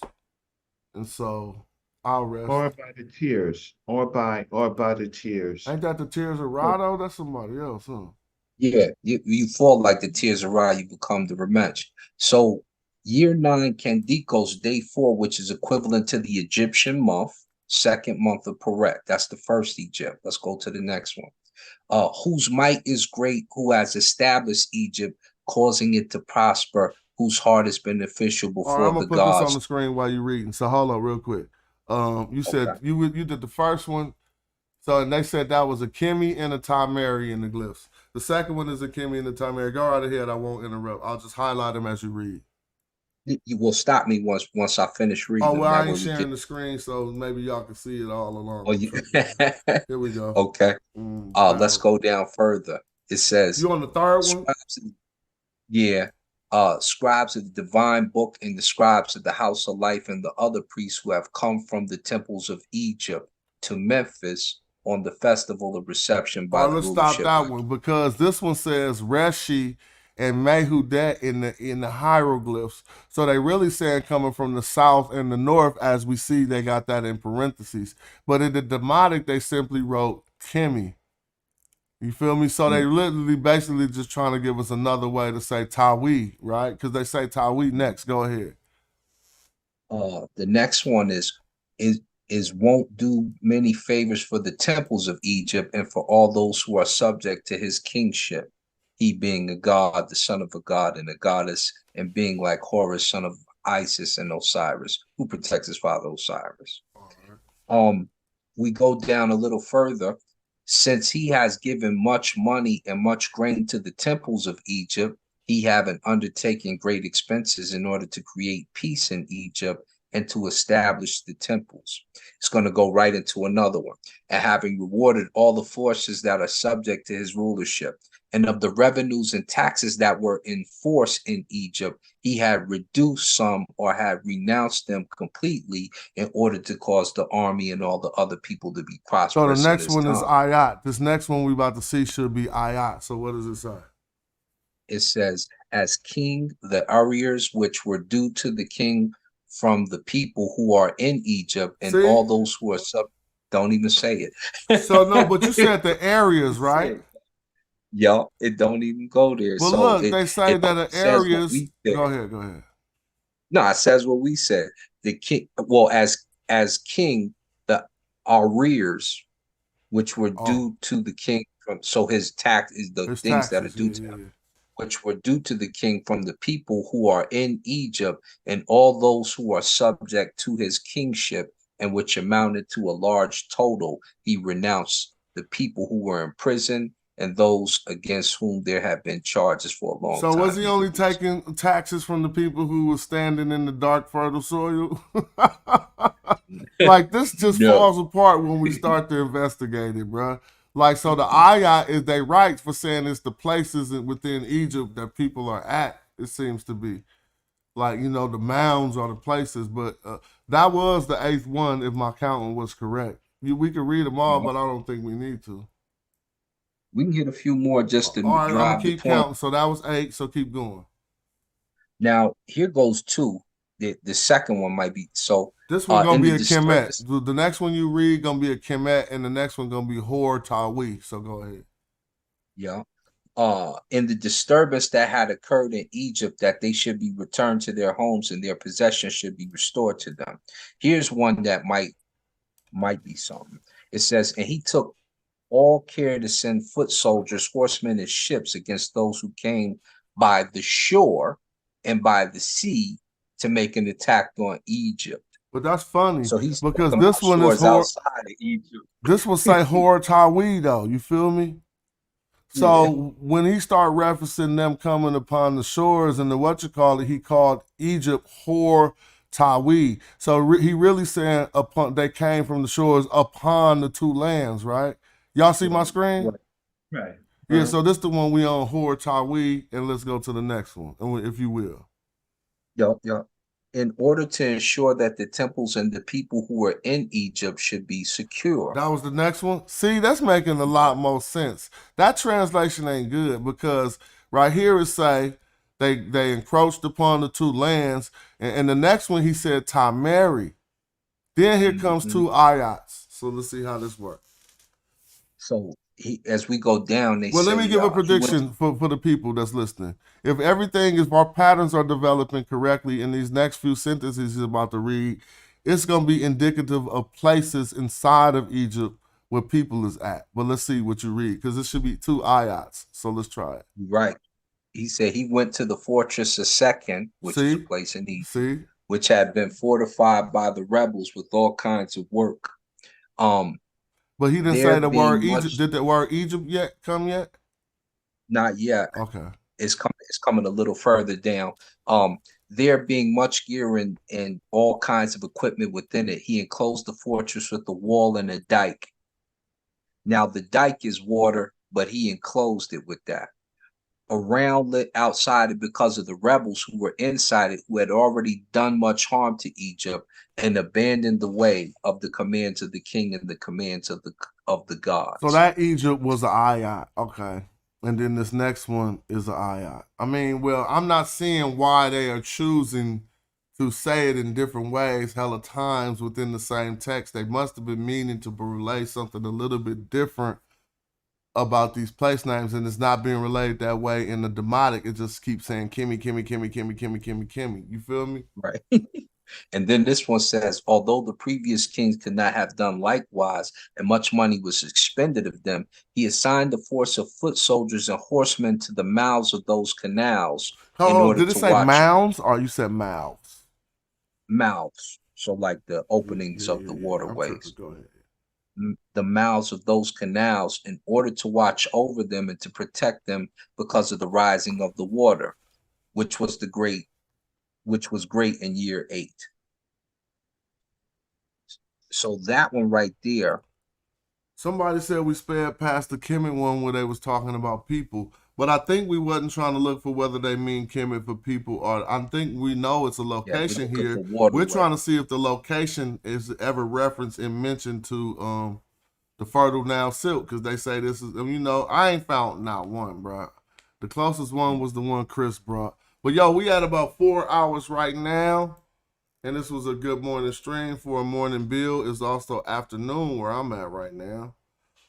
Anybody want to do their closing words? Now, my partner who came in trying to act like you wasn't ready, once you told me you be rolling with Elder Yara, I already knew what it was. Like, you know, but I ain't even tripping. I was like, oh, okay, I see what it is. Shout out to Elder Raja and shout out to you. You always welcome on my page, family. Don't think because I'm about to, you don't think you about to come tell me a pseudo one and I ain't about to start getting at you. Like, cut it out. but you didn't say that. I Nah, I get appreciate it. he didn't say that. Yeah, you didn't say that. Yeah, you feel me? Nah, nah. What I was trying to say, I just didn't do it as eloquently as I should have. I was like, he brought trick dice to a dice game, Come and in. y'all shot dice. No, You still won, but he got it off. That's all I was saying. It was a fake argument out the gate, but I just didn't express it well at the beginning, so it probably came off crazy. You know, you all good in my book, and you always welcome on the panel. I don't like you definitely somebody to break up the echo chamber, but I'm gonna fight to keep the echo echoing. So I'm gonna be like, "What you talking about?" It's all love. Asar M. Ka, you got something to give us? Yeah, what we're seeing from this Kimmy Yacht is definitely not pointing to what they're saying. Maybe in the last sentence at the most, where it starts to define what they're protecting, but it's not calling the land that in particular. It's not saying like, oh, when the watery land is saying like, protect this particular body of water, protect this location, make sure you're over here. This is where we got to protect them from coming onto the shores of Kemet. And aside from that, what do we talk about today? That's it. Just for That's the it. people who ain't understanding what we probing is whether or not the black reality of the ancient Egyptians was indeed due to this fertile soil like all the secondary sources tell us. The primaries don't tell us that. They had black gods for a reason. People say, oh, that's because of the fertile soil.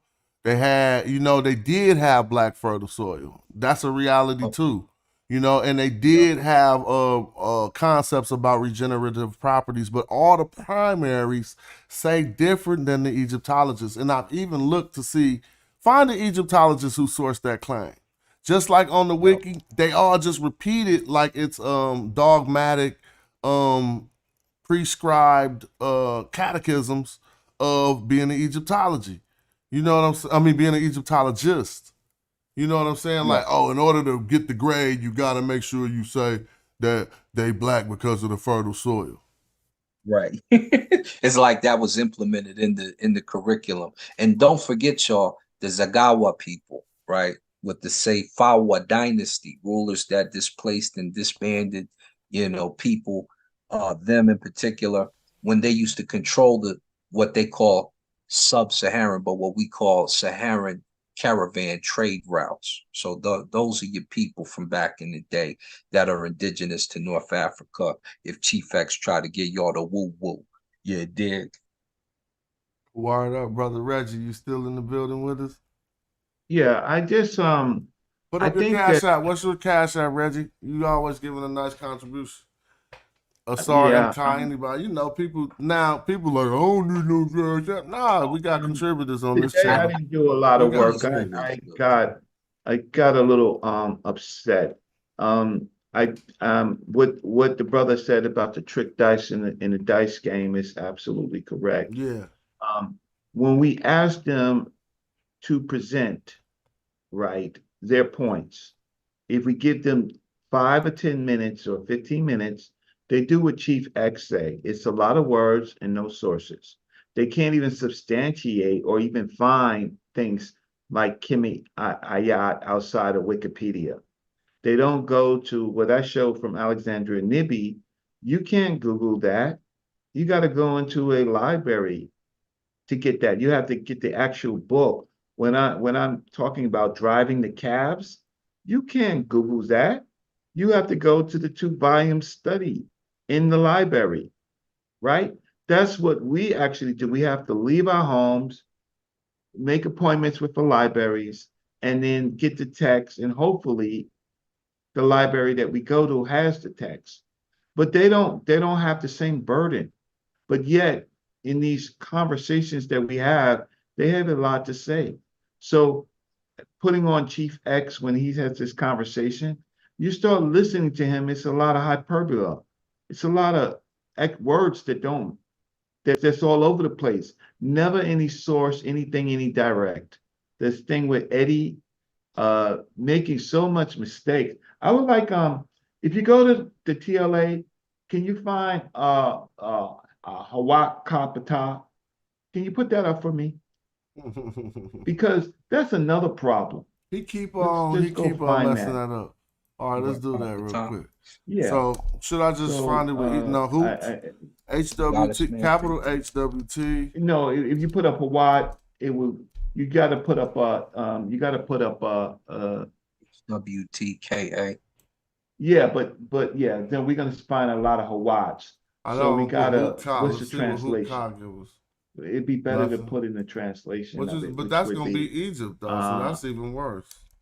Egypt. Egypt gonna pop up a million times in House this book. of the Solar Ptah. I'm about to find it. Just keep talking. Let me see. Oh nope, that House of Ptah. Let me see if I put that in there for Papa. Or just put in man, that hoop Ptah stuff. Translation Egypt and see if it people who comes up. still running around saying that. Right. I don't think no. Just put in Egypt, get rid of that, put in Egypt. Because Egypt I gonna think take there's a you a purr million in it. places. I think that people are even mispronouncing that. What happened Egypt? It's too, that word come up 20 million times in this text Let's see if corpus. it comes. Put it in. With a different way. I mean, I seen hoop Ptah. I don't know what book I got it in. But yeah, we need to show him hoop Ptah so he can see how late it pop up in the TLA. It ain't gonna even be Old Kingdom, bro. Cut it out. Oh, just Google Ptah. Let me see. Put in Ptah. Google Hawaii Kapata. Y'all don't see think what comes y'all up. don't Get think, out of there, and then I'm we'll already in the W, so I think I'm about to keep going real quick. Hold on. So the people that we often argue with, they don't know any Metanetia, right? But they got a lot to. Oh, okay. No, I'm agreeing with you. I'm saying right. Yeah, I just think you should just Google Hawaii Kapata. All right, I tried, but it wasn't popping up. Ptah, just Google it. Why don't you open? Okay. Why don't you do that while I'm doing this? And See, I found it. Now I'm at Hoop Bitty T. I'm at Hoop Bitty T. That ain't Hoop Kapata. It's about to pop up before y'all Google it. Bet $5. No, I'm over here going to the Google now. It's a race. It's a race. The Wiktionary free thing. No, we don't. We want Hutkapata, Temple History of Egypt. Here we go. Oh, you're not sharing that screen. You're still sharing something else. I'm still trying to show this Hoop Kapata over here, but y'all got it. You got it already? Let me see if I can share real quick. Share screen. Oh, you found it before me. I think that's Smash pulling it up. No, you found it. You found it. I got the Hutkapata now. Man, I need some food. What we eating today? Let me blow it up. Man, I DoorDash just for myself yesterday. It was like $50, bro. Yeah, go to all right. I'll go to the soul of the god Ptah, largest and principal temple in Memphis throughout its time as a capital, and afterwards considered as one of the three most. Yeah. The House of the Spirit of Ptah is a building. You know? All right. So no, okay. So yeah, it's Dynasty 18. It's a what was a determinative per Ptah, right? And the dude Eddie was arguing that is Egypt, but the problem is in the Texas, even in the Rosetta Stone, they didn't say that Hawaii Kapata was Egypt. All right, Reggie, Kimi, we about to end this though, Reggie. But it didn't say that. That's something that he added in. That's the point. He can't hear me. Hold on. Hey, Reggie. Yes. We about to end this, but I want to end this on this monetization subject so we could get some things right. All right, thank you. Real quick. So, how come you said your page ain't monetized? What's going on? All right. So, this is what happened with me. Okay. 12 years ago, I started a page called African Online TV. I got 450-something thousand views just on one video, right? Okay.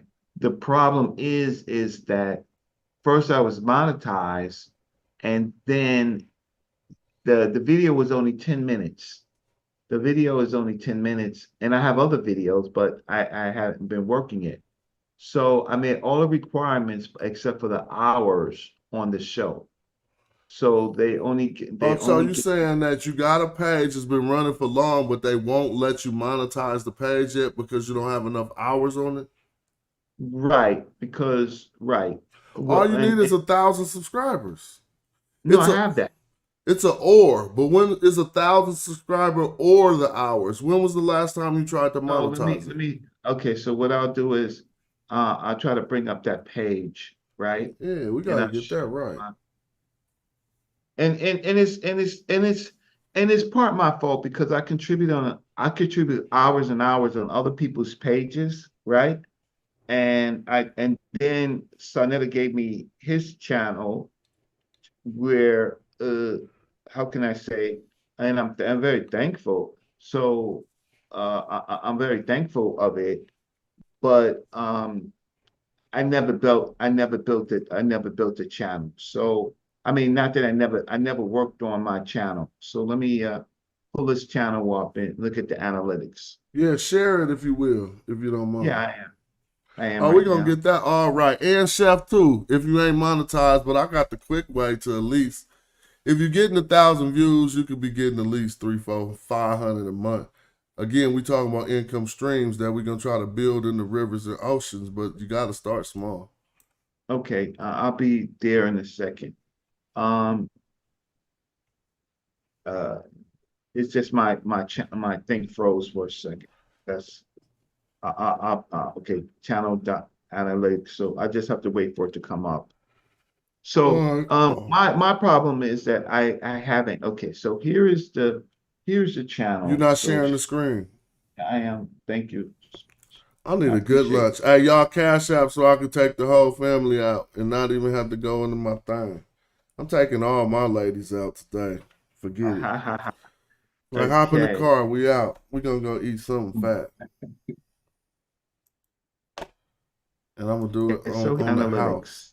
All right, so this your analytics. So you got 3,800 subscribers, so you cool. Click. All right, so this is what you got to do. Scroll down. Analytics. So here we go to analytics, right? So this is a page. I don't work on it, right? So, okay, so that's what's on my page. But how do I say monetize? Where's the monetization? So this is what I'm saying. Go to your dashboard. Okay, I go back to my. There you go. No. I'm gonna go back down. I'm sorry. Go back down and click earn. Come on, man. We about to put you in the dough. This is how I had to do Sonetta back in the day. Scroll it down, but nah, he was monetized himself. We just put him on YouTube. Now look, there you go. You ain't even started, bro. You playing. What do you mean I haven't started? Look, you got super eligibility. Don't you see that? So go back up. Let's scroll back up. I got super eligibility. All right, so you got eligibility and one of the following. Let's scroll down. What does it say? 720 public watch hours. You know how quick you get that? You get that in one stream. No, this is I need 3,000. All right, you got 720. So all you got to do is go live, bro. I'm trying to tell you that'll happen in one day. Look, 35 public short views. Don't you think if you do, you got 30, you need 3 million. So the quickest goal is to go live for like 3 days, and you're going to get that 720 public watch hours. They come hella quick. Like, I could show you, I'm tripping. I'm sorry. People only seeing my cash that's app. fine. I'm sorry. People mad at me for keeping my cash app up there for hella long. No, so I haven't, well, I guess I have to add it to the StreamYard. No, reshare that, Reggie. We about to fix that now, family. I'm gonna share my little analytics, and they not nothing, y'all. I don't want nobody. That's all you making. No, y'all don't remember when I didn't get no YouTube checks at all last year. Then I told y'all, I got my first YouTube check. It felt kind of fun. It was like $126. Now I'll be getting like $300 to $500. So I'm like, okay, by the end of the year, that need to be $1,000, $1,500. You feel me? Then in 2 years, maybe that might be $2,500, 3 stacks. Right. But I just have to share your screen though. Share the grant. Share screen. That shit hella easy, bro. I'm about to show you. And then I'm gonna open mine up and show it. I don't care about that. The issue is, so for me to go live, I do have a I do have a StreamYard account that is kind of partnered with House of Consciousness. But look, you got to upload 3. Oh, you already did the eligibility. You don't have to worry about that. So 720 public watch hours will happen in 2 live streams. Like I will go to look at the watch hours that this stream, this 4-hour stream, I bet you it got over 720 public watch hours. People gonna say because they add them up. I'm about to open mine up to show. Okay. Keep. Oh well, you could have kept it up there because. No, I want to see your. Well, it's gonna take me a minute. I don't make nothing off YouTube. Let me see. Right. But if I want to show people some stuff that we can see. Okay, if you're really doing this, my goals be small when I'm dealing with small business, so I could grow them into something. Like you can't set no huge ass goal unless you're gonna be hating on yourself. Like this don't work. This is not my career. Exactly. Some people think it's a career, or and they don't know what a career is, right? And they say YouTube shouldn't necessarily be a career. Well, that's not true. If you start getting enough, hopefully it could grow into a career for all of us. Meaning that if you start getting feed your family money off YouTube, then you good. Well, here go my analytics right now so we can see them. It's like estimated revenue so far for this month. I'm at $403. It says my watch time. Now look, watch time hours for this month, Reggie, is 16,000. They say you only need 720, right? No, come in. I only have 720. Oh, you only got 720. See how many they see you need. Right. But watch how they stealing from me. So I have one video. Okay, so let me go back to this. Let me see. Earn. Okay, so here it goes. I share my screen. Okay. But how they've been. I was monetized. Then they changed their damn policy. I was monetized. Well, you just got to go with the new policy, but keep going. I need 3,000. So 3,000. So if you think this month, we only on the 13th, and I got 16,000. That means like stream for 4 days. Everybody know we doing it on Reggie page, and then the same viewers gonna be over there, and by the end of the week, you're gonna be eligible. So I'm about to show how many hours I'm about to show how many hours I was talking to my daughter. How many hours my stream got from yesterday, and we can see how fast. Pulling that up. I tell you this, Saber. Go on and take them joints you did on Signetter and play them on your show. Exactly. Now let's look at analytics. Let's look at my earnings. Now again, don't cap on me like I thought he was making way more than that. No, I'm making what? This is just YouTube.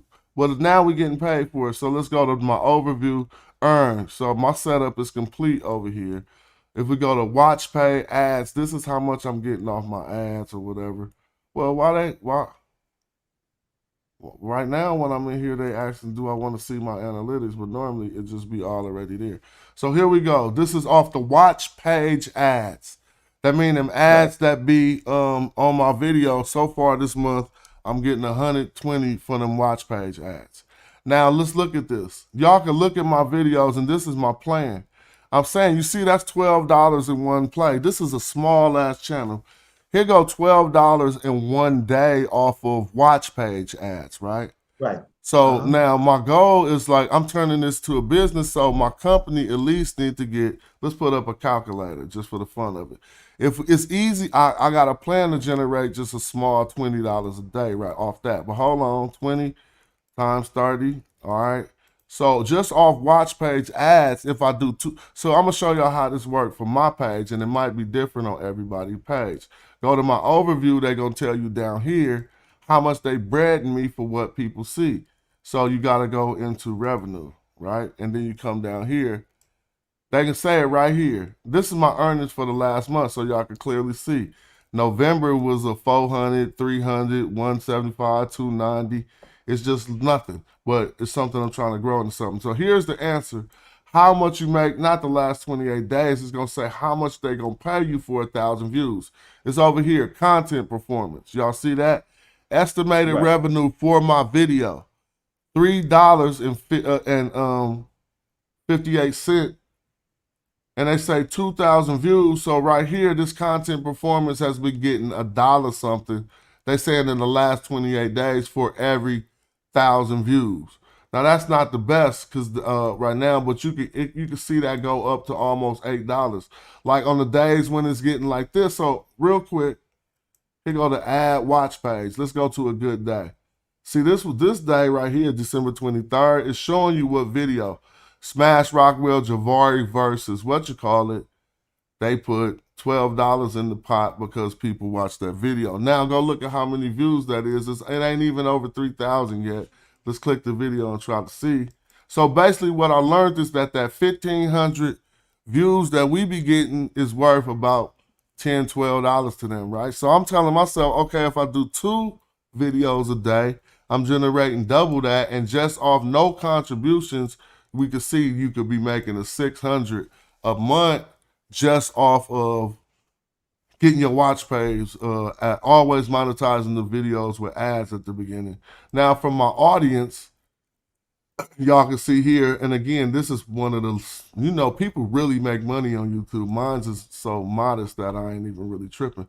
But let's look at this. We got to go to revenue again. We're going to click memberships. So I got 50 page members, and shout out to y'all. Y'all are much appreciated. Monthly, that's worth an annual revenue of $113. So now I'm like, well, I only got 50 members. Come on now, it's only $3 a month. You think you can't give me a dime a day for this information? Wow. But anyway, that's $113, right? Super chats so far this month, 161. It should be more than that because I remember somebody came in and put 200 up just on GP. But the last 2 days ain't counted. And then we see product clicks, blah, blah, blah. So my whole little point is that it's say 113 more than usual. And I'm happy that it's up to 400 because you go to about the 22nd and then they break bread. So again, when I do a show on Sonetta, I average on Cash Apps anywhere between the minimum is $5, but I would say average about $35 to $40 a show. So that's cool too, and that's supplemental. But you got to make sure the ads, the monetization is for YouTube to pay you. But not when I do a show. So watch this. When I do a show on Sonetta, that's not my page. That's his page. So I don't get any of that. I just get Cash Apps. So that's why we see the shows that you did over there and show them on your channel, no different than you see everybody else do. This way your hours get completed. Exactly. And you ain't got to do a whole bunch of extra content. If I pull in the shows on the House of Consciousness, but I have a... Watch me show you, Reggie. I'm going to go to my content and show you how quick you're going to get them watch hours, bro. We're going to go to my last couple days of videos. Look, so them watch hours, you're gonna be like, damn, them hours come hella quick. You're gonna be like, I could be monetized by Friday. So here go my views. That's how many views, but this ain't in the watch hours. Here, that's impressive. One of these I could click in and it's gonna show your actual watch hours. And then I want to show y'all some more because it actually show you what type of people looking at you, and you can really get right here. So it says key moments for audience retention. But let's find these watch hours real quick. Live. There go my lives. Impressions. Dang, I gotta find watch hours. Well, anyway, you'll find it in there and it'll show you, oh man, you could do 2 live streams and knock that down. Now, this is research so that I could research what my viewers be doing, obviously, and all this type of stuff. And they show you too much, but if you want to use it for your advantage, you definitely can use that information. Here it goes. Top live streams, 3,500 for the Jabari, 3,000 for this Jabari versus Dr. Carrier. They lost and looking real bad now. Got 3,000. So those 3,000 was probably worth $10 each. So now think about the big pages. Don't think about my little situation. I'm humble enough to show it because this ain't my career. And I ain't tripping. And we all should discuss how to build these little streams up and to do it. So where was you at in that process that we were just looking at, Reggie? What happened when you Oh, I was just need more watch time. So I have 700 hours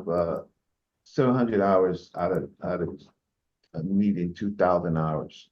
So a saw is right. I could upload some of the stuff that I already done on Sarnetta's channel and not do anything else just to get that watch hours up, right?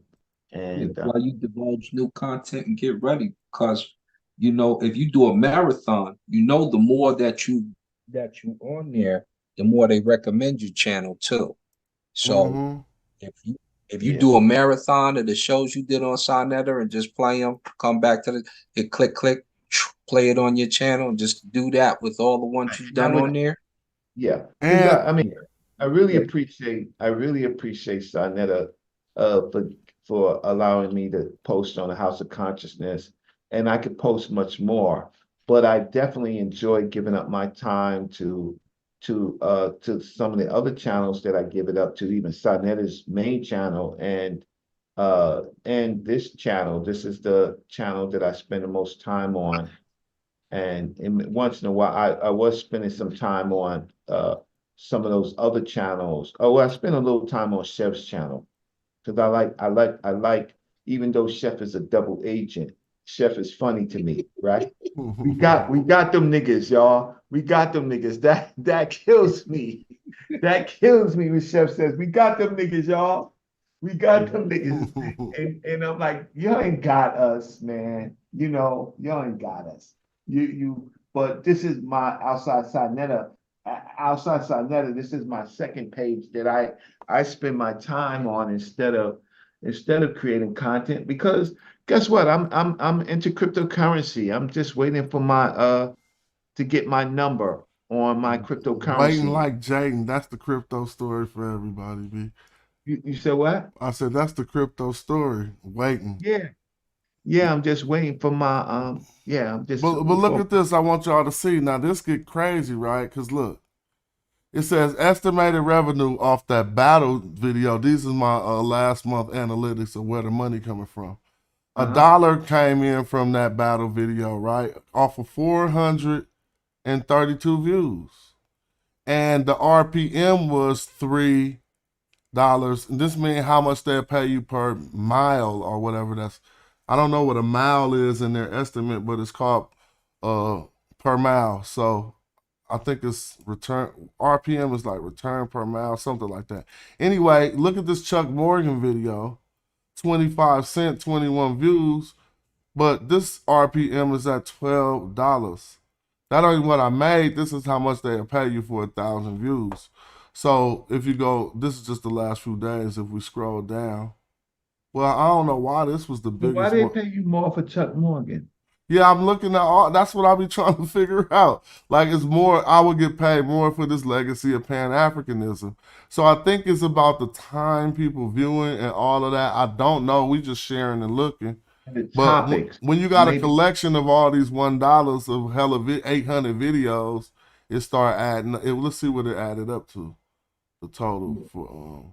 And I'll tell you what's even. Oh, so this is the detailed stuff. Look, I could go to the cities people in watching me. So you really know if hella people in one city and you do your analytics, you could say something good about that, and them people, you know they feeling you, and you ain't even tried to let them know you already know they feeling you. Well, they're not showing me which different cities. Let me see if I could get it. it's crazy because you can put all this stuff in AI, right? Yep. You could put analytics in AI, and that AI will help you build a better, give you some better ideas based on your data. Well, look, 34% of my views come from a YouTube search. I could click into this and see what word they searched to get to me, bro. Look at this. This shit crazy. So they show you everything. See, some people, 2% of my views is for people who search casual hieroglyphics. Some people view me from searching Sophia. Look, some people search Metatron to get to me. This is crazy. You feel me? Black Egypt, Metatron debunked, DJ Eclipse, Cooley Minga, Moon Knight Tyrett. I don't know how they found me by searching that. All right. But Yeah, at least you start to see now, what are my revenue sources? I mean, we looked at all this already, and it's not too much to trip off. Subscriptions, status. How many people been quitting me? Not subscribed. Oh, no, this is so people who watch my views, I got 351 people who watched that wasn't subscribed. Oh, no, 1,700. So a lot of these views is coming from people that ain't subscribed. 83% of the people watching ain't subscribed. See? ain't that some subscribe just to You see how Smash Rockwell? crazy that is? So you can't even front in the chat right now like you subscribed.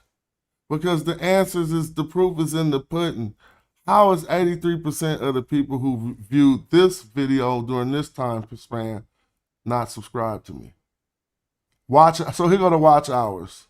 I got 180 watch hours, Reggie, off of the 1,700 viewers. So that's how you could estimate it. And look, the average view duration was 6 minutes. So you know how they coming up with this 180? They taking this 6 minutes and they doing some math between either the viewers, I don't know, and it's coming up with hours here. You see what I mean? They taking the 6 minutes, multiplying it by something, and they giving us how many hours of view time. So if that's 180 hours of view time off of under 1,700 views, how many did they say you needed? 700? So you basically need to do like 10 videos. I got 700. I need 1,300. I need Oh, you need 3,000. No, yeah, altogether, no, 2,000. I need 2,000. So I got just start 700. streaming tomorrow on your own page. We all gonna be there supporting.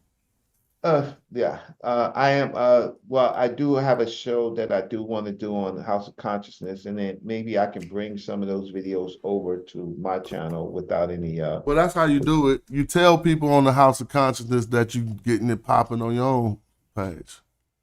Right, but you know, my yeah, but I am happy that I can I think ultimately right now, just me, I'm a little bit different. If I can get my Cash Apps up on Sanetta's show, that would be almost equivalent. I could probably make So you got to remember, Cash App is supplementing this. I still get Cash Apps too. So if it wasn't if you take in the Cash Apps and the and what YouTube is giving us, yeah, you know that you can't say I'm not gonna get the YouTube money because I get Cash Apps. You gotta have all them streams. And you want to be able to not have to say something about Cash App so often because it's still creeping in through another way. You know what I'm saying? Because people try to act like it's distasteful. I get my the data that I give, like the data that you give, the presentations, they are worth Cash Apps. You're 100% right. I'm not taking nothing away from that. The channel, everything that we say is source. You can look it up. You can run back the video. You can go to the thing. Them other channels, all they just doing is showing their faces, they avatars. They're not showing no they're not showing no data, nothing that you can learn from, right? Well, 209 watch hours off 2,000 views, so you can't estimate how long it'll take you to get the 3,000 watch hours or 2,000 watch hours. You'll do say you want to do that by the end of January, and in February your YouTube is monetized. Okay, I need to before that. lay down and think about it. I'm upset. I'm happy about the show. It's just that this thing that dude Eddie King got my pressure up. And don't worry about him. Hey, you know what? They asking for your channel now in the chat. So if you share that, you're gonna get some more subscribers too. Yeah, to find out that 83% of my viewers is people who ain't subscribed, I ain't gonna look at that negatively. I'm gonna look at it positively. Because they are potential subscribers, right? And every day I get a few of those people convert, like, man, I'm just gonna subscribe. But that also let me know that there's some people watching that ain't just the echo chamber. It ain't just my supporters. And they ain't popping up in the chat saying nothing. It ain't 83% of contention in my chat. So that's them. I ain't tripping. Shout out to them too. Remember Snoop Dogg just went over it the other day. He was like, I got 3 billion views on Spotify. that ain't amount to $44,000. So you know what it is, you know, you know what I'm saying? Oh yeah, he ain't get. That's crazy. He said, man, my agent called me and I got so views on Spotify. He said that's about $43,000. I just looked around the corner, man. Yeah, now if he had them views on YouTube, that'd be hella money. They pay way different. The way that YouTube pays compared to streaming services. That YouTube pays better? What? Yeah. The streaming services? Hell yeah. Streaming. Wait, who pays better? Who pays better? YouTube pay at a whole different rate. Pay much better. Yeah, than they pay at a whole different rate. Spotify ain't gonna get. You could be having 100 billion views. Ain't gonna have $100,000. Are you serious? So how come artists aren't using YouTube more? So what? How come artists aren't using YouTube No, more? they do. You notice they be having YouTube. We just don't look at those. Dudes be having 1 billion views on YouTube. Like cats be having views. Every artist you can think of got a YouTube page that's monetized. Most of them. Okay. Oh, you saying why are they? Because this streaming is just another medium. Just like we saying, we don't want to turn off no streams just because it's trickling. It's still something coming out that stream. So just because you're getting more on YouTube don't mean you're gonna stop using Spotify. And then most of the artists now, it's the money from their shows. They get the money from their shows. If they're not getting it from that, they get it because their music is playing on the NBA or it's playing on what you can go through Marshall. Yeah, what's the name of that thing though? Reverb Nation. Yeah. Stuff like that. So okay, so I appreciate that. You know, the thing about it is, remember again, I was monetized. That's the funny thing. They flipped it on me. You know, I have one video. I have one video with 480,000 views. Yeah, could you believe that? Now, so they flipped it on everybody a while ago, but you had to go back and re-sign up. That's the thing. I did, and they said I wasn't eligible because of their new policy. So that's what they did that to everybody. So everybody was on a race to get their views to get back monetized. Yeah. I remember because I had to do it too. I'm like, I got to start over. Yeah, from scratch. Well, I can't be mad, but Smash, you did a great show, and the beautiful thing about it is you always helping people to get money, right? And so that's one of the positive things. You're not selfish. That's one of the positive things about your show. You always show different aspects of money streams. So that's a lot of added value to watching and supporting your show. And you care about people.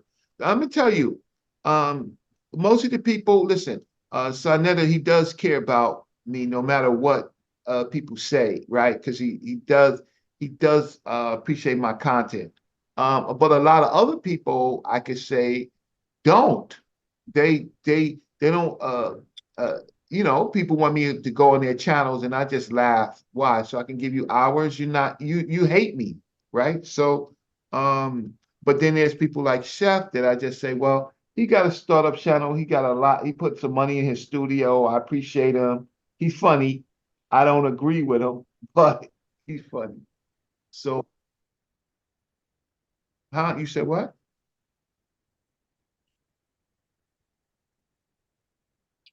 Why they saying they can't pull your channel up on the YouTube? I just put in a link. Atum Satep Ross says I can't pull Brother Reggie's channel up online. Maybe you got the wrong link. What's up with Brother Robert Bound, the God in the building? What's up with him? And peace to the everlasting God. You know what I mean? Yeah, smash Rockwell and all of his excellence. True D. You know him as Casual, Captain of the Hieroglyphics, aka well, better known as Jonathan Owens. Hey, salute to the divine Magi, and the rest of this blessed panel. You know what I mean? I salute you guys, man, to the utmost. You know what I mean? You all are marvelous at being master teachers, divine scholars. You know what I'm saying? And that's just actually factual. Um, so God, I guess I'll start by saying, that the debate that you had on Sodnetters the other day, I don't know what these other cats are talking about and what they feeling like. But, if you say that Smash ain't dropped 60 and go for 60 and have 12 rebounds and 9 assists, well, we can't even say 9 assists because all the sources he pulled up, I mean, that's like 15, 20 assists, man. You saying that man ain't drop a triple-double? You saying that man ain't throw 7 touchdowns? Man, you need your eyes checked and your ears clean. You know what I'm saying? Because you ain't paying attention. It was a complete blowout. It was a 21 skunk. You know what I'm saying? The crowd booed Chief X. And if you voted for Smash Rockwell, then, how could you discount the rest of the 83% of the people that voted for him that felt like you? So I don't know what Cass is talking about, G. And my phone about to die. I've been wanting to shoot some bowls at the PKs. You know what I'm saying? I mean, because I just couldn't let it slide. You know what I mean? They dropped a video the other day, and it's like they're waiting on a response. And I got a response for them. It was a few days ago, and I got a lot of contention with what they said. And so tell the people what the video's about. True indeed. That video, I can't remember the name of it. I had to go pull it up, but it was like 2-3 days ago on the PK's channel. And I know that's when they had Ngozi, when Ngozi, was bandaged up. He came back full of gauze and tourniquets. Man was bleeding all on the PK channel. You know what I'm saying? So, you know what I mean? Hooked up to an IV. You know what I mean? And I can't remember the title of the show, but I just remember what they discussed, and I got some bars to drop real quick. My phone gonna die, it's on 4%. But I took some notes, and I remember they was talking about chronology, and I said, Cass got a problem with chronology. They saying that we got a problem with chronology, but somehow they think that the people today in 2024 in Egypt are the same people of 3000 BC. So we got a problem with chronology. And so what I mean is they don't even address or mention the Arab invasions. They never talk about it. No. They never talk about the Persian invasion. They never talk about the Greek invasions or the Roman invasions. You know what I'm saying? And I say, but y'all talking about chronology and how those factors don't seem to affect the population that reside in Egypt today. So you skip over that part of chronology. You never talk about that. All right. And as proud of a Muslim as you is, Ngozi, I would think that you talk about it. Rep your people, man, and how y'all invaded and use crowbars to knock noses off, big, beautiful noses off the Sphinx. Talk about that. You don't mention that. I say, but when it comes to Ngozi prattling off about the Western Asiatics and admixture going back to 100,000 BC and yada, yada, yada bullshit, but that somehow determines the populations of the day. So when he talk about admixture, those people were there for 40,000 years. Those people were doing this 50,000 years. So you talking about 40,000, 50,000 years ago admixture and how that determines the populations of today. We don't follow you with that, G. You talking about people of 40,000 BC and how that correlates to the people of today? Man, go on somewhere, man. If something comes back to Africa 66, if something comes back to Africa 66, I got a quote for you. I gotta make sure you can hear it. Sure indeed. See if you can hear this. This is Shamaka Kieta talking about exactly what you're saying. Listen. If something comes back to Africa 66,000 years ago, I'm sorry that if it's been there 66,000 years, then that's African, or 60,000 years ago. If you heard him. He beat the brakes off him already, man. If something come back to Africa 60,000 years ago, cut it out. That's African. Cut it out. Shamaka Kieta is a well-known Magi archer, man. They need to stop playing. You understand me? And so, what'd you say, God? No, I'm laughing because you know Smash is the Magi. He's at the top of the thing, right? But he let Shamaka Kita shoot with him, boy. You can't shoot with everybody, but Shamaka Kita is a smart dude, right? Yeah, indeed. And Neil deGrasse Tyson is smart when he says everybody's outside of Africa. Africa's only indigenous. Everybody Exactly. He said only indigenous people is black Africans. Everybody else walked to where they got to. But let's listen here. Let's let him say it one more time a little better. And I'm going to let it play a little longer. This was from his interview with Asar Imhotep. I just had to listen to all this old material to get my clips for these detractors. But let's listen. If something comes back to Africa 66,000 years ago, I'm sorry that if it's been there 66,000 years, then that's African, or 60,000 years ago. So if you tell me that the M haplogroup or the N haplogroup, and there's a new Y chromosome study that's has immense implications because it shows that the Yeap, that a particular mutation that leads to Africans and Asians originate in Africa. There used to be a debate about this, and for the longest I believe that the ancestors split in two directions. So you had the ancestor in both places. But now some people say no, it's in one place. And they're saying that some of the other Y chromosome haplogroups, key mutations, also originate in Africa. They're using the timing of admixture with Neanderthals outside and dates that they... I forgot I had that for James. Y'all heard what he said?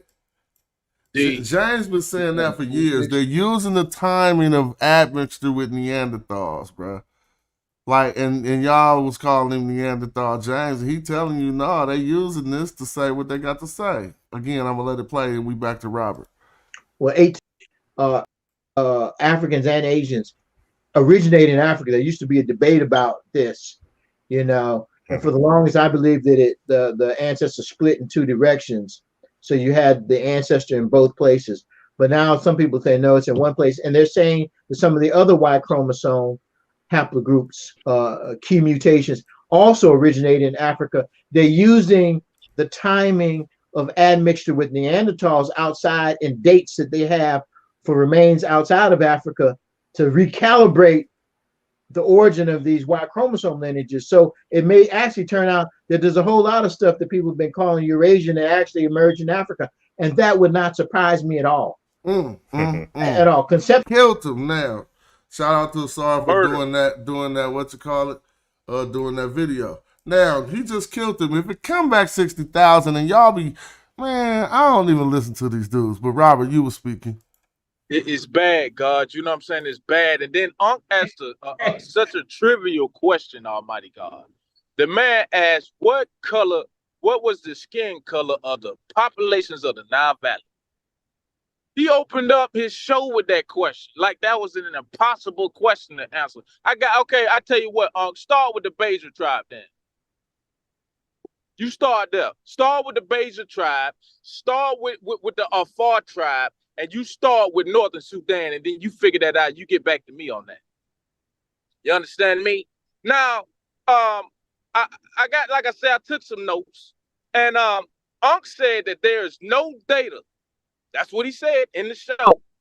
Unc says there's no data to state what the ancient Egyptians looked like, yet he loves to pull out Dr. Jablonski's skin map to articulate his argument about how people looked in North and the South of Egypt. You can't make this up. So you ain't got no data, right? But you love to pull out that skin map to make your point about what color the skin was of these people, right? So you just leave black out. You know what I'm saying? Just continue to leave black out because y'all ain't really standing on no black African power. Unc said that DNA doesn't define a race, as if we hadn't said that 1,000 times already on this show. Why did we say it? Why did we say it? Because his champions Ngozi and Gullah spewed that nonsense every chance that they got. Hollering out numbers and letters, equating that to define who people were racially. People that's listening, don't get it confused, y'all. They hide behind the DNA, but what they trying to tell you every time they talking about DNA is how that defines the people phenotypically, racially. That's why they keep saying, "No, they ain't black. They ain't this. They ain't black. Those people are E1P1 and start hollering out numbers." Gee, you do what you saying? What you hollering out numbers for? If that don't define, if you're not trying to equate that to somebody's race and they phenotypes and they physical characteristics, man, stop playing. Now, this is my main contention. Unc keeps talking about the biological makeup within human genetics and how they are 99% alike, which we don't deny. But what he fails to realize is that, or what he's actually being disingenuous about, is that certain people groups have particular similarities with other groups. Being their customs, their appearance, their origins, their languages, and etc. And they don't share those similarities with other groups. They are more closely related to certain groups than they are to others. The Egyptians, aka the Nubians, are not the same goddamn people as the Nordic Vikings, man. See, that's what you're gonna have us believe, which are 99%. The humans are 99% alike. The humans are 99% alike. So you saying that the Nubians, who are Egyptians, that they some damn Nordic Vikings, right? That's what your point is? You saying that the Twa people are the same as some damn American Indians, huh? Is that what you meaning by humans are 99% alike? Are you saying that the Fulani are the same damn people as the Aztecs and the Mayans? You got to stop playing. Okay? And for the true indeed. So, you know, I mean, it's at this point, it's actually comical.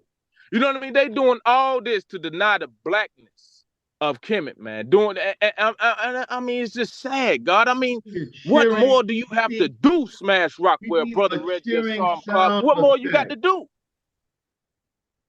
Where's the cheering sound effect for that? Boom, there go the sound effect. Now, Don DeMarco, because I ain't got that. But look, this is the thing. You cooking, right? Indeed. So I'm not going to interrupt you. Keep talking. Indeed, Almighty God. So, I mean, you know, and I got more notes, you know what I'm saying? I mean, and I got into their semantics, you know what I'm saying? I can get real semantic because, you know, for the record, what I said was, and for the record, being prolific don't have anything to do with quality or prestige. Yeah, we need to look up the word prolific. Everybody running around saying, I'm prolific, I'm prolific, I'm prolific. I love, damn, she beautiful. I love, and she was a black woman, by the way. You know what I'm saying? If I had to describe her, she was a black woman. True indeed. If I love Nipsey Hussle just as much as the rest of us, but y'all don't know the definition of prolific. It don't have nothing to do with quality or prestige. Unc said he was a prolific bum when he was homeless. It simply means to be plentiful. That's what prolific means. So calling yourself a prolific bum or stating that Polite or Ali was prolific in their works does in no way describe their works or actions to be anything but of large quantity. Whoop-de-doo. You can have a large quantity of bullshit or be a prolific amount of, or be in existence of a prolific amount as a bum. I'm not dumb, and I say, in this note right here, Ngozi said he slightly said 8 to 13%. No, you ain't slightly say that shit, G. First off, you said that on more than one occasion that it's 18 to 13%. The pop affiliators only shows 18 to 13% of it only shows 18 to 13%. We can't go off that. No, you said that shit boldly. You didn't say it slightly, G. Okay? And you, like I said, you said that on more than one occasion. You need to kiss the ring. And to my prior point, I want to know what the hell you think a population affiliator is used for. The key word in that is affiliator. It's to determine affiliation between an individual and a particular people group. Which means what? Like I said earlier, that certain people are more closely affiliated with others, even in genetics. That's what they're talking about. All right? So you want to discredit science now? Or you just want to use certain social constructs that you deem appropriate and useful to your argument? Man, please. This man said even amongst modern Egyptians today, they have a nilotic component in them, but they're small. That's what Ngozi said. So if we try to use this to say that the component makes the ancient Egyptians overall African, that's a problem. So now the ancient Egyptians ain't overall African? They ain't overall African, Ngozi? The ancient Egyptians ain't overall African. Man, G, you wild, G. I ain't gonna hold you. You know what I'm saying? I mean, y'all out here wild, man. You know what I'm saying? Y'all constantly, what were they then? What were they? They was Egyptians. Since when were they called Egyptians? Since when was they Western Eurasian? Since Basal Eurasian? They was Near Eastern. All of these are social constructs, man. But when we say that they black, utilizing the social construct, that's the problem. And like I want to remind everybody that's listening, they done got beat up on the social argument. You know why? Because ain't that's the beautiful Kara Cooney who came out and said, if I had to define the Egyptians as a race, whatever that means, I would have to say that if they was in the 1950s, they would sit on the back of the bus. In America, they be sitting on the back of the bus. Need I remind you about the encyclopedia of what's the encyclopedia? The Oxford Encyclopedia of Ancient Egyptian, ancient Egypt, that states that it's correct or it's understandable. I always forget the exact quote, but that it's appropriate, that it's just fine to designate the ancient Egyptians as black today if you living in America. So if you're an American, quite yes, for sure, you can call them people black according to the standards and the understanding that we have in America today. So ain't nobody wrong about that shit, man. You understand that? And so, you know, they just gonna have to concede. I'm waiting on some concession around here, man. And Chief X, they sent out they main villain, Chief X, and Chief X, man, G, if y'all want to see a dead body, go to Sarnetta's page and go look at that damn debate between the Honorable, the great Smash Rockwell and Chief X. That's a dead body, G. That's a man. I'm telling you, man. You seen the headless horseman? That's what that's what you see when you're looking at Chief X. The man ain't got no head, G. It's over with. And I'm done, y'all. Word up. Nice point. It's over.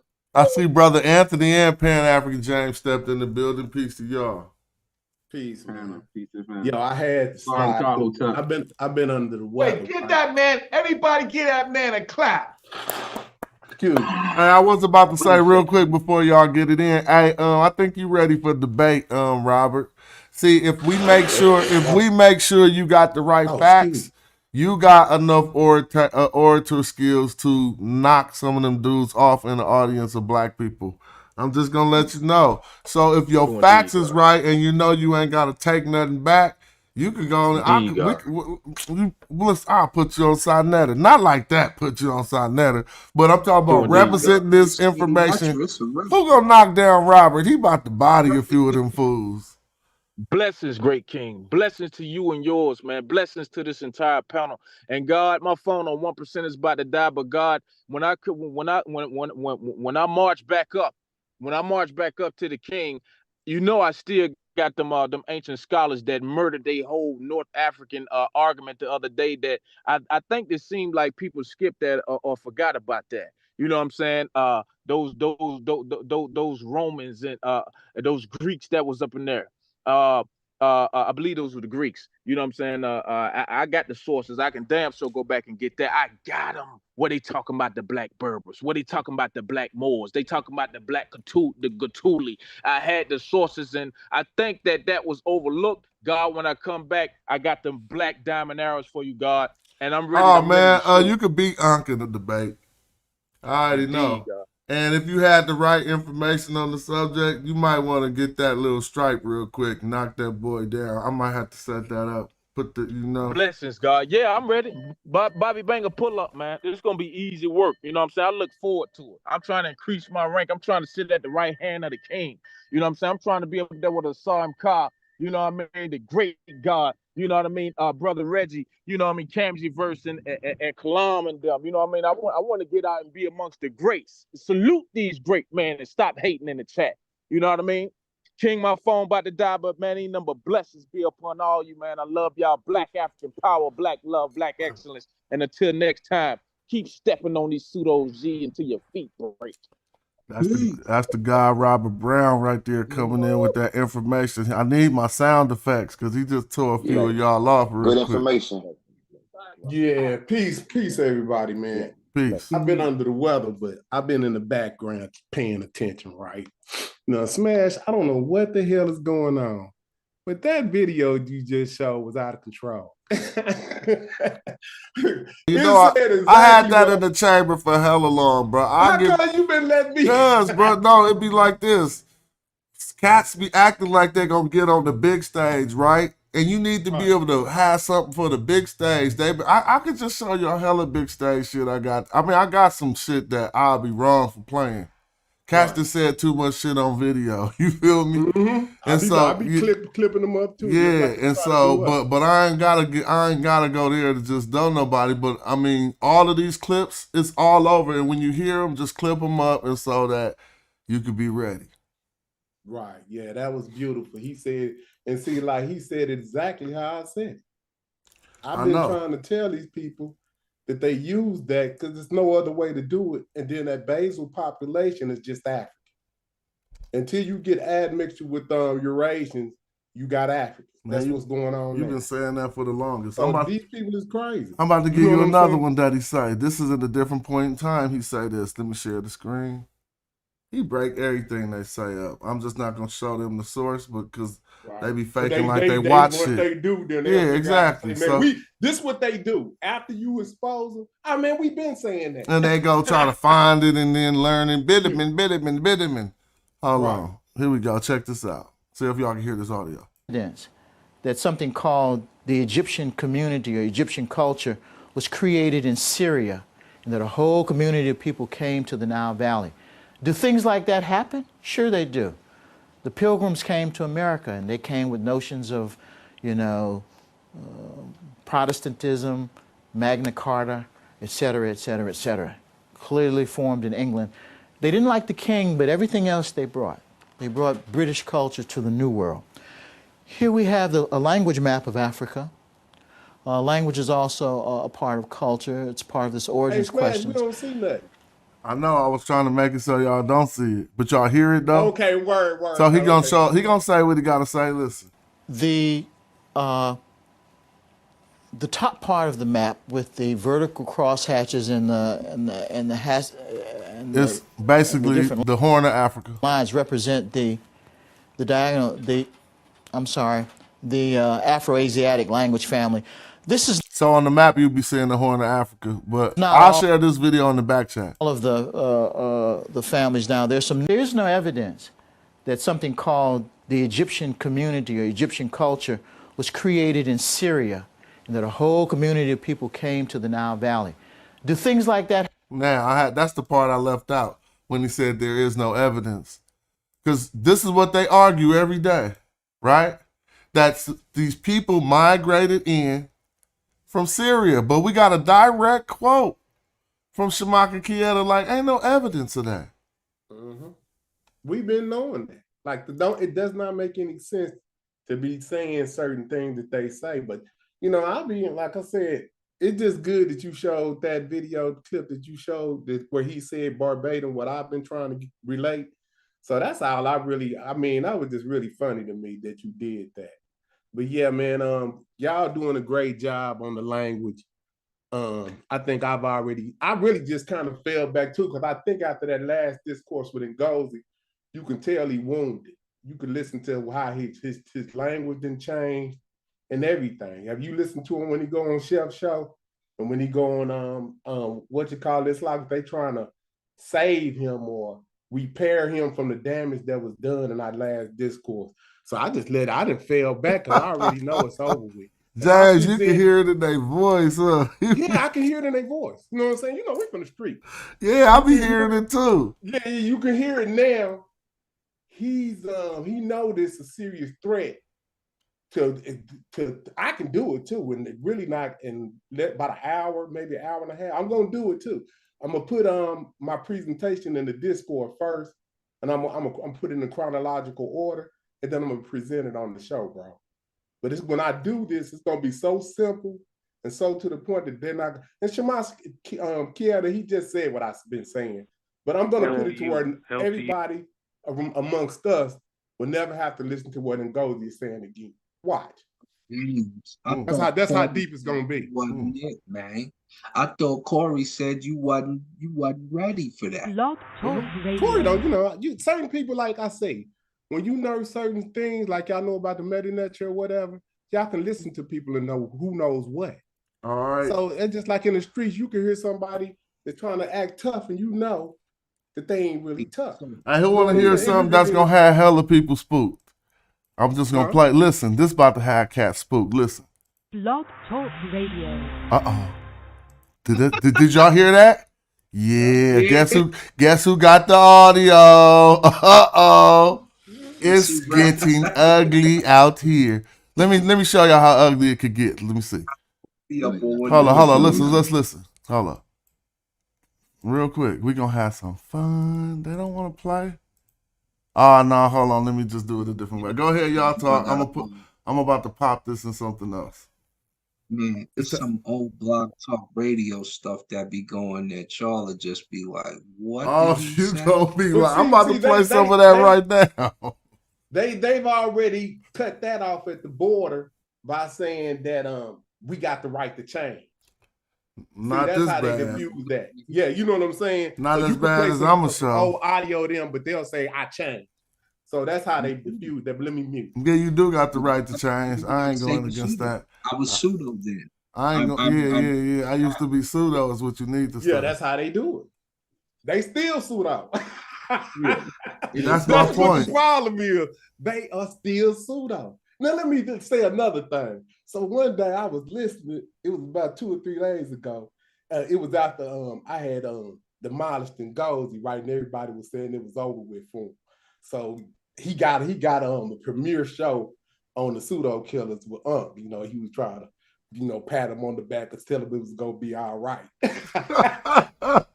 That's what he was doing, right? So I'm listening, and then so it goes, it went into his field, and he was like, yeah. And so this, and this, how he be doing. And then he said, yeah, and then integration. And then stopped him. He said, what does integration mean? And I caught him on tape. See what I'm saying? You got him on tape messing up integration? No, and Ngozi know what it is. Oh, you got him on tape asking what it means. I got on tape asking him what is integration. I was the first one to start talking about that. But he didn't know what I was talking about evidently because he had to ask Ngozi. This was just a couple of days ago. Don't be knowing what's going on really. He just hired y'all that know what's going on, and then he just, man, I hate to say it, but y'all kind of responsible for this. I hate to do this to y'all, but you and Reggie, y'all are responsible for this. Tell us y'all, why. Y'all got to take it. Y'all. You got to tell us why. Because now I know when I first started appearing on the show, right? Me and Unc would always get in contention, but because that's your homie, I really couldn't really tell him how I know he's wrong. You know what I'm saying? No, that ain't true. That you just thought that part. Man. I'm telling you. You just thought that part. Who can't do that? Like what I'm gonna say. But no, I'm just telling you. You would kind of let it go, but you were like, nah, don't really be going in on him because that's the homie. So no, maybe if he wasn't there, No, I'm talking about even when he was here. When he was here, I was. If y'all was here, that's mano y mano. I just kick back and grab my popcorn. But keep going. Okay, yeah. So. Well, at least I took it that way. So I don't really, because I know y'all was close. I didn't really want to get into it real. But I've always known since like 2015 that don't really know what he's talking about. You know what I'm saying? It's been that long. But, and I was always puzzled as to why would people keep championing him as if he was some type of scientific literate person. And then when you say that you don't even know what integration is, that's really wild. You know what I'm saying? I'm not saying that I always knew what it was, but you're supposed to be the scientific literate guy. So certain things you're supposed to know. You know what I'm saying? Especially when you discoursing with people that's trying to figure this stuff out. You have to be, if you're the scientific literary guy, you have to be the one to tell us if we right or wrong at some point. You can't be championing people that's wrong. And Gozy is wrong. And I've been telling Unc that. But he won't listen to me because I don't know why. Why does he do that? Why do he find people that he think know a certain topic and then he push them like they the know-all be-all until he find out that they ain't? Because if you look at the whole scope of Amin Ra Squad, that shit was all pseudo besides you to me. See how that went? The whole thing is pseudo besides you. You the last man standing. But you know why? Because you really seem to have morals and integrity. You ain't finna just tell us nothing because you want to try to prove a point. You really looking and studying this stuff and then going back and you will show us what you found. Like you use math. Okay, how many times does it say riparian? You're gonna go in that damn TLA and you're gonna go everywhere else you can go and say, hey man, I only see it 3 times here, but I see it 50 times on my favorite. And then you're gonna let us know. If it was vice versa, you wouldn't say it wasn't vice versa, would you? You would say riparian land 50 times and then say black land 3 times. You know what I'm saying? But you just going off the math and you showing us and they acting like we can't do this as African people. We got to defer to the so-called experts. Well, y'all can go in the TLA like y'all been doing all this morning and saying, hey man, this ain't really saying this. Y'all see how they leaving this out? Y'all been doing this all morning, right? Mm-hmm. So they're gonna have to defer to us what I think moving forward, because I think we have I'm not saying that we are smarter than anybody, but I think we have more morality and honesty than most people on the YouTube streets. I think that's what the difference is gonna be. Who have the most morality and the most integrity to tell the truth about what we see in our history. You know what I'm saying? And I'll stop right there because I think that's the only difference I see. That's what it's about. I was still listening, going into a trance. Yeah, but you know that's what it's about. You know what I'm saying? At this point, it's gotten to who is morally correct, who's going to be morally correct off in what they find and study. Because I would, like I said, when I showed Ngozi talking about the postulation of DE outside of Africa, and I clicked it right on the screen, I already knew that he was lying. You see what I'm saying? That's why everybody said he got exposed. You see what I'm saying? So it's over with for them. Robert said he been studying. Robert been studying and found out what I found out because I heard him mention the 70,000 years. That 70,000 years is not going to bring no integration back into Africa. That's when we leave out. And I'm going to show that. So when I do this presentation, I'm telling y'all going to love it. When you got the presentation ready? I just got done getting out of some type of, I don't know what the hell it was. It was crazy, like a COVID type of situation. But so let me get my strength back. But I'm going to put, me and Sadiq, we working on putting everything together. And then I probably it shouldn't be that because I don't want it to be too extensive. I like simplicity. So what I'm going to do, I'm just going to do something about an hour. And then after that, we can do question and answers or whatever. Yeah, that's fine. Yeah, I'm doing that though, because I think that's needed. Because I don't like you and we don't even know how long we got on this planet. And I want to leave our people with the right, least genetic argument to where if Gozy or somebody else come back later on, we won't be fooled. All right. That's how this shit going. We ain't playing around. You know what I'm saying? Like some people on here saying like they just doing this for monetization purposes. And then to do that to try to mislead your people, your own people. Like people to say they ain't even African. And if you go take a DNA test and it say you 80-something% African, then you might have 20% Eurasian. They don't understand that you can use that math to say I'm predominantly African and I got a Eurasian address. But some of them people ain't monetized. That be even making me wonder how they even more crazy. Because they're not even doing it for nothing. Like they just popping on other people's pages trying to discredit them. They not getting no money for it, but they, even if you was getting monetized, whether or not, they don't want that to happen either. And so, I don't know. I would say that maybe they just trying to do it to get some more bread. But a lot of these pools pages, they don't even got a YouTube. What's called to YouTube? You right, man. I never thought about that. So now, hold up. Okay, we can eliminate that out of his motherfucking purpose. Excuse me. we could say that his is because of his affinity for his religious beliefs. It's something going on. Man, see, so everybody got a niche if we just pay attention and But I say that when all the time when me and Gozy have been building, I'm not taking no underhanded shots. I be saying that shit straight out my mouth. I be like, Yeah, Gozy, that's your Islamic persuasion, and you know, it's no one else making the arguments that you do besides people of the Islamic persuasion. Like, that's not a shot. It's not even underhanded. Yeah, it's just paying attention and observation. You know, we humans, we observe everybody. We observe each other. We know what they pretty much, y'all know what I'm gonna say. Y'all never met me before, but y'all know if I get on here and start talking, here come James, he finna hit us with this. When you come on, they're gonna say, oh man, here come Reggie, he finna hit us with this.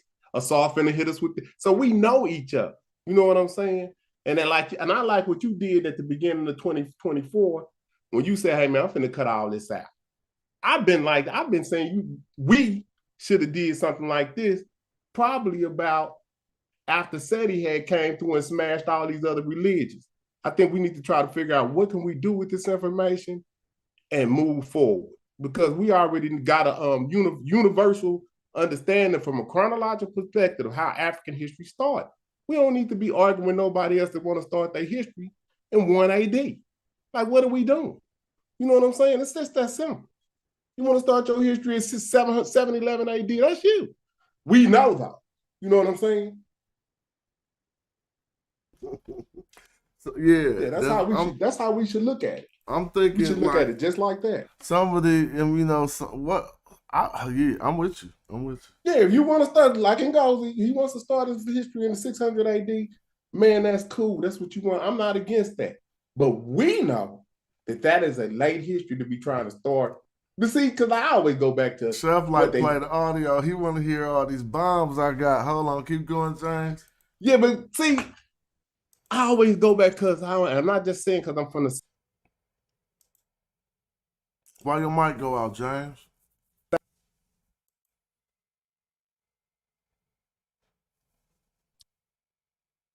James. Hold on, everybody. You was just going in and out. I hear other people. Asar, you there?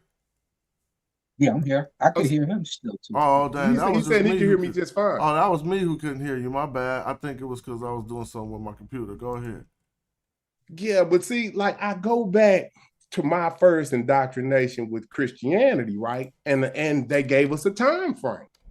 And everybody that's in America that's Black, is more than likely we're going to be Christians probably about 70, 80%. Even if we don't really tightly follow everything that's going on. We all believe in Jesus and all that.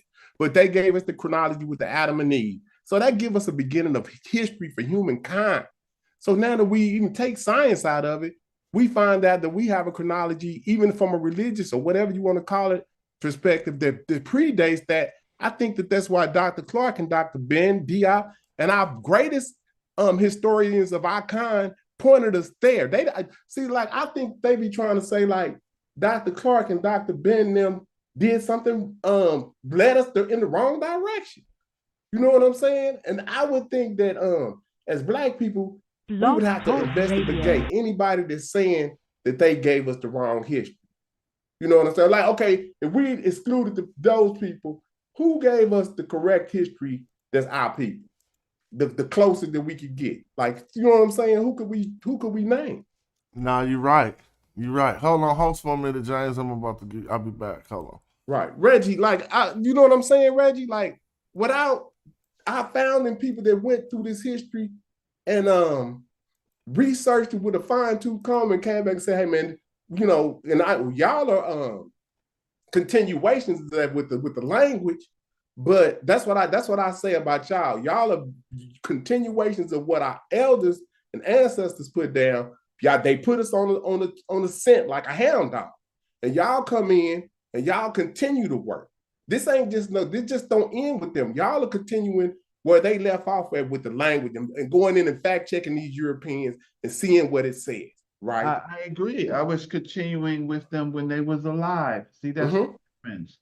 I was with both of those and Dr. Leonard Jeffries, all three of them when they were when all three of them was alive, when they was communicating with each other.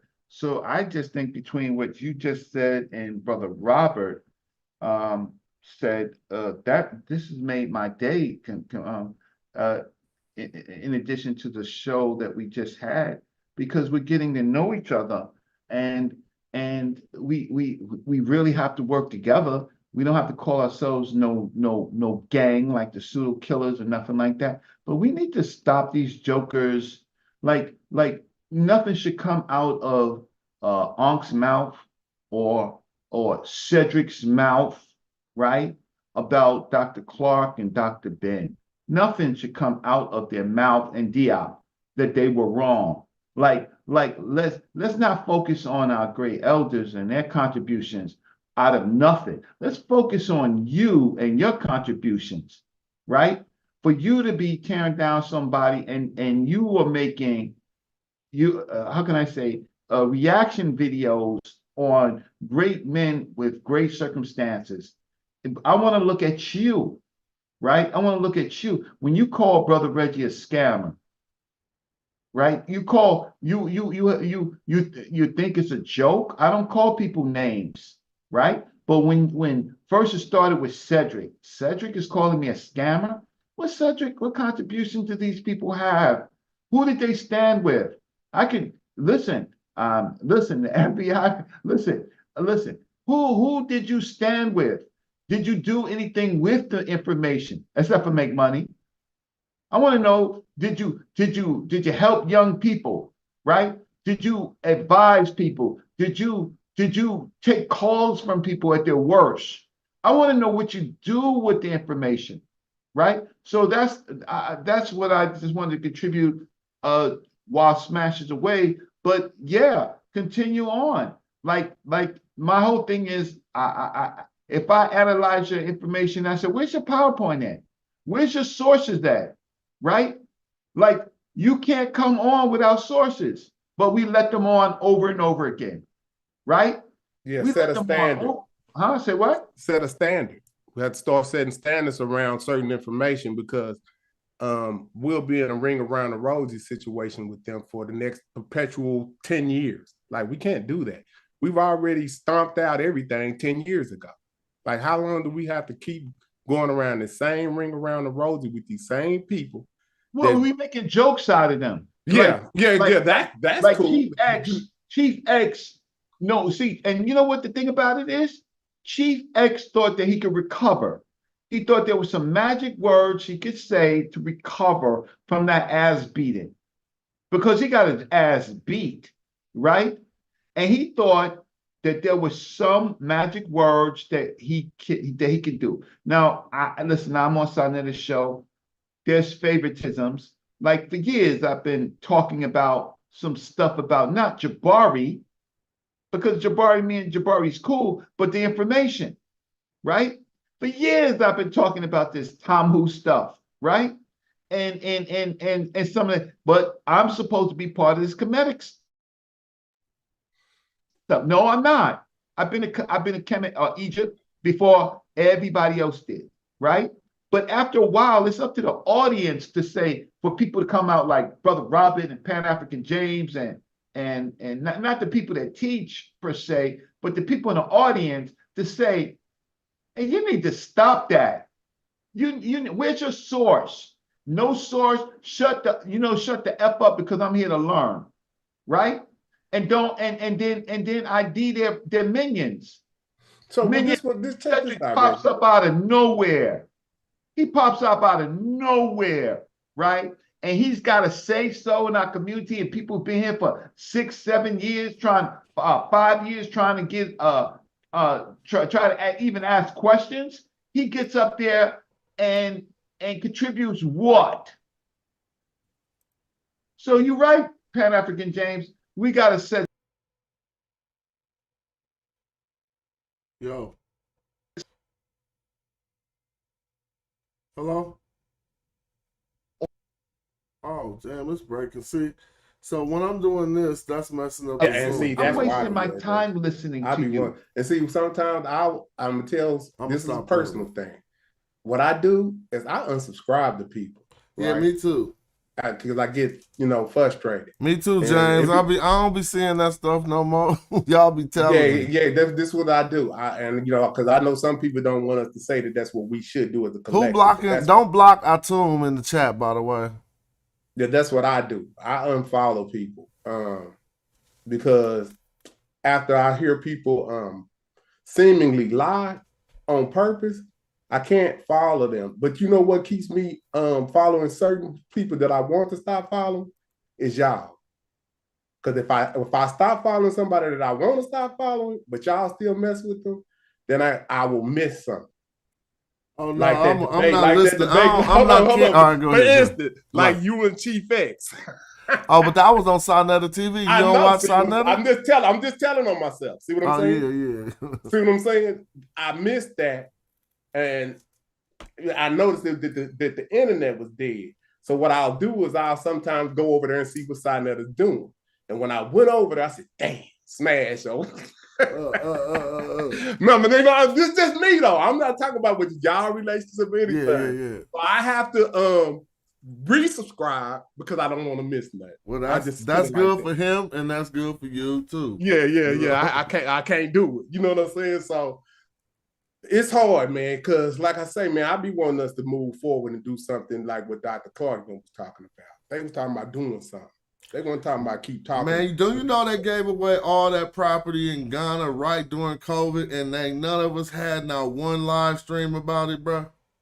Giving away free land in Ghana to African Americans in a repatriation act, and I ain't seen one stream on it, bro. We was sitting there just talking about Egypt and shit.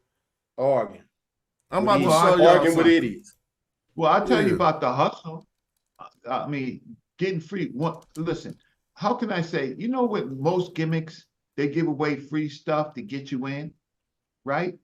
So be very careful about. No, I'm not on that. Trust me, I vet things, and I really be buying stuff different ways. Let me show you what I mean.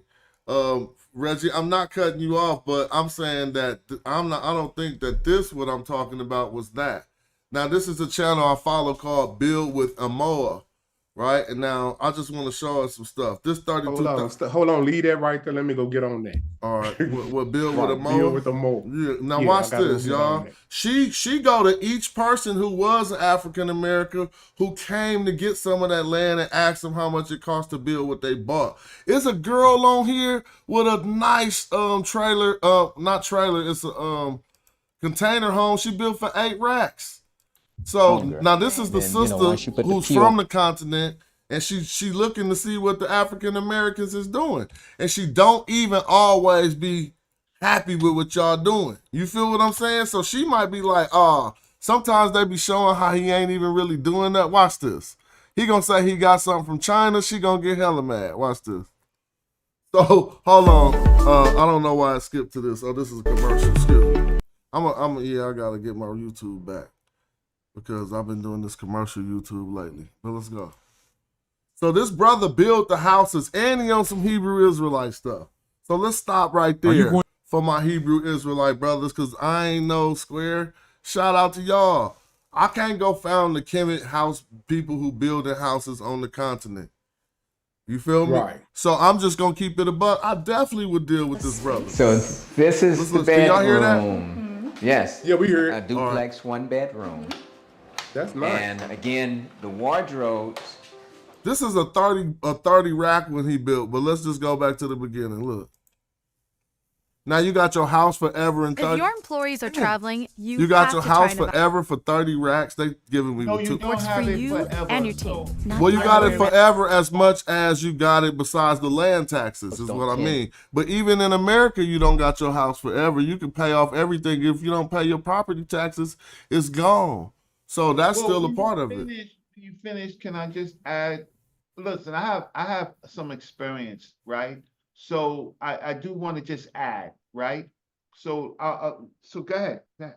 Oh yeah, let's let them do to be straight. So now, so basically, he's talking about how he built his first house with earth bags, and he's saying they don't build with that no more. But let's listen. Like your carpenters, your tilers, they're gonna charge you more money because you don't have straight walls. Okay. So because the earth bags didn't leave straight walls, so now they make earth bricks. because we want to go faster, and the walls are perfectly straight. Very, very interesting. You would think that earth bags would be cheaper, but I That's understand. what everybody Yeah, thinks. because 200 acres with all this lifting, that would be Hey, a ton of that's right, you know, a ton of but work. people don't think about that. So he got 200 acres for free. Again, they gave it away for free, and you could build on it what you want. But Reggie's going to be able to add after this. And I didn't think about that before we started. So you initially started with earth bags. Is that where you thought to start with? When I built my own house. Okay. We built my own house completely out of earth bags. And I thought it was going to be cheaper, but it's so labor intensive. Okay. So heavy. That's true. Okay, so just so anybody can watch all of these, but I'm gonna skip through it so we can keep our dialogue up. It's all through this. He's gonna talk about his exteriors, and as a matter of fact, but it looks just like any other wall. She go to different builders and show different results. I'm gonna go to this one right here. Is a sister from the States who spent 70 racks, and she got this built in Ghana. Now, and I'm like, man, hold on, why is we tripping? Hold on, go back. She just said 60,000 US. Look. I got this land, and then I heard that some people were coming to Ghana on a tour with God Box Tours, and they were all Hebrew Israelites, right? And so that's my culture. And so I said, oh, I think I want to go. And so I was going to go by myself, and then my daughters were like, you can't go by yourself, and all. But anyway, ended up 2 other people from Raleigh. That's where I lived. But she built this fat ass mansion looking house for 70,000. But hold on, Smash. I'm confused. Why would some Hebrews want to move to Africa? Because they got some. Hold on, I'm talking about the Hebrews that we know. See, this is what I ain't gonna do. When I start, let me tell y'all what I ain't gonna do. No, they hate Africa. So but this is what I know. That's Zaria and them who hate Africa. Yeah, I know. I'm talking about the ones that we know. Yeah, no, that's what I'm saying. So what I ain't gonna do is taint the real world with the small YouTube community, the view of this YouTube community. And I wouldn't be trying to build with her talking about, but I'm Kemet. Moses ain't real. You know what I'm saying? I'm just talking about what we be hearing about them, and then we see this sister over there right in Africa living and looking like she's an African. You know, look at her attire. Look at what she got on. Yeah, she's being repatriating herself, but let's let her talk. Look. They were coming too, and I knew them. So we all came over here, and when we came, when I got off the plane and I came outside, and they were dancing and saying Akwaba, welcome home. I just knew. It was like, oh my goodness, this is home for real, That's amazing. And so after we went on the tour, and we, each day, I just began to feel more and more of the stress of the West leaving me. Okay. And I was just feeling more and more grounded. So here's the question: is the land really free? So tell me a bit about this land, this free land. Was it actually free? Tell me a bit about that acquisition process, that journey. So the land itself is gifted to you. Okay. But you do have to pay an administration fee for the indentures and the demarcating of the land and things like that. So at the time when I got it, it was $700 US for the administrative fee. Now let's just stop. So is we gonna debunk her? Is we gonna say, oh, but she hold on, let's listen to what brother Reggie got to say. Oh, I wasn't talking about Reggie, but yeah, let's hear what brother Reggie got to say. I thought that's what he was finna do. Oh no, go ahead, Reggie. Well, in 1986, I went to West Africa with Dr. John Henry Clark and Dr. Jeffries and Brother William Randolph X. It was the first year that Dr. John Henry Clark had been back to Ghana since the Kwame Nkrumah days. During that time, when we got off the plane, the group that we first met were Hebrew Israelites living in Africa. They're the same Hebrew Israelites, but you got to understand, Hebrew Israelites believe that the people from Ghana were Hebrew Israelites. You have to believe that. You have to know that, right? So at that time period, they were having enormous problems with the tribal groups, particularly the Akan groups of people, because the Akan groups of people was basically like, well, this is our land, right? And land is gifted through tribal through their tribal government, right? The problem with land is that you have to know, you have to go to the government and you have to go to the tribal So you have to make sure that there's no conflict between what the government is doing. Governments are transient. The tribal groups are not transient. So you could have a land on a tribal group, and the government or some group may give you that land, but you do have to understand that the ethnic groups control that land, and that it could be taken away from you. So you could build a house, Got you. right? But then you will come into conflict. I And got it. African Americans almost always lose in the courts of Ghana. We don't have any representation in their courts. So we got right? some evidence of this happening with any of these people, or are we just being have-nots and thinking of the things that could stop talking to us me? from directly? Or are we Or just thinking of if you see that the thing about it is that the thing about it is I did tours to West Africa for 5 years. I know almost everybody that I know who bought land, who had land from the time period from 86 on. Very few of those people still own the land. What I can tell you, they bought lodges, they bought schools, right? And so over time period, there's things that happen, right? And I'm just not gossiping. I'm No, I'm saying not that saying that. I'm talking about these people. I believe your accounts. What I'm saying is these people they did a new repatriation act called the Sankofa Repatriation Act in 2021.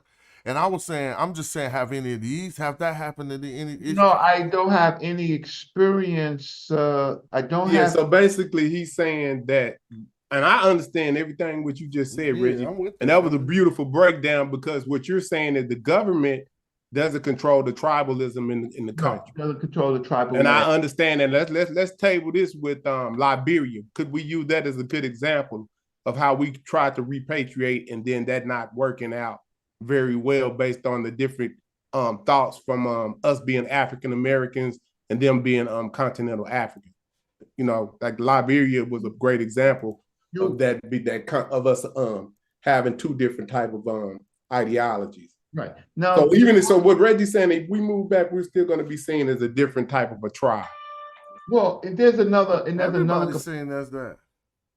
There's How about another when you move to the white community, what you gonna be seen as?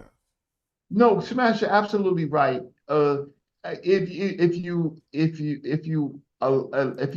allow me, maybe I'll come back on another show. But there are some enormous pitfalls, because even my teachers bought a hotel. They bought a hotel and a lodge, right? And it was a beautiful project, but that was under one government administration. Another government administration comes in and says, not only you have to pay the property tax, not only that, you have to pay employment tax. And they said, well, we didn't know that we had to pay employment tax. We paid the people. And the government says, yeah, you paid the people salaries, but you didn't pay us employment tax.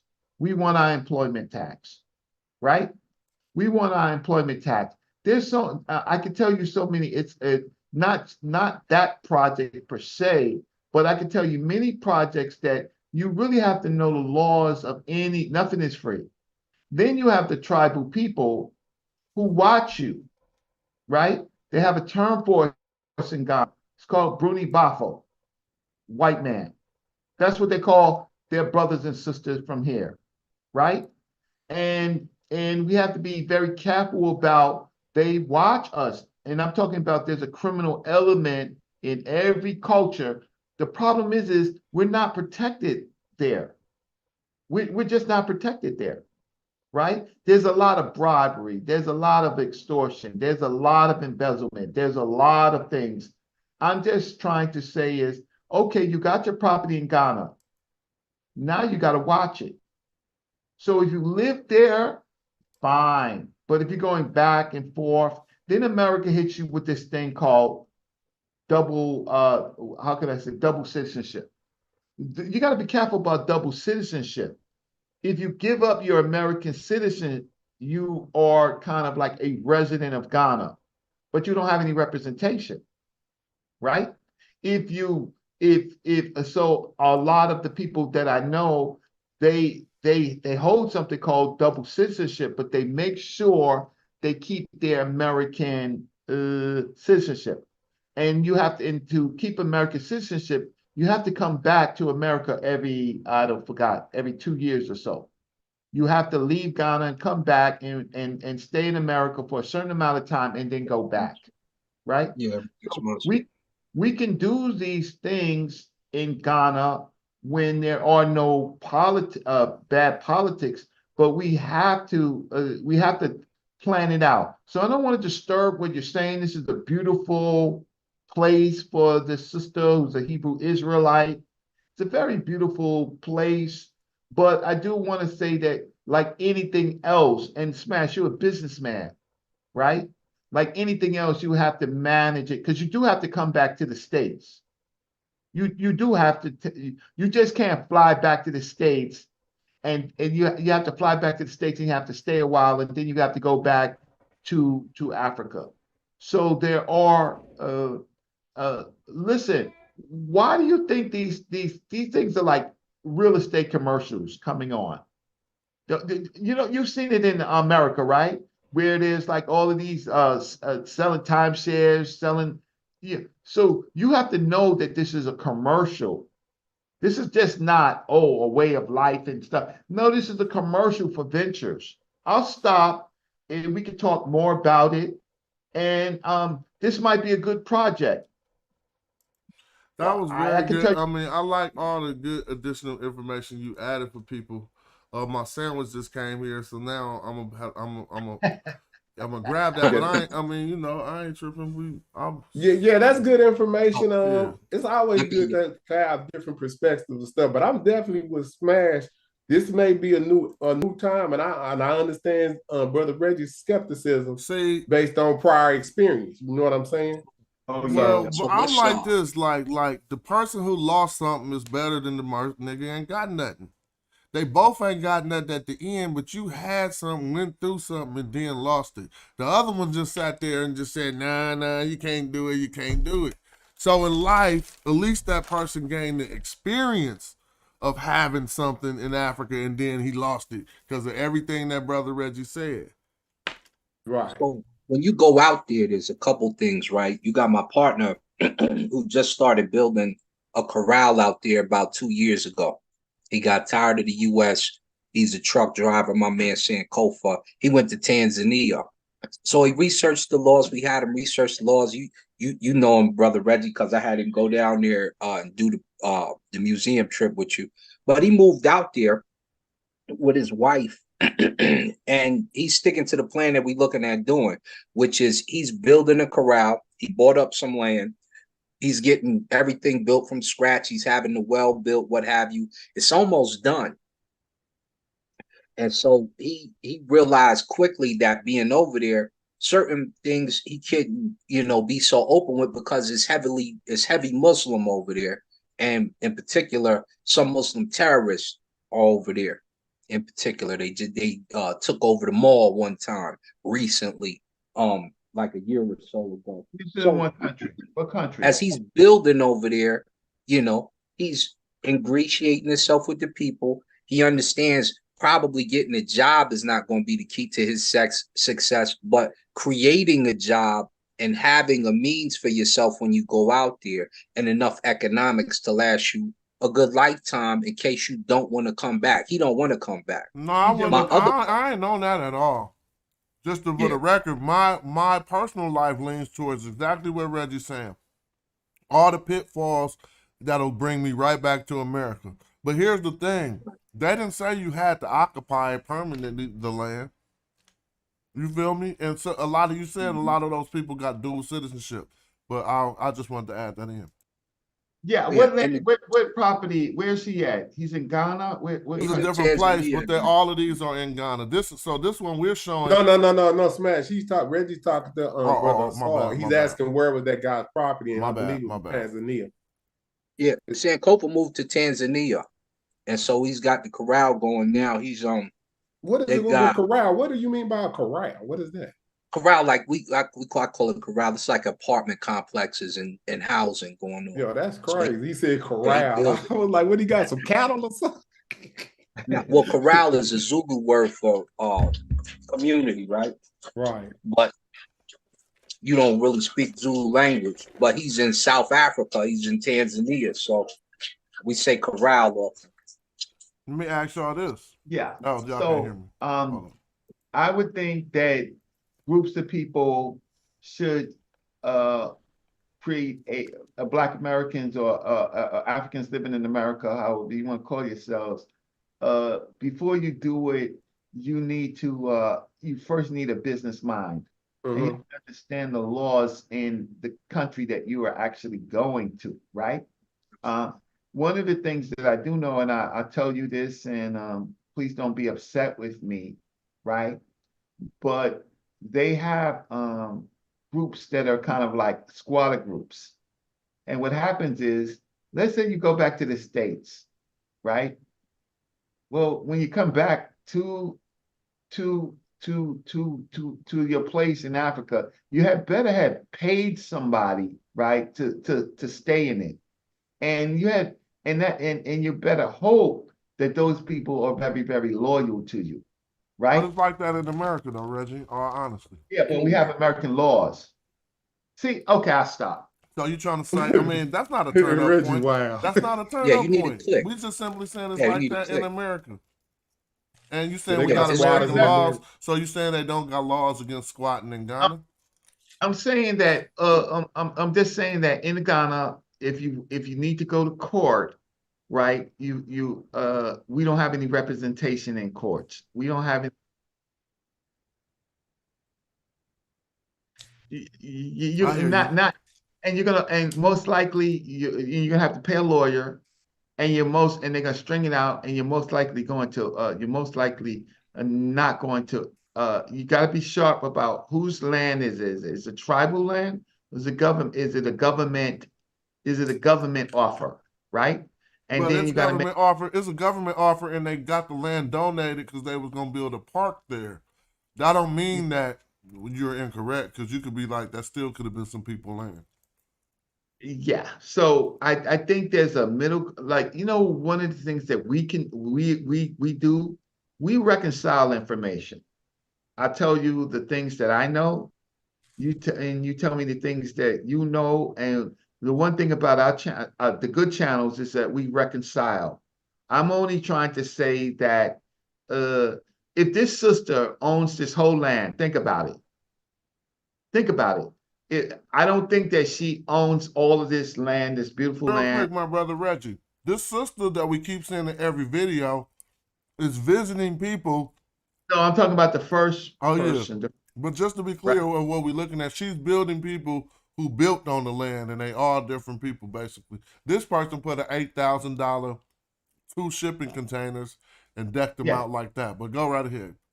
Right. So the first person that we looked at, right, she's part of an organization, I think. And so I don't think she's doing it by herself, right?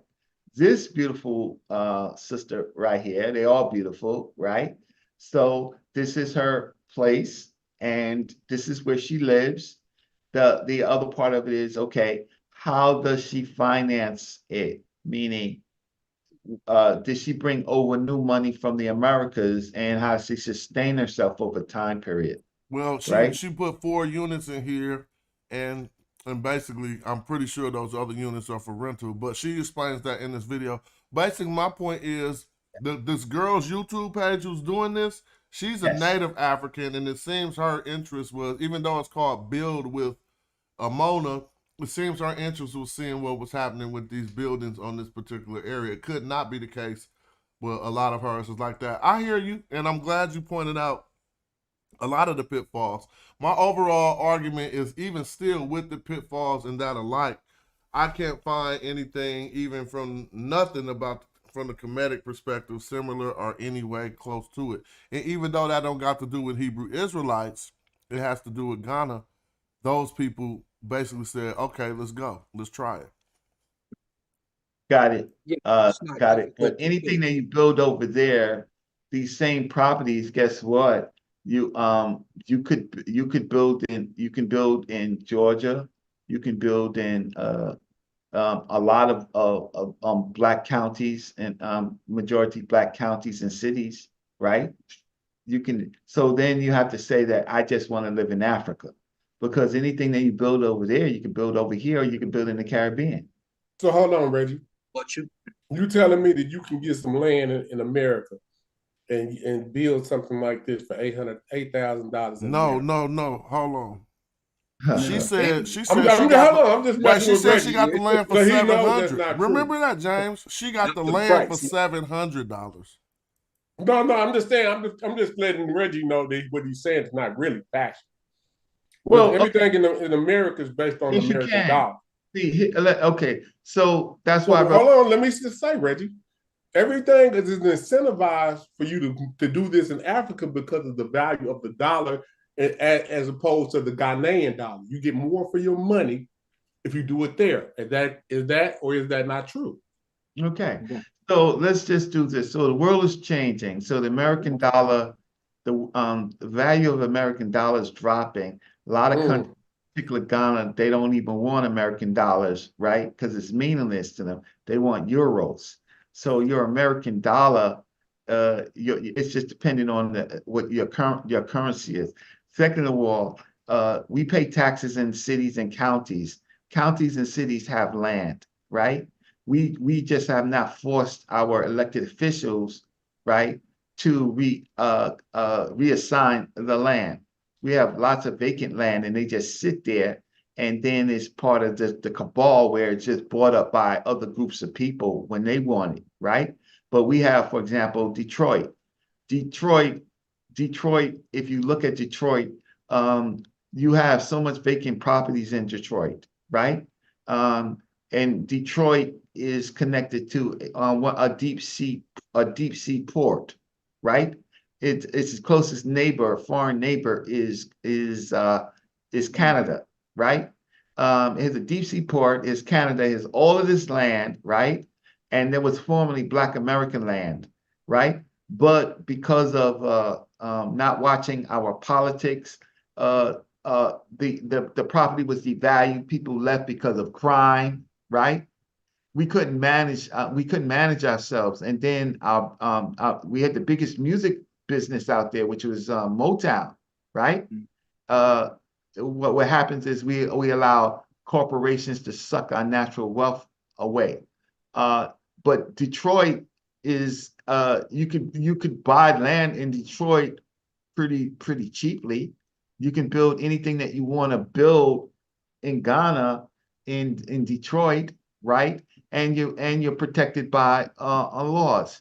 So I would just say that sometimes we have this runaway escapism, but we do live in America. We pay taxes. Our whole heritage is here, right? We need to reevaluate what we got, right? And understand that we can control our government, right? We can be represented, and we can control our elected officials. If we can't do it here, then what makes you think you can go to some foreign country like Ghana and Liberia failed, right? We get run out of these places. Okay, So, but hold on, brother Reggie. Let me just ask. Yeah. How do you think this is going to happen with maybe a possible 12 to 13% of a population in a minority country? How do you suppose that you could take control of something if you're a minority population? You can't in a foreign country. You can't. Okay, so we're in a foreign country. This ain't even our country, basically. No. Hold on. Well, this is what I'm saying. So based on the census, and I'm not saying we have to believe what the census say, but it said that we're probably about 13, probably a high number, 15 to 16% of this country, right? So how do you control stuff if you're a minority population in that type of dynamic? Okay, because of the dynamics, you may be nationally a minority, but there are major Black cities and counties where you are in fact a majority, right? So the thing about it is that we haven't strategized and understood that we're stronger together, right, in our populations. But we have to, our biggest problem is the criminal operations that are financed by the larger system to destabilize us, right? That's interesting. We haven't figured that out, right? We have bad character. We have bad character. But in certain places, they do have good character, and I do admit, like Georgia's a beautiful place, but well, Georgia has one of the highest HIV. You can't date in Georgia, right? The probability of you getting HIV, right, on is enormous. Florida, Florida, and these are places where we are. This is so. I just want to say that we can reconcile some things. But you have NFL players, you have rappers, you have people who have made a lot of money in the industry. If you're watching, a lot of them is buying a property and building properties in small, how can I say, corrals, as Sauce said, in America. And guess what? They are doing pretty well. They're doing pretty well. So our entertainment class, in our business class, and our professional class, we haven't been able to group up enough so that we can take back corridors. So we need to have a full show on this, right? And argue back and forth. But I agree. But let me see. So I'm just saying. So watch this. This place right here, beautiful place. This is how many miles outside? You showing something, Reggie? No, I'm looking at the video. Oh, okay, yeah. If you stop it right here. It's a beautiful place. How many miles is it outside? Do you need of the paved roads and stuff? Say what? You mean how many? Oh, so a lot of these places are really, really very rural, really outside. You can see the roads are dirt roads. Yeah, you're saying how far is it from paved roads and stuff, basically, right? No, and from the from the from airport. The city. Well, yeah, good question. Right, and then you do have to understand there's lots of different types. You need septic tanks, right? Man, we understand all that, though. I'm not against that. But look, my partner own a hotel in Panama. You feel me? And gotta go through all the same stuff. So let's get off Africa. Say we was talking about Canada. We be faced with a lot of the same stuff. If we had something legal, we ain't got no protections. Some locals might not be happy and they might run us out of there. We might have to deal with squatters. I'm saying none of that stuff is just really problems that it's because you in Africa. That's just like, say we tried to go to Mexico and do the same thing. I got some Mexican friends that'll tell you the same thing. Exactly. They do a lot of work around here, right? So I be asking, like, man, what do you do? Where you from? And I ask them all these questions. Then they'll show me. They say, man, I got a house I built right in Mexico. Nice house, just like what this is. It's just like this, as a matter of fact. But then I'll be like, but damn, who take care of your family? Who take care of it? A lot of them will say they family. See, like the problem with us is we don't necessarily have family that can stay in these properties while we back here. You see what I'm saying? So but I always wonder, like, if you're pro-African, I don't think that you have a lot of the problems that I think Reggie may be expounded and may take place. You know what I'm saying? If you go in, not be arrogant and try to act like you bigger and better than them, and kind of like respect your surroundings, I think that it would be. I think they would look at us as the same. I don't know. I've never been there, so I can't speak. Let me give some context. I'm from Ghana. All right, thank you. Yeah, James. This is Last Griot. Yeah, Reg. Last Griot, peace. Thanks for chiming in. Man. And give us a first-hand perspective on it. You got the floor. So, what Reg is saying, it's a bit mixed up, because the problems that Reggie explained is a real problem in Ghana, and it's a problem for even Ghanaians. So what tends to happen is the amalgamation of the traditional government and the so-called new government, the national government.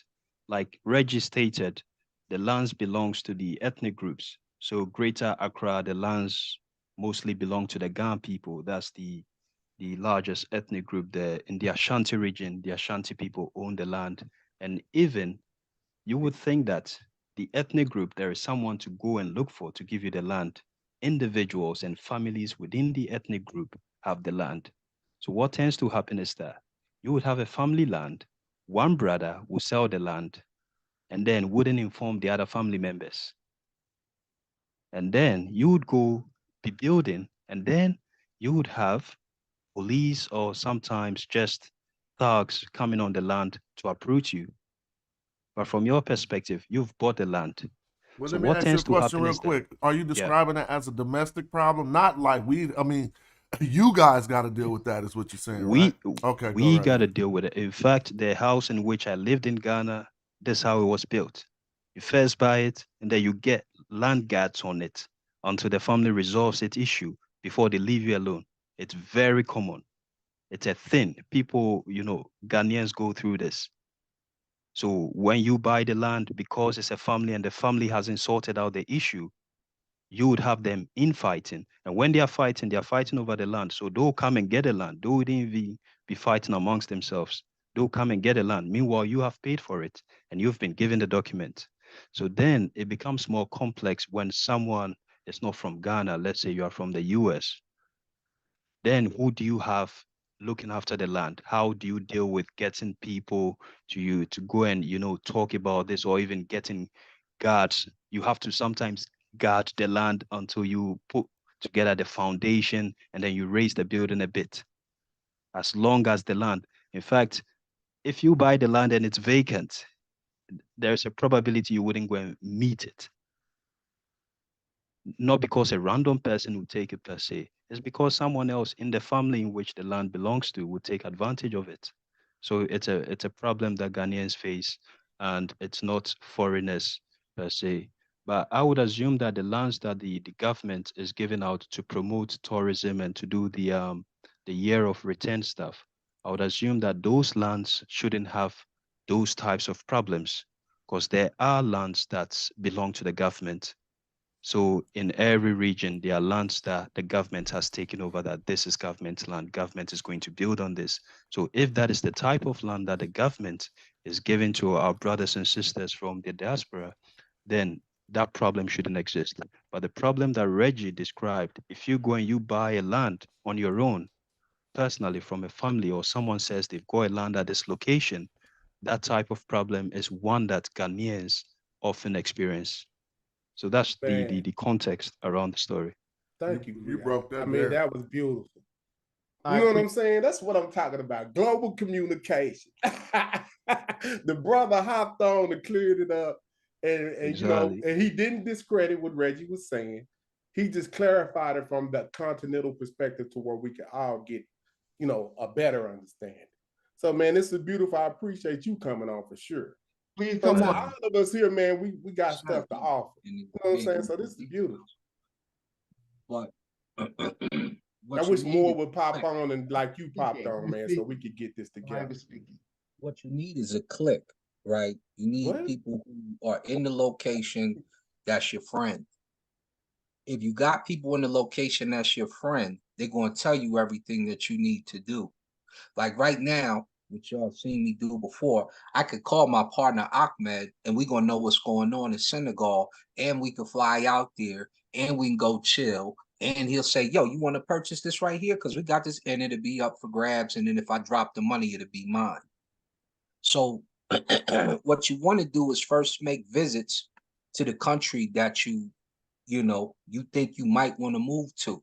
See if you like it, see how the people act, see how they treat you, see what say Hold on. what I all wanted they to ask codes, last Griot. bylaws, and what have you. And then Hold on, after let me you can hold on, ask hold in a on, minute. Smart. You can ask in a minute. Hold tight. Once He you gone, do he that, left. That's what I'm saying. Dang. yeah, you I can wanted still to ask ask him him in the like, chat. what He's if you still in the chat. married If he gone, into he it? gone. Yeah, what if you married Yeah, into married into it or something like that? Like how would that work? can't really marry in the land. Nah, You gotta buy and purchase the land. Yeah, I was saying I if mean, you was on some real, you just gotta come around like a real boss and not be thinking about it for yourself. Meaning, yeah, you gotta be some money in it for the people who want that land too. You can't just be thinking about yourself. So my plan would be if I'm building on there, I'm gonna have to build 3 or 4 more houses for these dudes who about to pull up. I'm just keeping it in the buck. Like I already thought about y'all. Here go your keys, and I need somebody to watch this while I'm gone.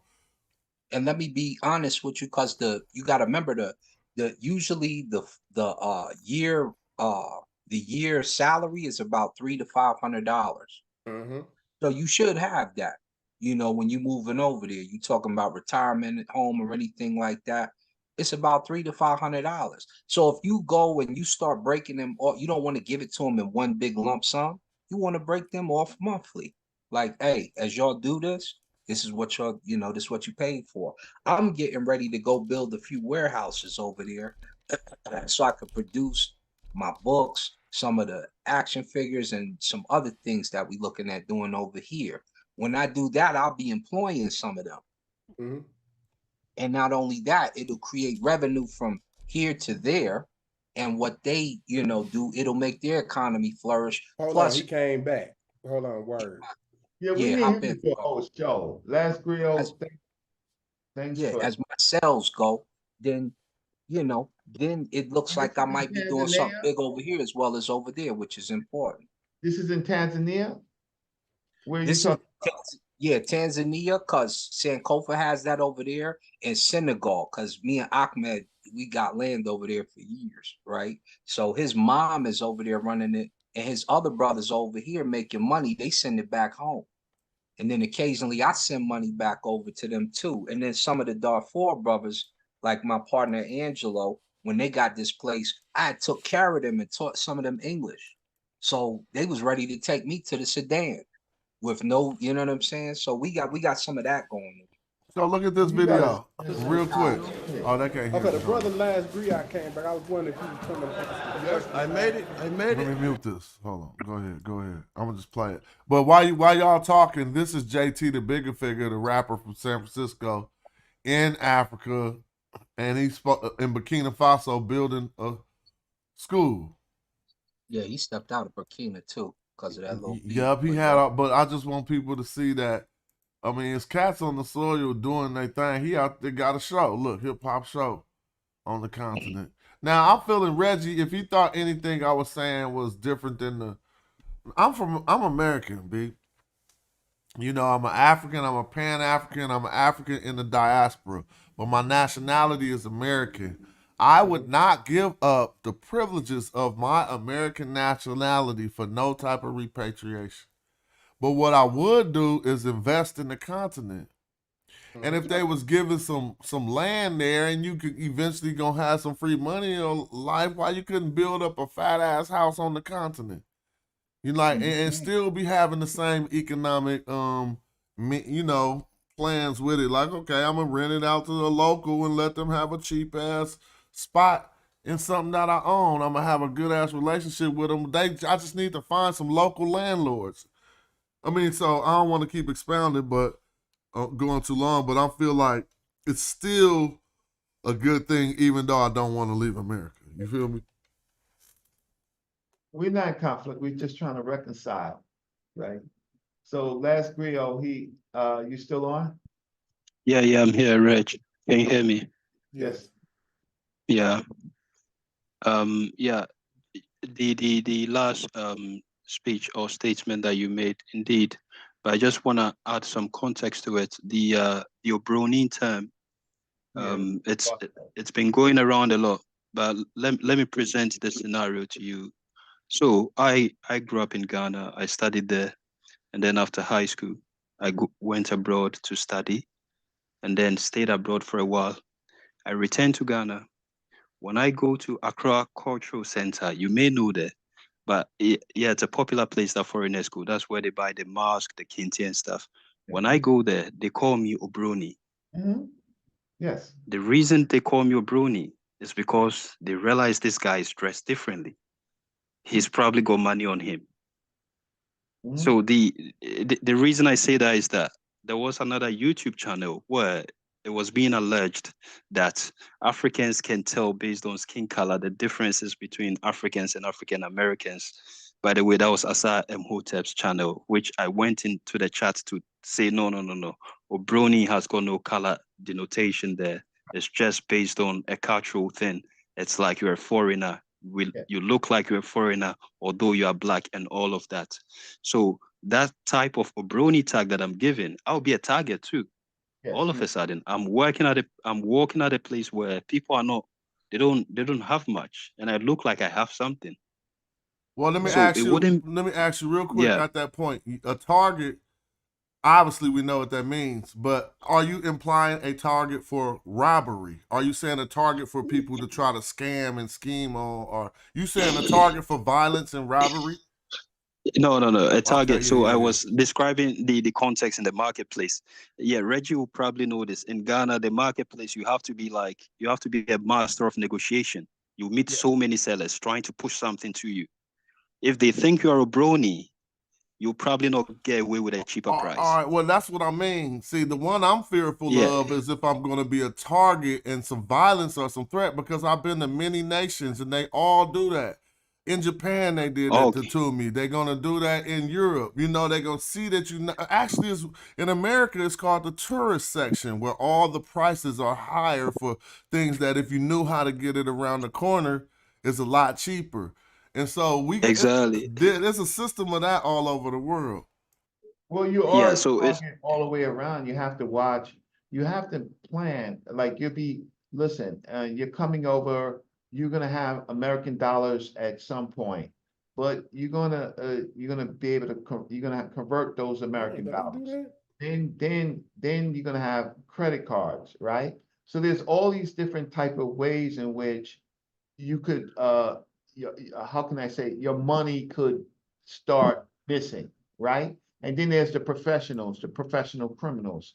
So I'm glad that the last video is on, so he can give some context, because yes, he'd go back and he may not have been.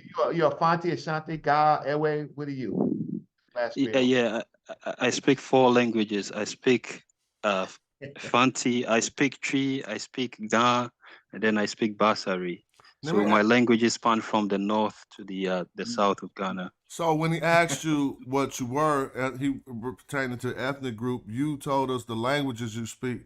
Is that how you guys define ethnicity? Not by color, but by which language you speak? No, it's because he stated examples of some languages like Fanti, so that is why I explained. Okay. I thought Reggie was asking people groups. But the people group I belong to is called the Bassa people. They are predominantly in Togo. So this is the thing with the so-called Berlin Conference demarcations that we have. So the ethnic group that I belong to, they are in Togo and in Ghana. So basically, you cross the border, you know.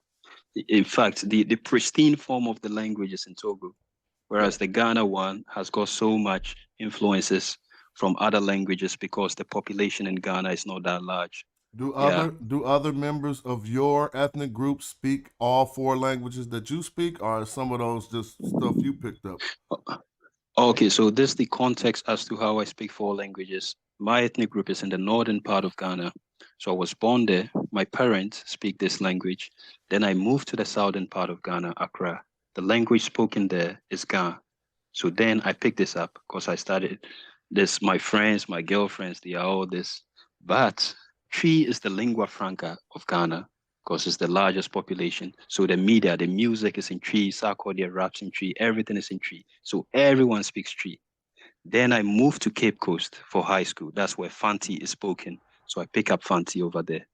That's interesting. It's because, So let me just ask you, in your processes of going from language to language, they very similar? Are you picking up a whole new grammatical structure? Like, is the grammatical structure the same with different words, or how does that work? Okay, so the Fanti and Tree, Fanti, you can consider Fanti as a dialectical variant of Tree or Akan, because Akan is a macro ethnic group. Under the Akan ethnic group, you have the Ashantis, you have the Fantis, you have the Nzimes. So all of these people, their language is very similar. So someone who speaks Tree, they may understand Fanti without missing a word, but they wouldn't be able to create the variations to speak Fanti. So that one is very easy.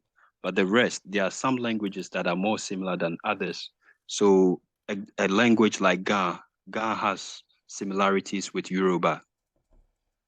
And part of this reason is that even in the Ghanaian history, we know the people, the Ga people, they migrated from the Yoruba homeland, Ile-Ife, a couple of centuries ago. So their migration to the area is very recent. So Ga, you can tell some Yoruba words in Ga. And Ga also has similarities with Ewe. I believe they both belong to the so-called Bay languages. Ga's full name is Ga Adangbe. And Fongbe spoken in Benin is also a Bay language. Ewe in Ghana, we call it Ayigbe. That's also a Bay type language. So you find similarities within these languages like this. Now let me ask you But a different question. Why are we only seeing yeah. your ceiling while you're talking? Pardon? Or is that a photograph, or is that your ceiling? We see a light. I see a light bulb hanging from the roof. Is anyone else seeing? For a few seconds. Yeah, he was on for a few seconds. Oh, I was we seen this picture earlier. I was just wondering if you knew that was happening. We got Brother Flag on the show. I never seen him. Brother Flag, I've known for I don't know, 30 something, 30 something. Brother Flag and his family, I've known them for at least 30 something years plus, right? He's an elder, and you would see him a lot in ASCAC, and well. Peace to Brother Flag. Thanks for coming in. Good having you. I think you muted. Oh yeah, he's connecting his audio. Big Brother Flag, I just seen you at the ASCAC conference. You and the wife. Hello. Let me tell.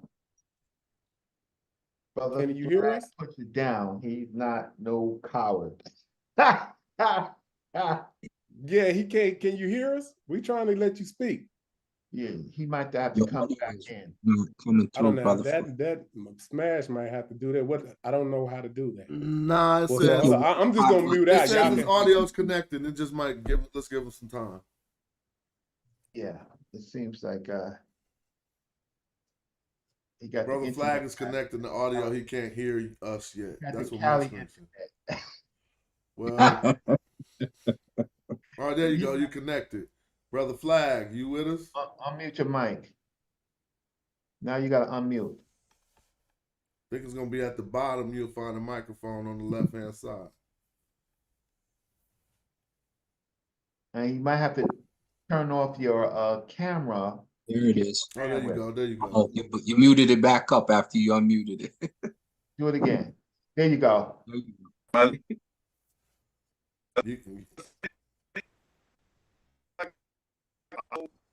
Turn off your video. You need more. Choppy. Turn off your video. If you turn off your video, we'll hear you because it's kind of choppy right now. Now? Yeah, we can hear you perfect. Okay. Well, peace to the family. And first of all, I want to say how delighted I am to have found Smash Rockwell. Man, thank you. Boy, I love you, brother. I'm glad. I love you. The work I've been watching you for a minute, man, and I'm so happy to have you in the mix. And Chief X, he's a poor representation of my hood, and I hope he goes somewhere and sit down somewhere. Are you on the West Coast? Oh yeah, I'm South Central. Well, yeah, I'm from Oakland. My son Christian Flag was the dock manager at the lake up there, Lake Merritt. Lake Merritt. Oh, for real? Yeah, this is my Queen Suzanne. Yeah. Peace. Yeah. Reggie, I miss you, man, and I feel your pain, man. But it's time for you to go back home, man. You can go back with me, man. I've been in Ghana for my last 3 birthdays in April. And I'm there with Brother Jerry Johnson. You probably know him with the African Ancestral Wall in Nuningo. We were building. I was on a building project with William Fraser from New Jersey, a brother that moved over there in 2009, and he finished his place. He's in Cape Coast, and he with three elders, they got their plots 1, 2, 3, and built them side by side, carved it out of the bush, right there in Cape Coast. It's fantastic. They live there. They interact with the locals. The locals built it. It took the project. One project took 11 months, and from start to finish. And I mean, it's fantastic. The project, the property we were looking at, and we went to pay for it in April of this year. It's in Nuningo, a beachfront property, fantastic. And while we were at the museum, Rabbi Kohane told us we had to go see this new museum. And while we were in the museum, there was a picture of Dr. Jeffries and Professor Small on the wall. And I said, "Oh, that's Dr. J and Professor Small." And the lady said, "You know Professor Small?" I said, "Of course, that's my brother." She said, "That's your brother?" I said, "Yes, that's my brother." And so, long story short, when we got ready to leave, she ran over to me and she stuck her phone in my face, and a voice said, "If you are truly the brother of Professor Smalls, he is my guru. You must come sit with me." And I said, "Who is this?" And the sister said, "That's the chief." I said, "Hey, baby, the chief wants us to come sit with it." No, she said, "That's the king." I said, "Hey, baby, the chief wants us to come sit with it." She said, "No, that's the king." And I said, "The king of the Western region, Reggie." And so, I'm getting goosebumps just remembering this. And so we sat with him for about an hour and a half. And one of the things he said was, we told him when we were there, looked at the property, he said, "Do your family come to Africa?" I said, "I brought all of my children have come." He said, "Do they come and stay?" I said, "No." He said, "Here's what happens. A lot of Africans and African Americans come and they build these big, beautiful properties, and they end up becoming their mausoleum because the family doesn't come. You got this 5-bedroom house, and that's what we were looking at." And he said, "And it ends up being you're walking dead. You're in that big, beautiful place that you dreamed of building, and you built it." I'm saying that to say this: we decided against it. The money that we had saved up to do that, we decided we're going to use that to travel. So we left there. We went to Senegal, which I never wanted to go to a Muslim country. I had a wonderful time there. I stayed with a family of a brother who's an artist here, and his family. They embraced us. They want us back. I had a wonderful time. We went on that freeway from the village to the car, got pulled over by the police, and I videoed it. You got to see this interaction with this 7-foot brother and this little small cop going back and forth. It is totally different, like nothing I ever experienced in the U.S. I love the continent. I love Africa. I love Ghana. And it hurts me, Reggie, because I need you to tone it down on your critique, and please, we got enough people doing that. Please tell them some of the positive benefits, Reggie, because it hurts me. It hurts me to hear you because you know so much, and you know so much better. And I think it's a good idea. I think it's a good idea. I think it'll be a good idea if you go with me for my next birthday celebration and at the African Ancestral Wall as a Brother Flag. You come stay with us and bring Smash. Brother Flag. Yo, I'm coming. When you going, Brother Flag? I'm liking Brother Smash. I'm Brother Flag Yeah, right I now. need to know when you're going because my father want to go to Y'all Africa. go with Brother Flag, but let me talk to Brother Flag. You going too, Reggie? What are you talking about? Brother Flag. Brother Flag, you know who I am, right? No fire, man. No, Brother Flag, you know you know I have been a soldier for the organization, Absolutely. right? Without a doubt. You know I work directly with from Dr. Clark on down, right? Absolutely. You know that I was a soldier for Sister Nzinga Radabishi. Absolutely. You know that, right? Absolutely. So and then I know all of the you know, not all of the trips that we've done, right, to the Nile Valley, right? And meeting people, I mean, working with people like Brother Roosevelt. Remember him, right? Absolutely. Yeah. So I know the inside stuff of a lot of stuff. Now you say you want me to tone it down. You know I'm 58 years old now, right? Elder, Yes. you Yes, know sir. that, right? Yes, And sir. you probably met me in my 20s, right? Yeah, somewhere back then. Been a 20, while. right. You went to the first ASCAT conference? No, I didn't make Third? that. I You didn't went to make the that. I third? was at the I was there when Asa made his transition. Oh, For the well, 20th. no. What was the first conference that you went to? Oh, the conferences. Oh shit, man, come on. Man, I don't know. Reggie, I'm 72, man. Right. So, So you're a couple years older than me, 20 something years older than me, right? So by being a soldier, I know some of the trials and tribulations. So I am not going to sweet talk anything because I ran Dr. Jeffries' tours for 5 years, right? So you're asking me to tone down what? okay, let me ask you this, Reggie. When the last time you touched ground on the continent?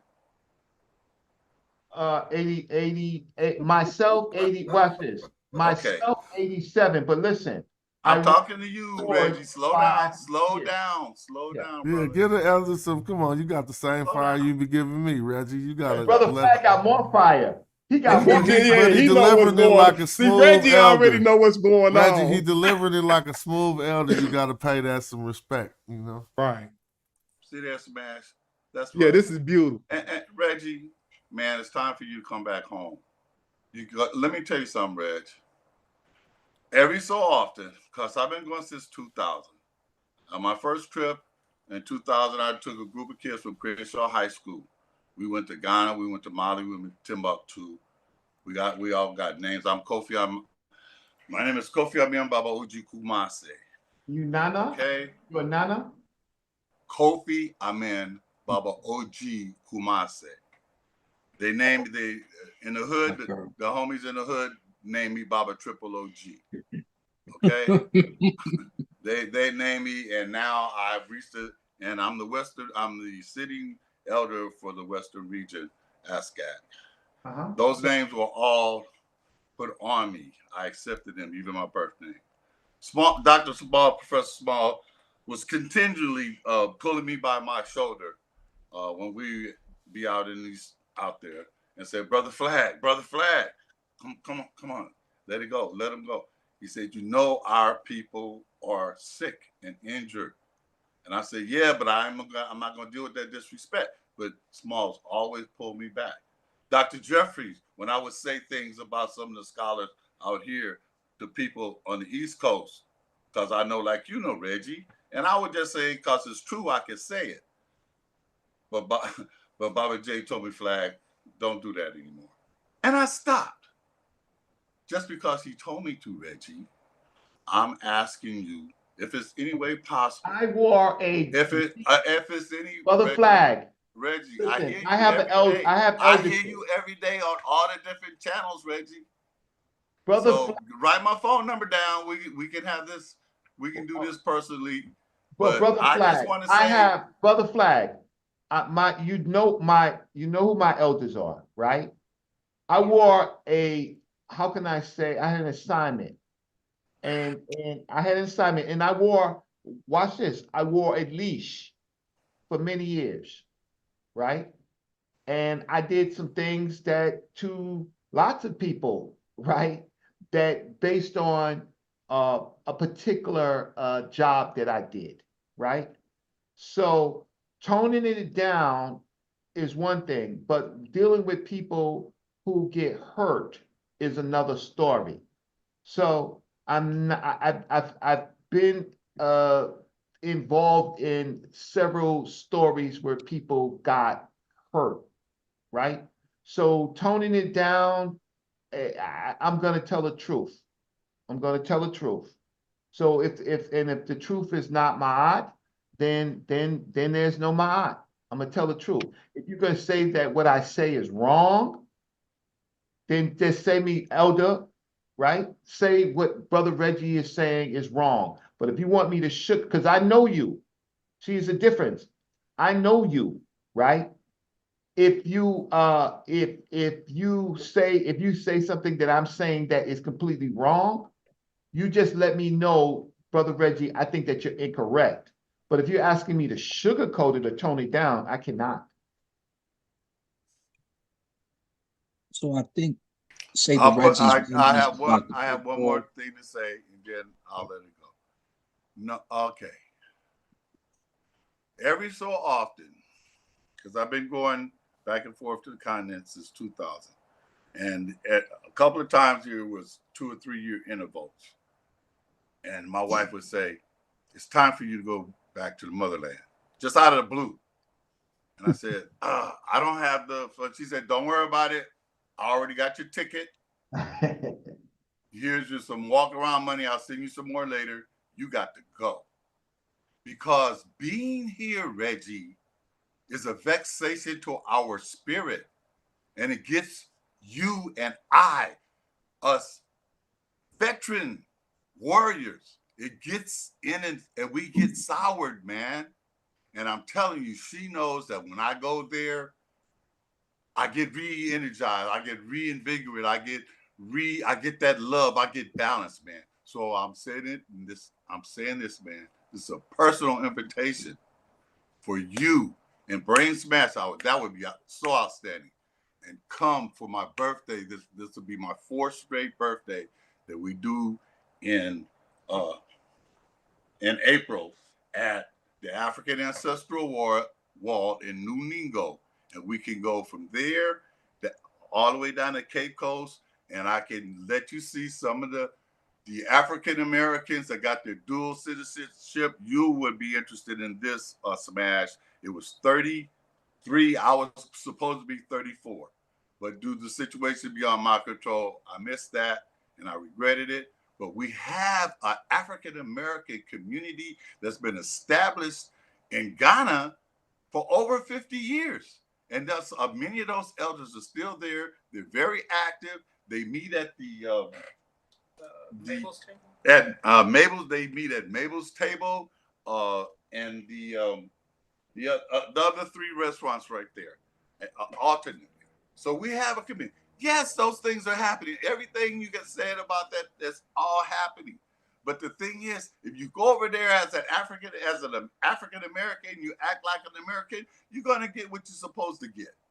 But if you come over there with your heart open and understand, yeah, you got money. I'd rather go to Ghana than to go to Louisiana, my mother's land.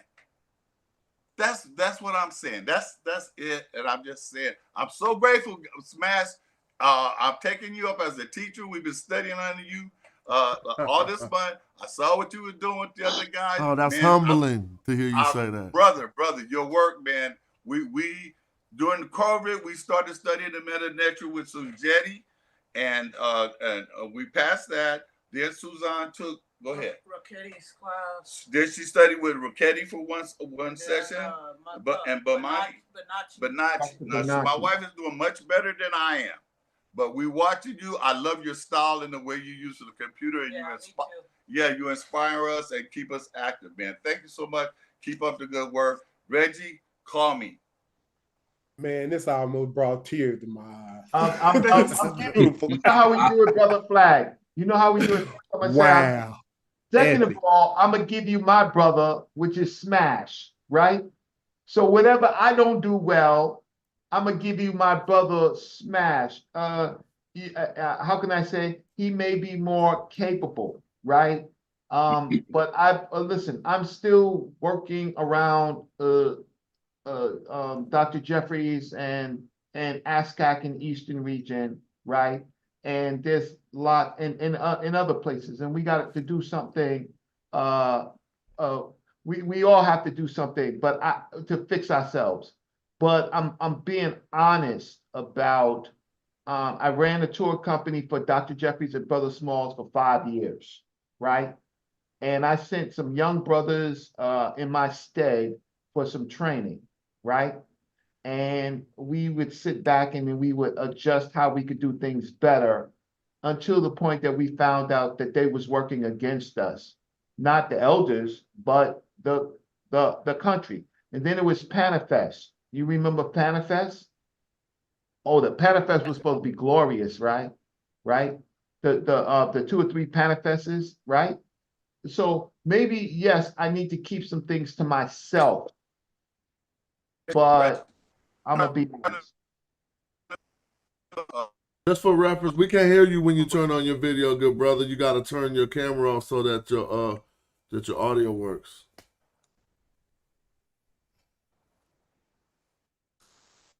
There you go. Well, it keep popping back. There you go. There you go.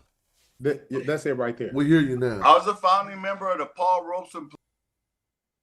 I think you went to mute or not. Yeah, he muted. You have to unmute. We heard you for a minute, then somehow you went to mute. Okay, there it is. There you go. I was a founding member of the Paul Robeson Players of Compton, and we represented the U.S. and Panifest. Hold on, the who players of Compton? The Paul Robeson Players. Paul Robeson. Yes. How is he significant to them? I just want to know everything you tell me. Oh my goodness, Paul! See? You know who Paul Robeson? Nah, put me up on game. Come on. Oh, really? Yeah. Well, I can't say that because I when I found out about him, I was already in college. But Paul Robeson was a marvelous. He was a world-renowned thespian. He was a multi-lettered athlete out of Rutgers. He did what's the name? The Emperor Jones. He was the number one Othello. Okay, and he had like a deep voice. They actually stopped a war. They stopped a war in Europe to hear him sing. He came and stood on the railroad tracks. They stopped They were actually armed conflicts, and both sides stopped so this man could sing for them. Paul Robeson. Yeah, his brother. And so I was saying that to say that also we went with 260 African Americans with Dr. Carr and Mario on their first trip, which is 240. She said, my wife says, corrected me, it's 240.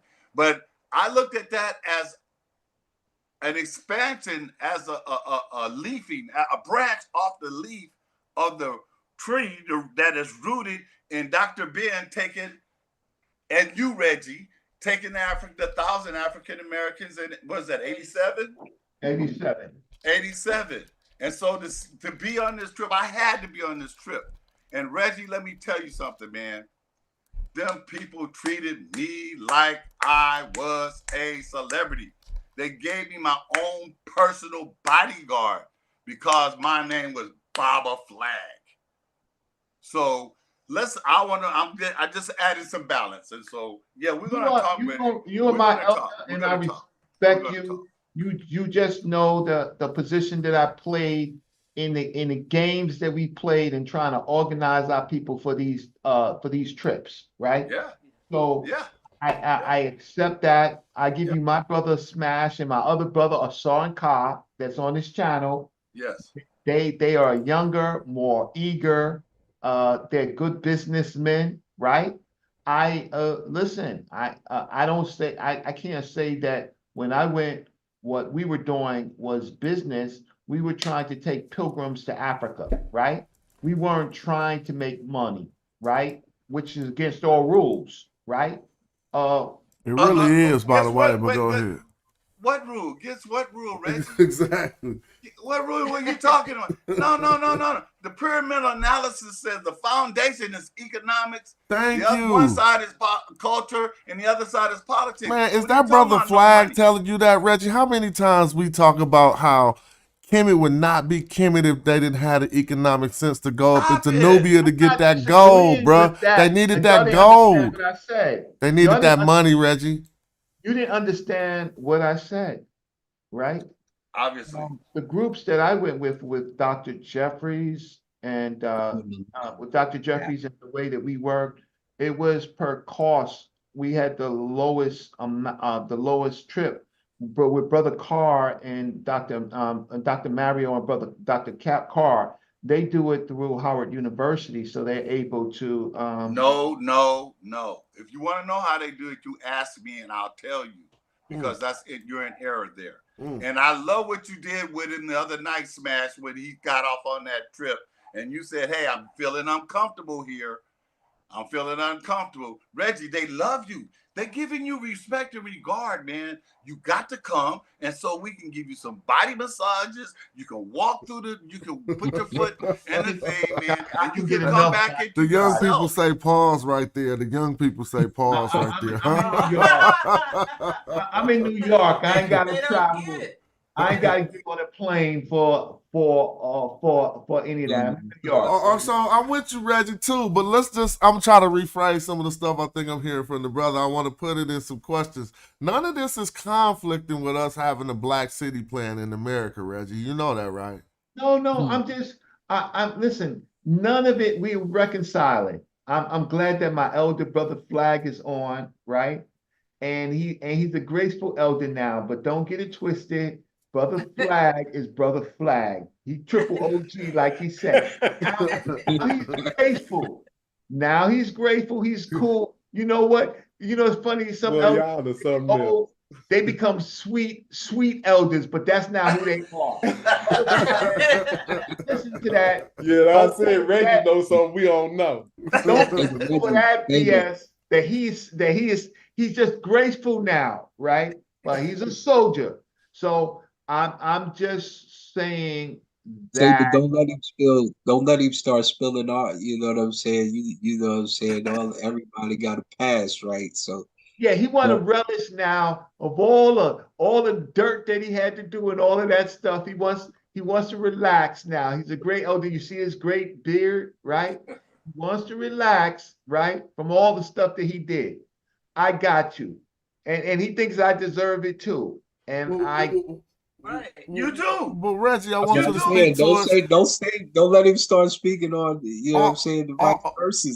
All that was good, but please don't end without speaking towards how there's no conflict between the Black City plan and land in Africa. May I speak to that, please? Sure. Okay. Reggie, when you reflect on taking the people to Kemet, let me give the audience a little precursor to that. Doc Ben got to a point, he said, we got all of these experts on Kemet, and you doing these lectures and you writing these articles and you haven't set foot there. And he said, here's my resignation. He was resigning from ASCAC, the organization that he was a founding member of. He said, until y'all ready to go to the motherland, don't bother me. And so that caused Dr. Jeffries, Asa Hilliard, and Dr. Baba Jetty. And Baba Jetty out of Chicago and Maulana Ron Kariga out of LA to come together. And they had to have a discussion. They said, well, the organization is too young. We can't be talking about taking a group of people. And so that they did, finally they did. And then that's history. And that's, am I right, Reggie? You're absolutely right. Okay. So, but the reason why Dr. Ben was so emphatic about them going to the motherland is that you must make your journey to the motherland so that you can show respect and regard for our ancestors that are there. Their spirits are there. And when we went to the fort in Elmina and poured libations to the ancestors and walked through the door, no return, and called the devil the liar that the fuck he is, and we reclaimed our spirit in 2000, and now I look, oh my goodness, now it's 2024. And now they wanted, the radio stations want to take Negroes over there, and they think they're going to go over there, run game, and make money and do all that shit. Go ahead. You forget the Ghanaians are merchant people. So you take your ass over there and you come back with your story with your tail between your legs to how you got. Instead of going over there like you go to your mama's house that you ain't been to in 10 or 15 years and you see how it's run down. But the house is still there. You don't go in there with a real estate agent and try to beat her out of the property. You go in there and restore the property. And you can't restore that by running back and forth. You go over there and you get a relationship with a community. So my three, let's see, Jerry married a Ghanaian, Frazier married a Ghanaian, and who's the third? And Usafi, they're all married Ghanaians. So that cuts down on some of the problems, and it helps you to culturally, and it helps you to culturally, and it helps you to culturally assimilate and better understand. It's not that the problems are going to go away. No, they're not going away, but the fight continues. The struggle continues. There's always going to be struggle, and there's always going to be conflicts and struggle. And it's not we're going to stay in the U.S. or we're going to go over. It's not. We can do both. You know that. You study the meta-nature. Africans say it could be this way or that way or both. And that's what I meant, Reggie. I'm not trying to tell you how to be yourself. I'm just saying bring some more balance, your critique to your critiques. Because we got enough people doing their critiques on the motherland and our people and our culture and our history. We don't need you to add to that. We need you to help bring more of the other side. That's all. That's what I'm saying. That's what hurts me, Reggie. Because I know you're so capable of doing so much more of the positive. That's it. I am positive. Okay, but what I will say thank you. What I would say is I was trained to put out fires for big ideas and big dreams. You know that. I put out the fires. So that didn't sound good, Reggie. Don't tell a fireman, right? I hope you listen to what you said, actually. You've been trained to put out fires on big dreams, bro? Yeah. No. That's what you said. I want you to go play yourself. He mean on bad dreams. That's what he means. Oh, he could have said bad dreams. Oh, bad dreams would be better. Thank you for reiterating. What's up, Moses? Big dreams. See, now people have had big dreams, right? Bruh, that's the problem, Reggie. And then when there's fires in those dreams, you need people, right, to turn off the fire. Nah, that's exactly what you don't need. That's you stay away from those people. People trying to turn off the fire on your big dream, bruh. You need those people? You're missing a point. Well, you know what, Smash? It sound like that's what some of the locals in Africa be doing. Like you come over there with a dream about owning land and possibly building something, and they put your fire out. That's what I was hearing. I was hearing a lot. No. That's the Brother Flag just told you how to do. Yeah, what's your source on that? As a matter of fact, Brother Flag started out by agreeing with Brother Reggie that yes, some of that does happen. Yeah, that's exactly how it started out. It does. Well, you got to remember we had before good Brother Flag came in, there was another brother named the Last Griot who also says some of it does happen, but he's saying it happened. It's not because you American. He say it happened to them too. And I reiterated that if we go to Mexico, tell me where you could move to Houston. Move to Houston and don't be in your property for 2 months. And tell me if you think it ain't gonna be squatters in it saying they own like digging it, and you go and find out something different from the natives because I mean either one. Go ahead. If you go to Harlem, if you go to California, guess what? You don't dress like the people there. So the first thing they're gonna say, where you from? Are they gonna be like, oh yeah, that's how you move? You know what I'm saying? So you have to assimilate to the culture.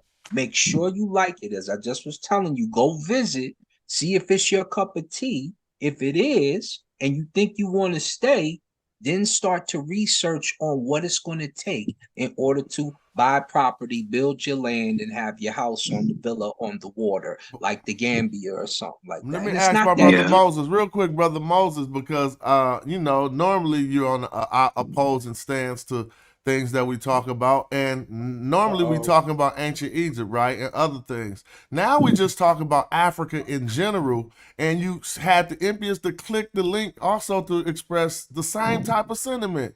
And so it's asking me, like, we not talking about whether the ancient Egyptians were black right now. We simply talking about whether it qualifies to, invest in the motherland. And your sentiment is completely the same. So I'm asking myself now, what is it about just even Africa that you don't like? Let me answer. So like I feel like once we get down to the actual facts, right, that it sounds a lot more like what Reggie was talking about. And when it comes to buying property and trying to expand yourself there, than what it sounds like when we're normally just talking about either whether it be history or to be honest with you, I mean, just like I'm not really trying to be contentious, but what Brother Flag said, like he isn't talking about some of the realities. As a matter of fact, he's trying to emphasize some Man, of I'm the gonna have to kick few, you off. That's some of the crazy. few You know how I reasons do that, for what? Smash. Because I'm reiterating what James, Reggie you said. straight house. You like the security at the front I'm door. just saying what Reggie said, Joe. You kick me off, ain't gonna make me feel bad. That's James the host. Get out of there. Okay, now back to For real, back to some real talk, man. Ain't no more channels over here. Ain't no more light for that no more. Shout out to you, Moses. But yeah, we ain't doing that right here now. Moses, okay, now back to what we was talking about. If you're confused, you guys aware of what happened in Ghana last week with the Pan African conference canceled? Are you guys aware of that? Got stopped. Yeah, but I ain't. So anybody want to expect what happened? It got halted. It was a Pan African. Who stopped it? The Ghanaians? No. It's a nuanced situation. The conference is a nuanced situation. But before I give my opinion on that, I just want to interject on what the confusion that Moses is creating.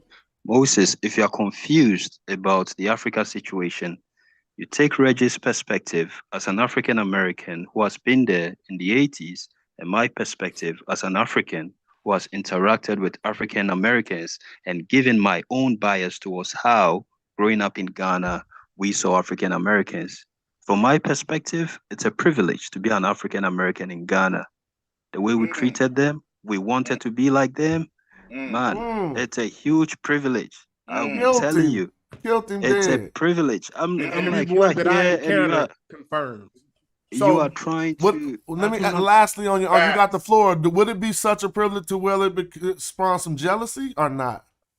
Certainly, but the jealousy, you can even remove the African American element out of it. And then jealousy is when someone has some form of asset or attribute that the other person hasn't got. Then jealousy develops. It just so happens that the African American has this social currency that we attach to it. So it's got nothing. No, not even that. The vibe, the culture, the African American culture, the coolness. That's interesting. Man, I wish we wouldn't have kicked Moses out because you just killed him. What would he have said back to this?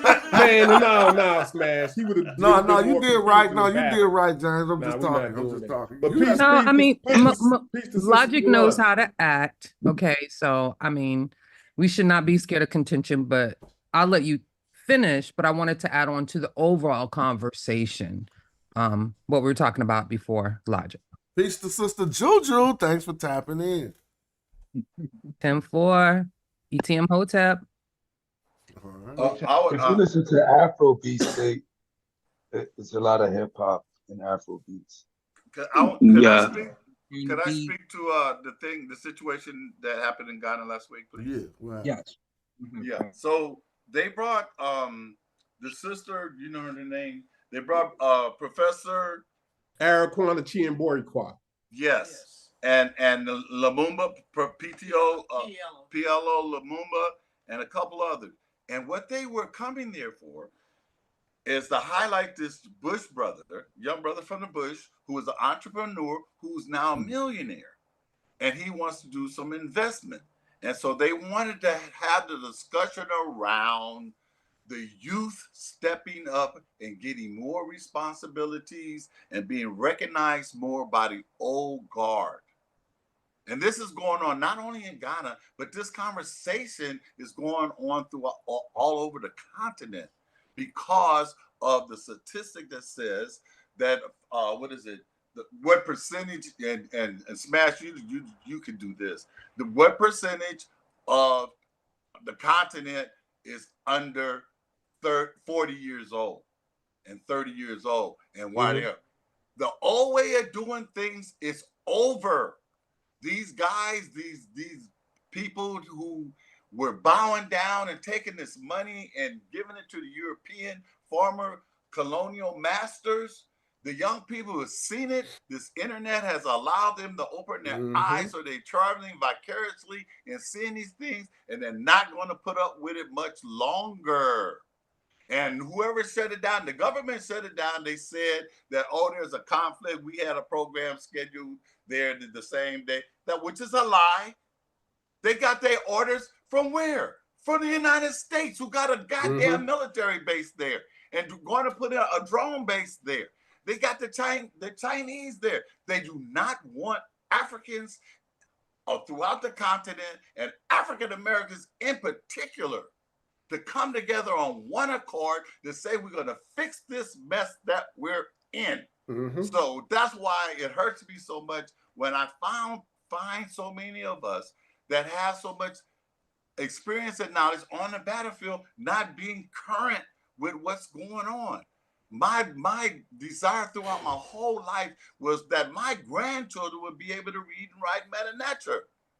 But my kids, even though I took them all over there, they didn't teach their kids, except for my youngest. He took all 5 of his over this past thing. I thought it was fantastic. And now the grandchildren are beginning to learn meta nature, and they don't have to spend $400 a class, because we can turn on Smash, and we can turn on others, and we can look at Reggie's old videos where he gave these things. So it's here. The change is here. The time is now. So stop. I have little to no regard for people that can openly and publicly make critiques of my mother. That's what it is when you're talking about Africa, African culture, and African history without respect. And that's why if I ever see Chief X, me and him gonna dance. Absolutely. Let me tell you about Brother Flag. Brother Flag ain't selling no wolf tickets. Not at all. No idea. So you think he's the gentle? What do you call? What's the elder? Smai in Nile Valley in Medinecha? The elder, the graceful elder, right? Yeah.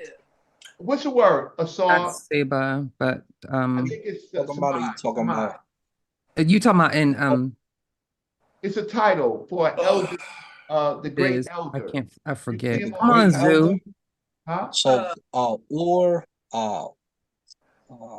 It's Samai. It's Samai. I know what it is. It's Samai. You see him on the stele that Diop put with Terra Netta.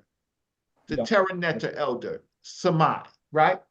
Pull that up, Smash, just so people can see it. Can we do that? Can we demonstrate in real time? While we're talking?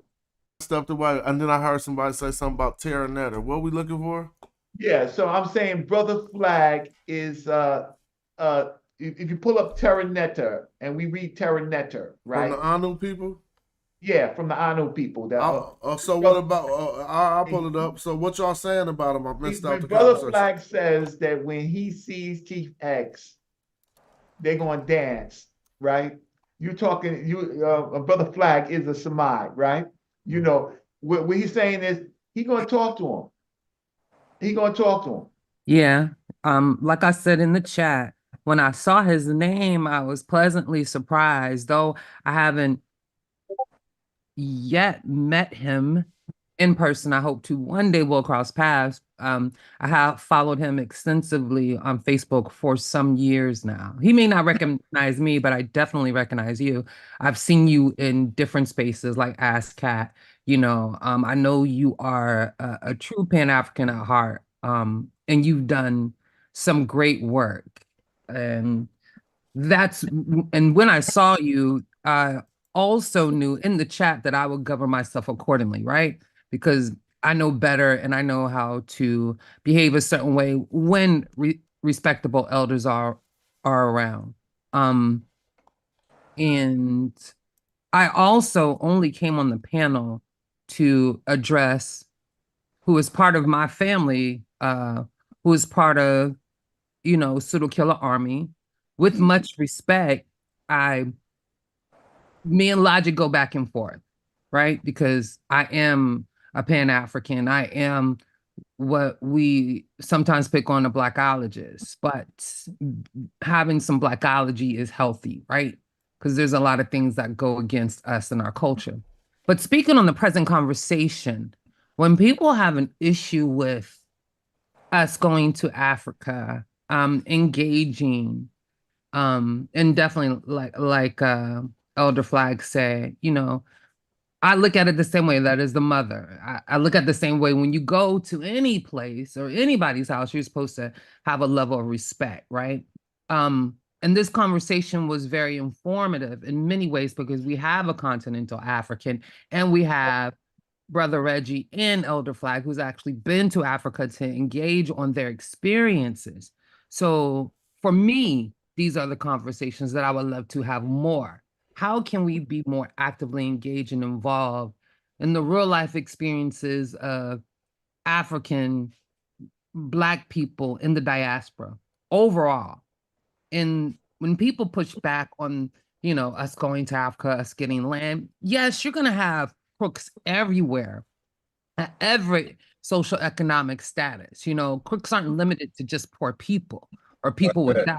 You know what I'm saying? You got a lot of rich crooks. So, for one, that's a false equivalency. Two, we are a global economy, a global society everywhere.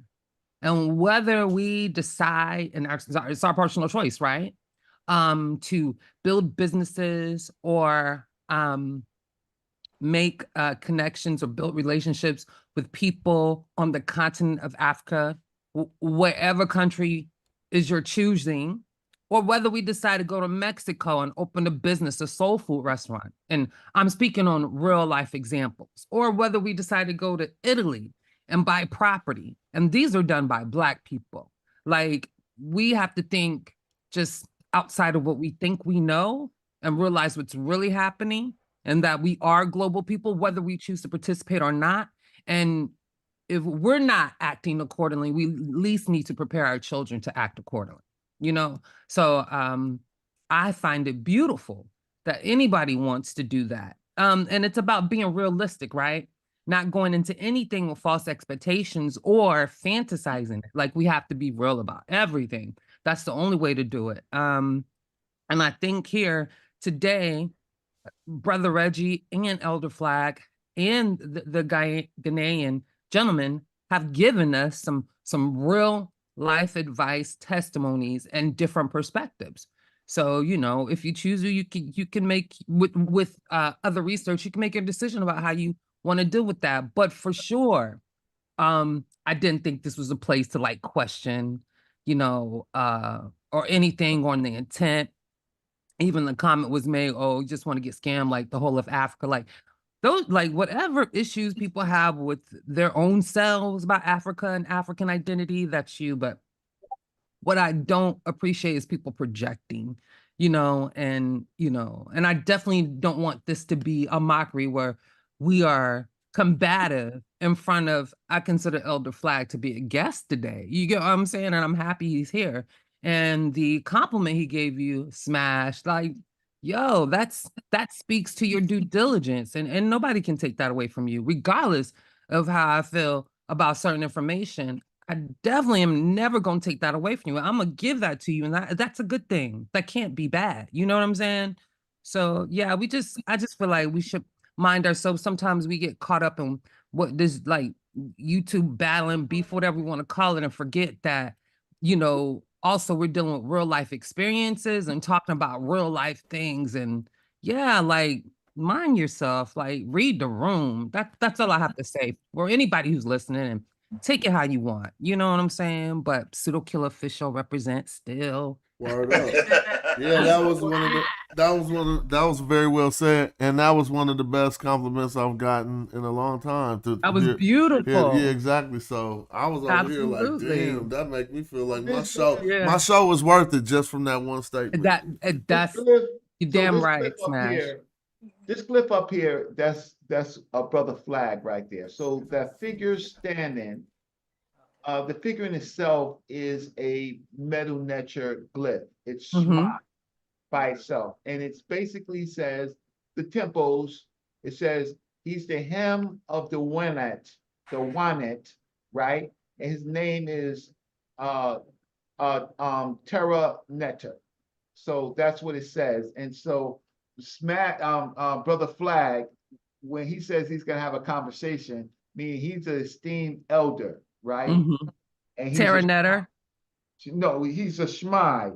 He's a Shmai. Okay. Terra Netter. This person's name happens to be Terra Netter. Got it. With the man with the stick. Yes. You ever see Brother Flag? That's Brother Flag right there. Oh yeah. So okay. So that is the man with the stick is the elder though in the glyph. Yeah, it's an elder in the glyphs, right? Thank you, Reggie. Absolutely. Thank you. I agree. Oh wait, well, yeah, that's all I had to say. You know, I come from the 60s, and we had a saying that at any time it was 3 or more of us together, we knew that one was an informant, a government agent. No. Teach. No. That's you teaching. And it has not changed. And so, but being around under the tutelage of Professor Small and Dr. Jeffries, you know, they have a lot. They help develop the love. I love hard. But just like when you love somebody hard and they betray you, you don't just want to walk away. You want to kill them. And so that's what Professor Small and Dr. Jake molded me around, you know, to stop that. But I still have my ears and my eyes, and I'm trying to process what I see on this internet, because there's so many brothers that have good hearts and are bringing good information and are teaching. I've learned a lot. I learned so much about the Hebrew Israelite and these and the seven and all of these guys. I used to be so envious of people in the East Coast. I thought you guys had so much culture over there that we had here in the West, but I know better now. But I'm saying, when I see somebody like Chief X, and there's a couple of others, that they only come in, and like you said, Smash, when you present them with the clean glass of water, and they want to say, you know what, brother, thank you, that was refreshing, and I'm not going to spew that dirt anymore. No, he doubles down. Then that lets me know that you have an agenda that is not positive. It's not for the uplift of African people and African thought, and you must be dealt with. You must be dealt with. I told you about Brother Flag. Others don't come behind I told you. Brother Flag, let me ask you, do you know Brother Billion or Brother Marcus that passed away a couple of years ago from Los Angeles? Marcus, yeah, there's many Marcuses. Who was he associated with? Well, they Pan-Africans. They used to be at Leimert Park. Oh man, come on! Like, do you know Sis Kamani? Yes. I know. Yeah, so Brother Marcus used to be with her all the time, but he passed away maybe 4 or 5 years ago. But they were some of the strongest people that I've seen across the country when we all got connected on the internet, and I started to look for other Pan-Africans across the country. I noticed that Los Angeles had one of the most strongest movements with Pan-Africanism. And I learned about Leimert Park through Sis Kamani and Brother Marcus and Brother Billion. So, that's facts. Yeah, so a lot of us are aging out, man. We're going on, their ancestors now. And then the work that this gentrification has done to Little Africa, Leimert Park, has been devastating. And so the time I spend on the internet is the time I would be down in Leimert Park before Corvid. And so now I'm just so grateful to have found, especially like Smash and Sinjetti and every. And I watched the development of my brother Sonetta and see how he's developing. And Jabari Osaji. I was in Ethiopia, Reggie. I was in Ethiopia in 2019, and our hostess, yoga instructor, teacher, she had this book, and it was Jabari's book. And I asked her, I said, "Where you get this book?" She said, "I got it when I was in Kemet." I said, "When you in Kemet?" She said, "I was in there last year." I said, "Yeah." She said, "Yeah, I went with Brother Osaji." And I was like, wow, the spirit of our ancestors is so strong, and we're so connected. Where a sister in a village in Ethiopia had made contact with Jabari Osaje to the point that she made her trip through his little tour group and got there, and then how I met her, that following year. We're all doing good work, Reggie. We're all aspects. Please. We're all aspects of the divine, having a human experience on a material plane. You have expressed your opposition to an aspect of what the priest is doing, and it should just be there. Just leave it like that. It's understood.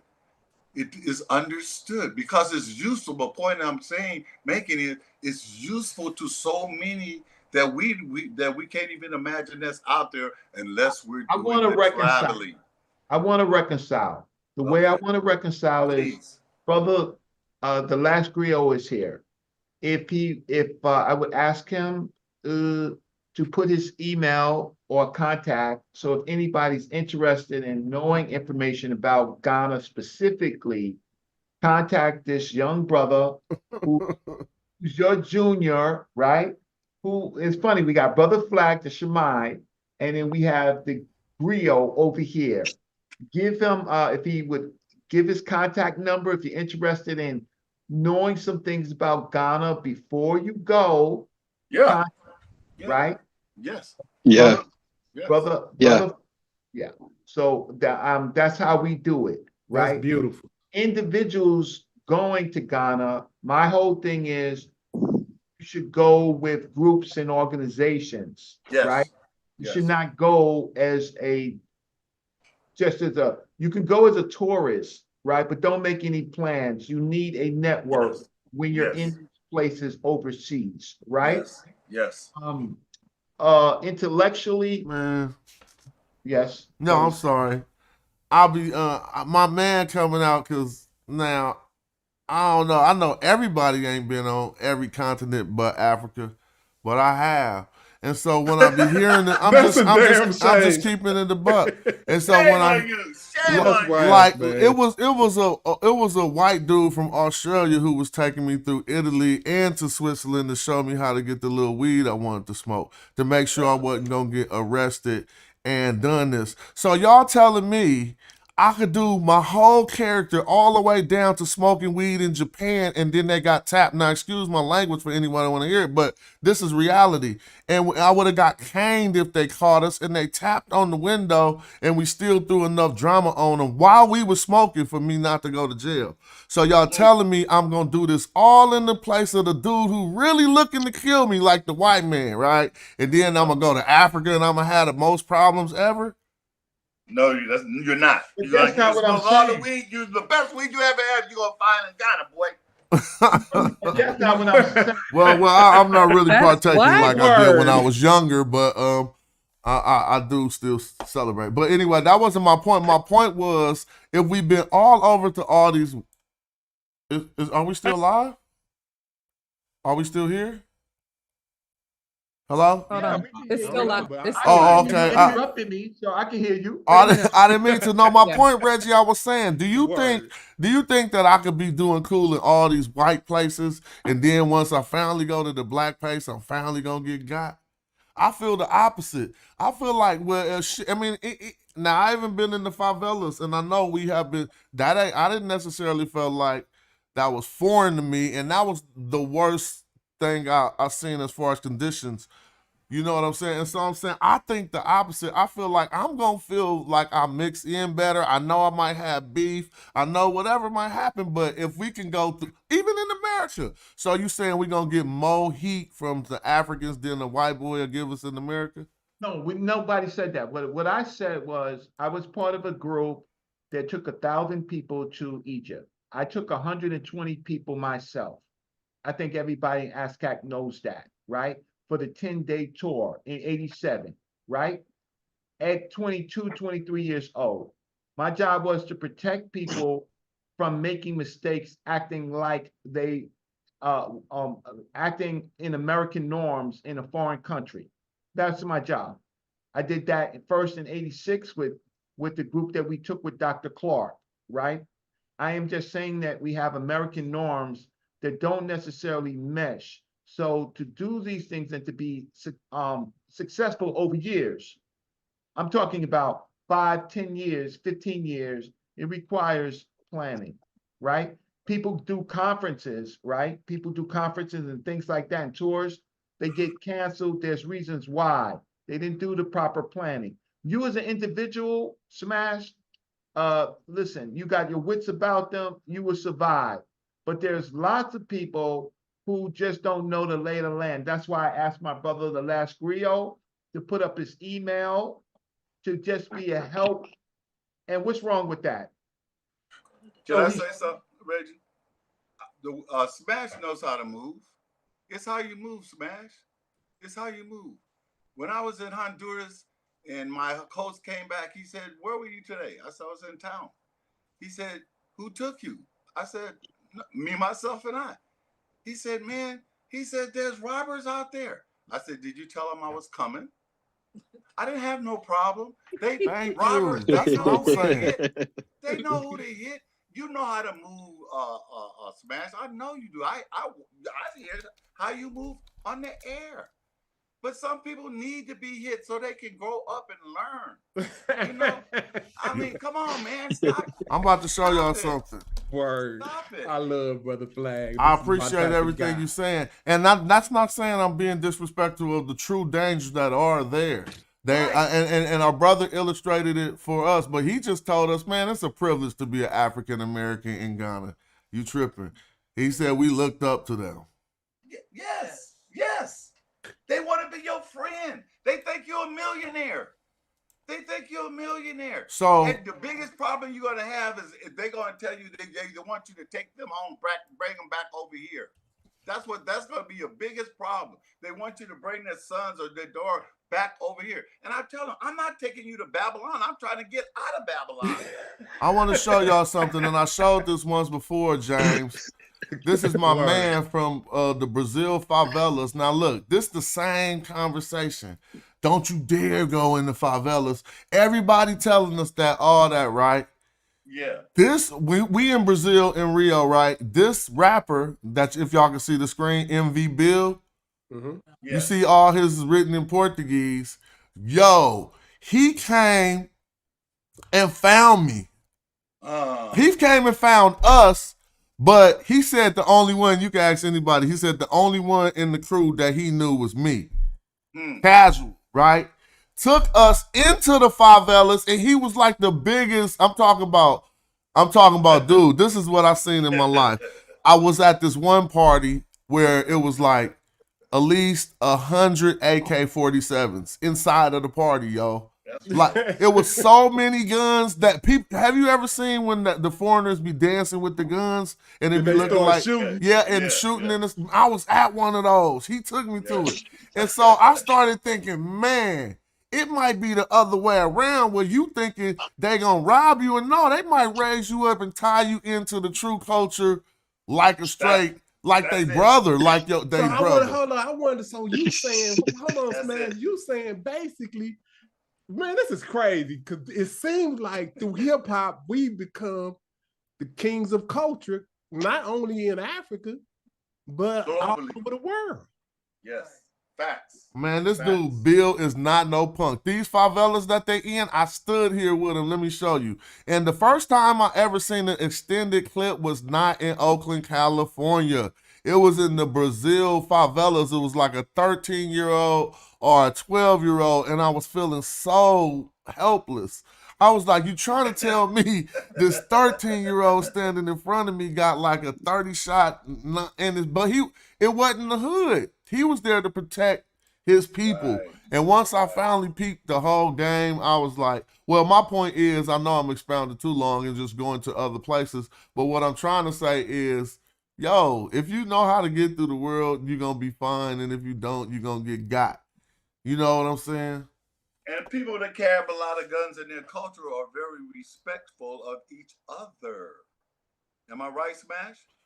Now, I was so spooked because I didn't have one, but what I learned that this was a party that was safer than any party that I had been into in the hoods in America, where all the weapons are concealed, right? And you don't know who the person is with the gun. Now, in this party, everybody gats is out and everybody know ain't nothing gonna happen here because this would just be crazy.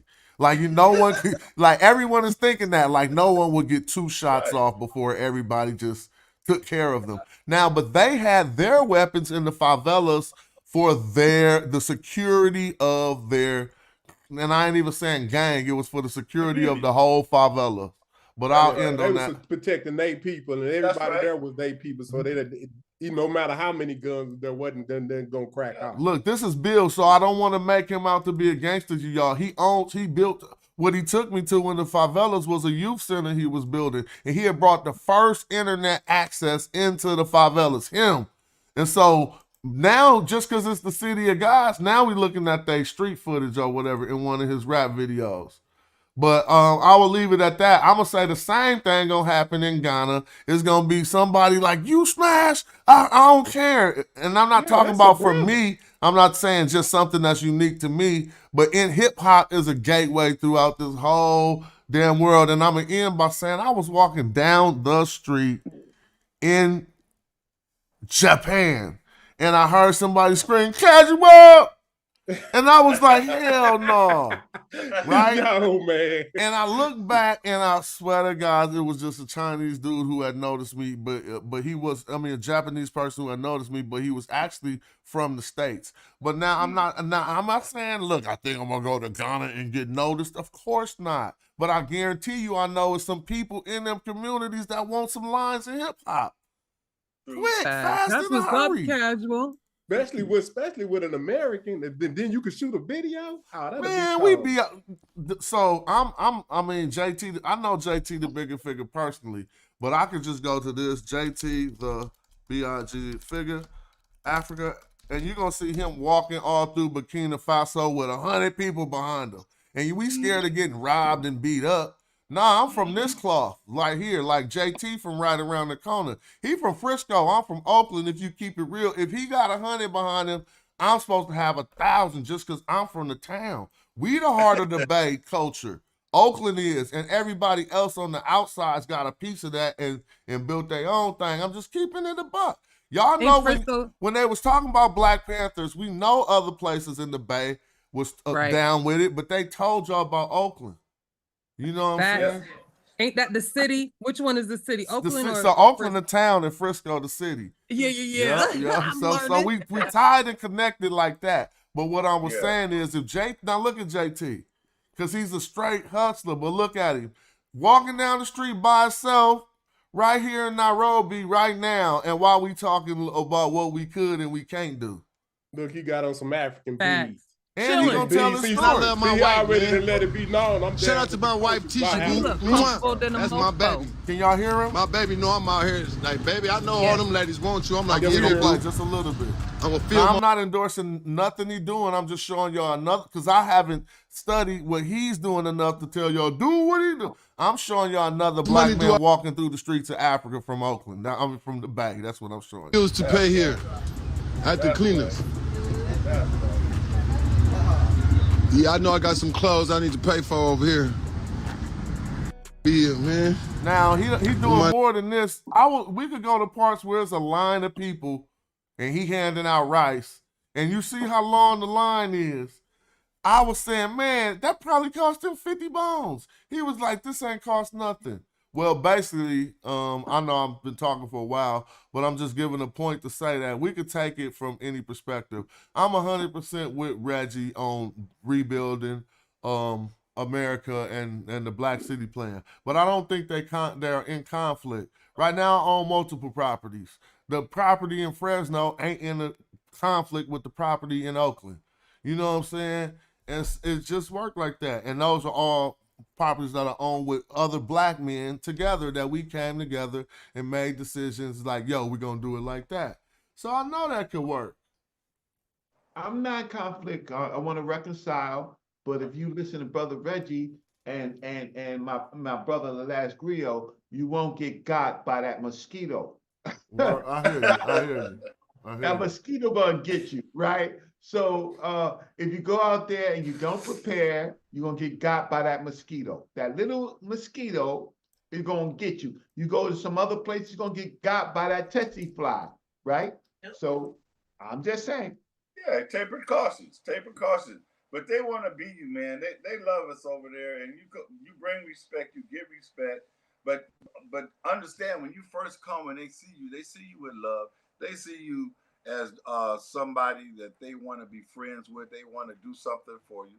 And of course, they trying to get something. But hey, who ain't? So yeah, man. But we got. I just, I love Mother Africa, man. Hold on. I mean, not to cut you off. I apologize. Go right ahead. Go ahead, man. No. Sometimes I just cut in when I got a thought, but then I heard the elder speaking. So what you were saying? Bring it. Please. Well, I just got excited because it say JT the bigger figure arrested in Nairobi in Kenya. Uh-oh. Do y'all want to hear this one? Yeah, this might be interesting. So apologize, but let's go. Let's see. You know the American out here done got arrested. I don't know whether to feel bad or I don't know whether to feel bad or be like, I told you this. Uh-oh, Reggie, this for you, Reggie, huh? Reggie, like I told you. Kwa sababu akilala pia hizi vitu zote zitabidi tena. Kwa sisi kuamka kesho msalini sana. Vitu zake What do you do? I'm gonna fast forward to see what he do wrong. I said, what the hell this nigga did to get arrested, bro? Like, this the easiest place to live and be in peace and mind your own, and So anyway. I couldn't put two and two together. What would you do to get arrested? All right, now he sounds like he's talking about somebody else. JT the bigger figure arrested in Nairobi. He getting somebody else out who got arrested. He didn't. They keep that man at the police station. It's a picture on. They got his picture. Anyway, I don't want to break up our good conversation, but I am trying to inspire myself to even be like JT. I wish this was my videos that y'all was looking at. Like I'm in the continent doing all this bullshit. Smash. Yeah, you hey, Smash, me? can I tell you my police Brother Flag already done gave you the invitation. I'm with you. I already heard him. I told today. I'm gonna holler at Pops. Pops want to go. There gotta be a wish to make that happen. Pops, Baba.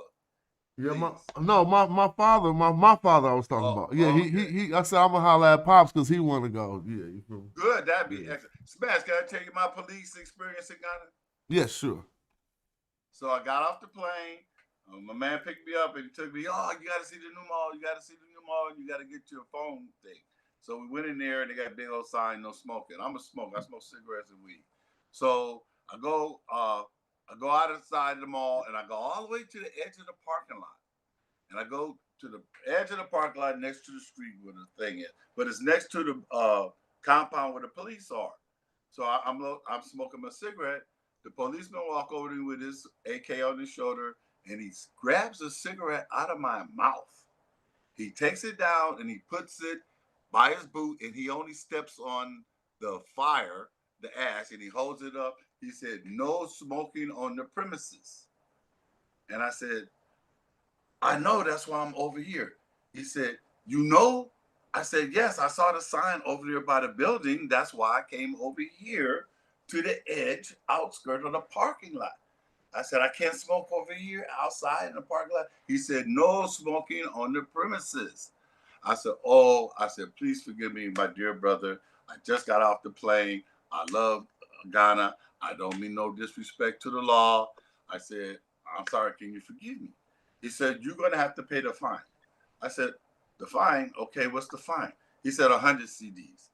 Okay, 100 CDs is like $3. And I looked there, I took my glasses off. I looked him in the eye and I said, I'm not giving you no 100 CDs. And he blinked. And I knew I had his ass. And he said, who you here with? I said, I'm here with my man. When he comes over here, you talk to him. He said, is he black or white? I said, he's a man like me and you. And when sure enough, there come my man. The man comes over. He took out to the guy. They go to the car. I don't know what they talk about, but I'm sure he didn't give you no. I cut what you call it. It's a bribe. The point is this: these guys, the police, any encounter with the police, if you ain't doing some radical shit, all they want to do is give them a few CDs and you're on your way. It ain't nothing like here, man. So it's really hard unless you're really doing some outrageous shit. They have a problem with the police in Ghana. I'm just telling you, it's a peaceful place. It's and you got your money, man. You're good. But don't run out of money. Whatever you do not run out of money in Ghana. Let me ask some simple questions, then we're going to get ready to wind it down for this next 30 minutes. So how about the prospects of making money? Is that just totally off the table? Like, do you see any creative or in ways that we could bring our skills or a certain skill set that you could indeed and find a job or make some money? Not a job. I normally look for business ventures, but yeah. From what I've seen, most of the community that I've spent most of my time with are mostly retired people. But at the African wall, African ancestral wall, where everybody comes through, there are many African Americans from all over the country. It's coming over there, open up bed and breakfasts and et cetera. The main thing I would encourage any African American that wants to do a business project over there is get a lay of the land and find some people that you can partner with.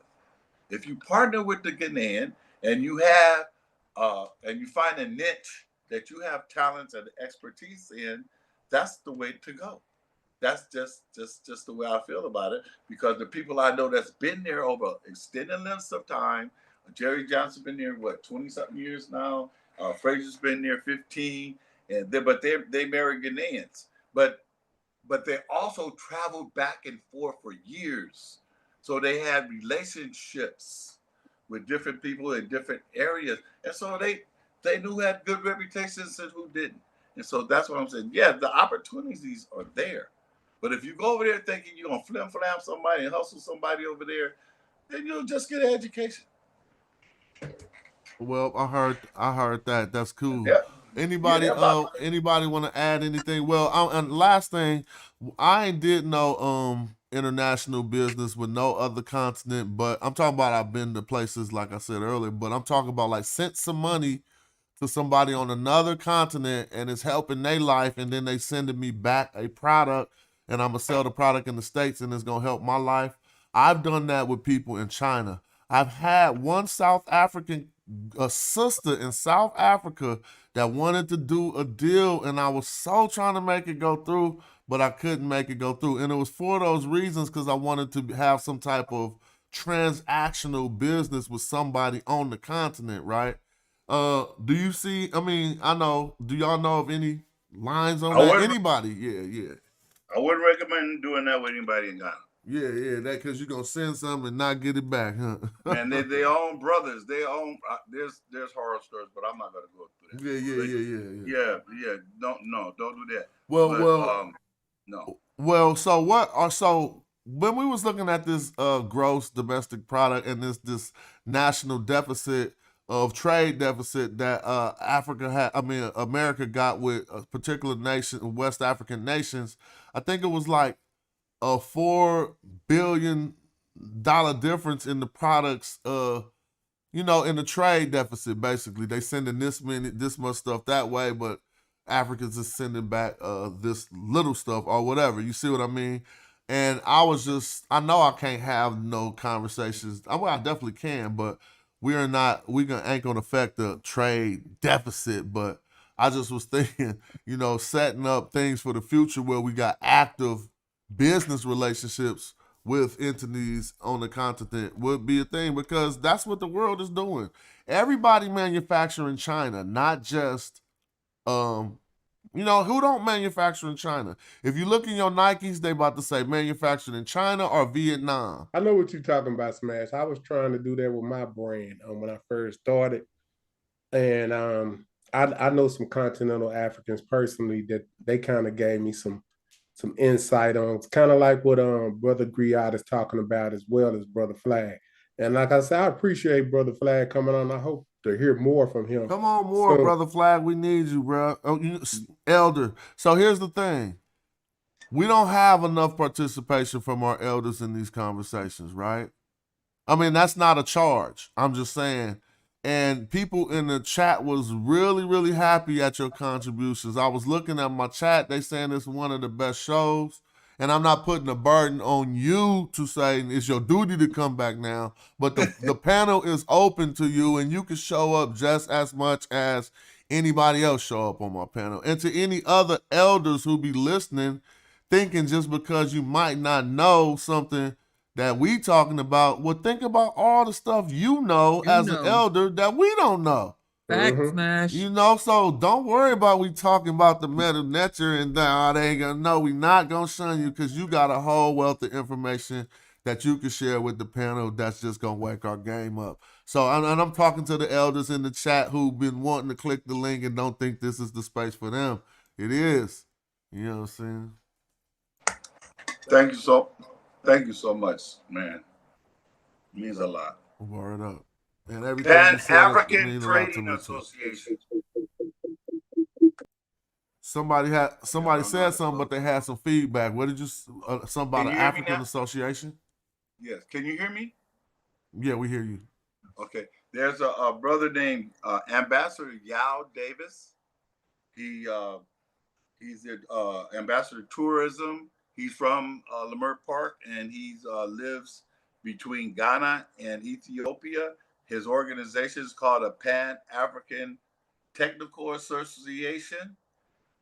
We have a project currently where we're putting a bust of Marcus Garvey, the first bus approved by the family that we're going to place in the African Union in Ethiopia in August. He has a broad network on the continent for business, and he's a retired engineer, but this is what he's doing. So he has two places, one in Ethiopia, one in Ghana, and he's building another place in Kenya. So I can put you up with him too. Word up. Word up. Anybody got anything else they want to add? Because I do got my lovely wife who's like, man, you've been sitting in there for 7 hours. All right, no, I don't have nothing else to add. Just peace to the panel, peace to everybody. And like I said, man, this is a great show. So keep doing your thing, Smash. I'm out. Appreciate you. Thanks for tapping in. Thanks for holding it down. Anybody else? Yeah. Hold on, I think I see somebody that we didn't get to hear from.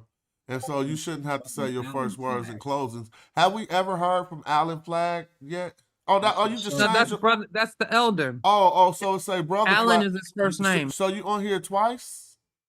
Yeah, I opened up another thing. Oh, that's fine. That's fine. That's wonderful. I just thought that was another person that did not get to speak because I seen brother Flag and Alan Flag too. So it's all good. It's all good. How about our resident? That's the gangster right there. That's the brother Flag right there. Huh? Now I know I got that connect down, and if I'm ever in LA looking for something, it's a Rosicrucian Museum, brother Flag, in San Jose, California. You ever up in the Bay? That's a nice little spot. You can hit me up, and we could tap through that museum. That's a date. I'm gonna do that. Yeah, it's a cool, but people don't know about it. They got a bunch of Jews. Look up the Rosicrucian Museum in San Jose, and they got a bunch of here. They even got mummies in there, and they don't advertise it like a regular museum, so people don't really know. So if you ever out up that way, yeah. That's a show for you, Smash, because there's something you should learn about that. But that's a show for you. You need to put the spotlight on them. And I would love to help initiate that with you. Yeah, I'll probably talk to Jay Mills, see if he want to roll down there. I think we went once, maybe, or we didn't go together. But anybody else got something they want to get in? Because I got to get on my family hype. Yeah, I just want to thank Elder Flag for joining us today. I also want to thank the Ghanaian gentleman. They call you the griot. Yes, I love that. Right. And that's something we should be discussing more. Like, what is a griot actually? Like, that could be a show within itself. So there are lots of areas that you should be recovering. Smash. I'm just saying. I know I gotta step my game up. Even my own fathers told me that too. He'd be like, I want to hear you talk about more other stuff. And I'd be like, I just be talking about what I'll be studying. But look, it's not just me. All of y'all, anybody could come on my platform that I'm trying to build. You do a presentation. Yeah, exactly. You can have the whole 2 hours with her. Y'all know. We looking you for said that. it right here. Yeah. All right.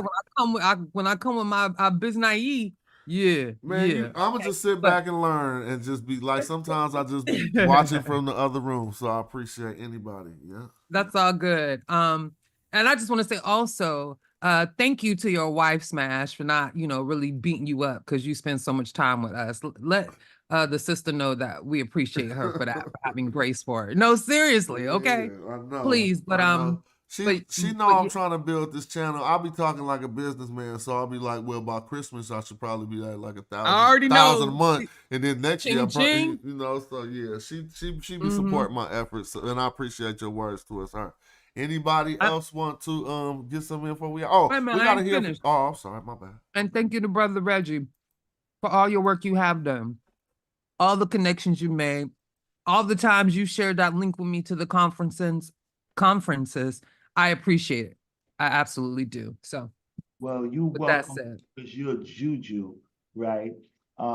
It's a pleasure for Brother Flag and his family to be on. We have a long journey together, working with our people and trying to get our people to understand the Nile Valley and other African civilizations. And so thanks for letting me come on and speak to my brother Flag, because he's trying to beat me up for a minute, but Nah, I didn't think that. He was making requests of you humbly and was asking if you would be so kind. That's how I heard it, you know what I'm saying? yeah, I am very kind, but when we take these big trips, lives are on the line. We're in foreign countries, and I've been on a different situation with taking large groups of people as a pioneer, because I went there in '86. So we want successful repatriations and pilgrimages, and we want to bring our people back home to their families, right? And that's the most important thing, because it's not all la. It takes some planning. But thanks. Good night. All right, we got a few more. What, last griot, and we got M. Kai. Either of you want me to go before you griot so you can get the flow. Shout out to Saber Reggie. This is why I always call him a treasure. And you're seeing why, because his connections reach far. Big up to you, Brother Flag. It was a pleasure sharing the floor with you at ASCAC this year. You had an excellent presentation piece, and I enjoyed it. I look forward to another roundabout for the next ASCAC. And you guys, thank you. Yes, Elder, it's a pleasure. We had fun on that one. Don't be afraid to go to Africa. It's not, Saber Reggie's just telling you of the pitfalls. Just like if you come to New York, it's pitfalls, right? You don't just go to the Bronx without some type of, no, boy. You don't just go to the Bronx without some type of escort. And that's what he's saying. You went muffled real quick, but we heard you, but I just let you know your mic is. Yeah. Brother Flag is just letting you know, hey, it's okay. It's an enjoyable place, and you can definitely enjoy it out there. And like I said, if we're really going to build a Black City plan, guess what? We need the connection to the continent, no different than a Mexican would connect to Mexico, an Arab would connect to some Middle Eastern country, a Hindu would connect to Hindustan, a European, et cetera, et cetera, et cetera. So get ready for that type of move. get ready for that type of step, I'm already in that type of process and have been for years. I invite you to the table. Word up. This was a wonderful discussion. And we got our brother Griot who could get the final words for this show. You don't have to be short. You can just say whatever you feel. Yeah, thanks all of you, and then especially Smash, and then Reggie. I've learned a lot of Medjuneta from you guys, especially Smash. I've learned so much from you that now when I go to the British Museum and the Petrie Museum, I can actually read some of the items there. It's because of your show. You have one of, you know what, if you were born in a different life, maybe you'll be like a top Egyptologist with your mastery of the language. I feel you leave so much value, with all of this knowledge. Although the YouTube you teach us, there's so much you can do with it. Personally, I have experienced some of what you've got to offer. And then your character as well. You have a good character. You are more humble than I am personally. So that's one thing that I admire about your character. And to the rest of the panel, James, yeah, I've been watching in the background. I admire your learning process as well. And Smash, sometimes the channel becomes noisy. I know the tension has to be in the conversation, but some conversations keep going on. Certain conversations, I believe it's just for the tension, not for the knowledge itself. We've got this guy, American Dream, who is always coming to spike up tension, and you've got to deal with it. Personally, I come in for the knowledge, but sometimes when it becomes such a spinning wheel, I just go out for a while.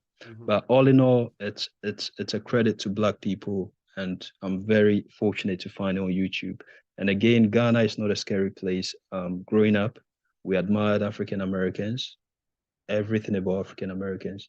In fact, it doesn't matter whether you go to a bad school or the best school, we had admiration for African Americans.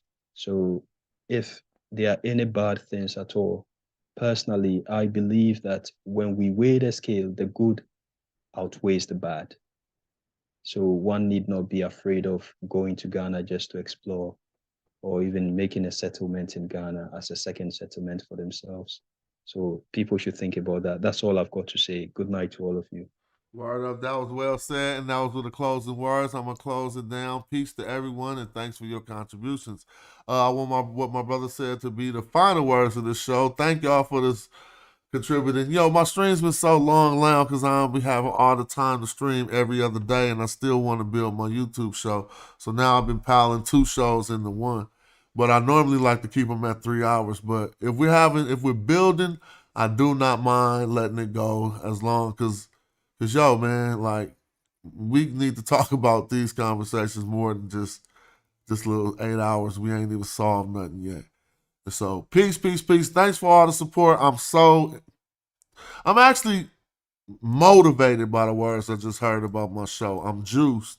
Y'all got me wanting to step it up. Now I'm going to step my game up because y'all said that. So watch the